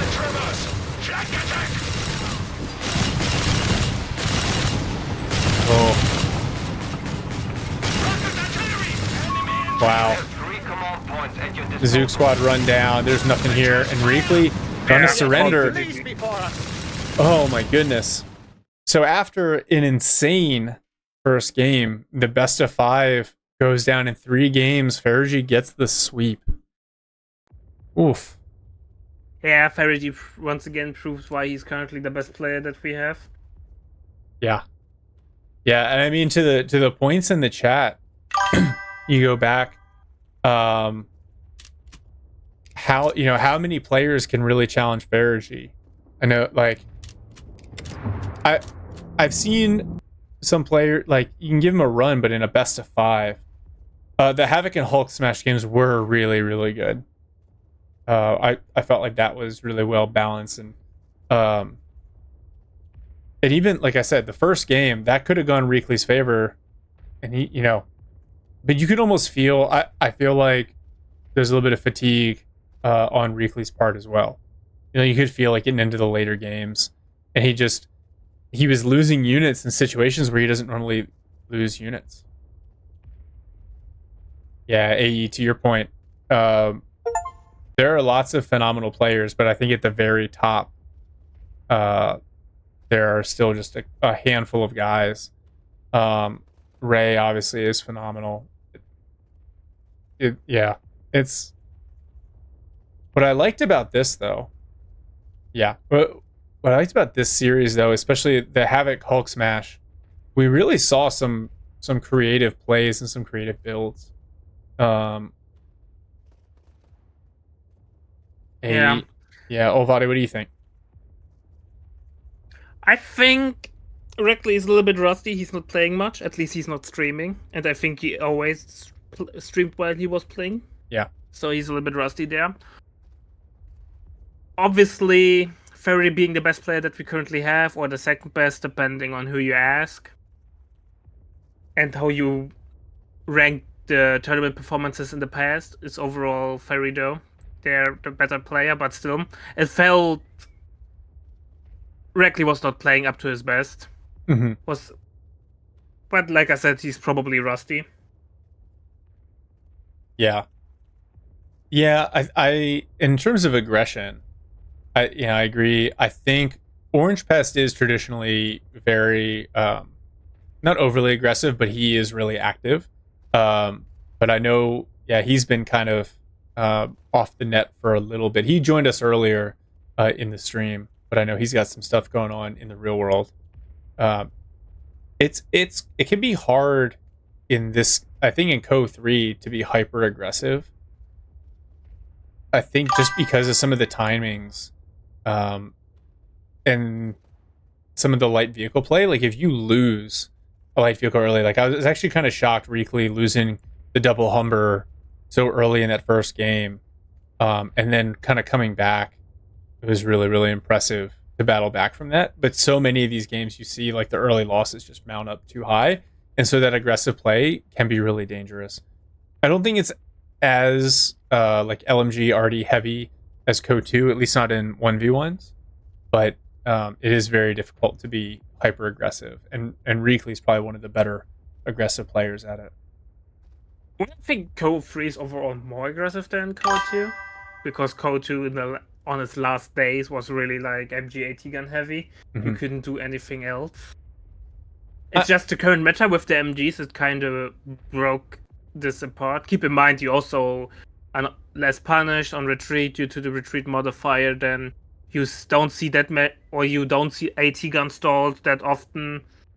However, like I said, with the last big DLC, or the last DLC that we got, it kind of shifted towards more defensive play due to the call-ins, due to the MG matter that we are seeing plenty. But remember, when Italian CA was the most picked battle group without the vetoes, it was a really high aggressive gameplay where if you were not up to the task, you would suffer so much. I think it's just just the meta currently. Yeah, I think you hit the nail on the head. With all of the MG play that you see, it makes it very difficult to play aggressively. And then the combination of the Reakly and camouflage units, that also makes it really difficult. That can be a little bit... I'm sorry, I'm going back through. Havoc brought up economy and TTK, also spot on, right? Almost all the factions have some sort of manpower hack economy, with the exception of the DAC. That really helps with aggressive play. The TTK is faster. I know from talking to the crew over at Relic that it's something that they take into account, right? They want the gameplay to feel aggressive, and they're willing to sacrifice some things for it. Yeah, it is kind of funny. You see the same, and you see a lot of the same big names from COH2 as well, in kind of the top 10 across the board. But when it comes to these tournaments and the preparation that you need specifically to be good at tournaments versus auto match, I think you see kind of just, there are only a handful of people that take it seriously enough. Yeah. To be fair, though, we are not that big that people can invest a lot of time into training. Yeah. Maybe one day again, but currently that's not an option. Yeah, that's why I like these. This is kind of a show match like tournament style, but I like the tournament setting because you see a different style of play, and then you can use some of like the map and the BG bans to force people out of the meta. When we did the 2v2 tournament a month ago, we ended up, when we got to the final round, banning the Terror MG just because in the prelim rounds it had just totally destroyed a couple of games. And Relic ended up toning it down in the patch. But it was just a way to get people away from the one true meta and get them to try some different things. And I think it ended up being a good thing.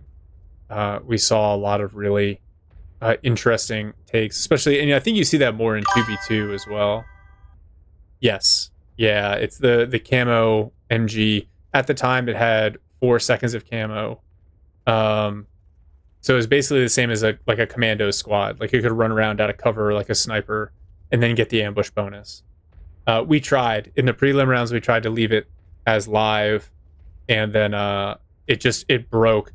There was a game that went, I forget exactly who it was. The first 2 games were like 45-minute games, and in the third game, one of the teams used the invisible MG, and the game was over in 11 minutes. Yeah. Well, I think the data also shows it from the tournaments, the 1v1 tournaments that we had earlier. Mm-hmm. Obviously, the data is a little bit spotty, but overall, I think Camo MGs it's the only battle group that had a 100% ban rate over 2 or 3 turns, which is just nuts, I would say. Yeah, and there are different approaches, right? So with this show match, we did a single ban per faction per team. The defensive ring of death, the designated defensive line for coastals. Yeah, it's been nerfed into the ground. It's still useful, but not the same. Yeah, the battle group ban system, I think, is the only way to really kind of get around some of these game-breaking mechanics. And there are different approaches. So for this one ban per faction, you can't repeat use battle groups. For the previous tournament, what we basically said was 1 ban per side, allies access per team, but it applies to both teams. Can't reuse battle groups. It's tricky because you don't, in my mind, you don't want to just straight up ban battle groups, because then you get like, oh, everyone's just playing with the second best battle group per faction. Yeah, I don't know. I don't. The ideas are always legit. Like, they're always trying to focus on one theme. I just don't know that the execution sometimes is just really difficult. Yeah, sometimes it feels like certain battle groups are more built for single player or PvE content. Mm-hmm. So that sometimes feels a little bit unfun. But Yeah. I still think we are moving in the right direction. Yeah. It's not even we can't even closely compare it to the earlier years of Co, with 6 or 7 or 8 riflemen running around, 10 Kara or Martyrs running around. We don't have those things anymore. Yeah. Okay. Olvati, is there anything, I think we want to close this out. Is there anything else that you wanted to hit or highlight from the games today? No. I think that was, yeah, straight to the point. True German efficiency there. Yes. No, those were amazing games. I definitely, for everyone who's coming in late, did not watch the first set, should definitely check out. Hulksmash against Havoc was amazing, a treat to watch. Yeah. So, yeah. So, GG, well Thanks for played. having me. Yeah, of course. So, yeah, first off, thank you to the players, Ferig, Reakly, Havoc, Hulksmash. Really appreciate you guys taking the time, providing us with some really, really awesome content to cast here. Olvati, thank you for sticking around, supporting, co-casting, providing all of your analysis and insight. Shout out to Momo as well for his help with the early series of games. Huge shout out to you, Myron Bra, for all of the setup, establishing the channel, doing all of the cool overlays. Thank you to everyone for joining us. Oh, also, thank you to my wife for letting me take 6 hours out of a Saturday afternoon to do nothing but cast Come to Heroes 3 in my house. She's a real MVP. So that is all we got here. I know you, Myron Bra's got lots of plans for this channel to set up more tournaments going forward in the future. Yeah, thank you. And that is going to do it for us here. Please always tune in. A couple of people stream their own games on here. Pirate, thank you for the maps. K-Pen AE for Famenville. Love it. We will keep you guys posted. More to come. And that's going to do it for us. We'll see y'all in the next one. Oh, yeah, and then we'll... You know what? Yeah, let me raid someone. Let me raid someone here. It'll be more fun that way. Actually, can I even raid? I don't know if I can raid. You, Myron Bra, do a raid. We'll see who else is up. All right. Post the Discord link. I can't... The problem is I can't chat. I can't chat in this. Let me see. There we go. You, Myron Bra's got it. All right. Now I'm actually shutting it down. Thank you, everyone. Have a good one.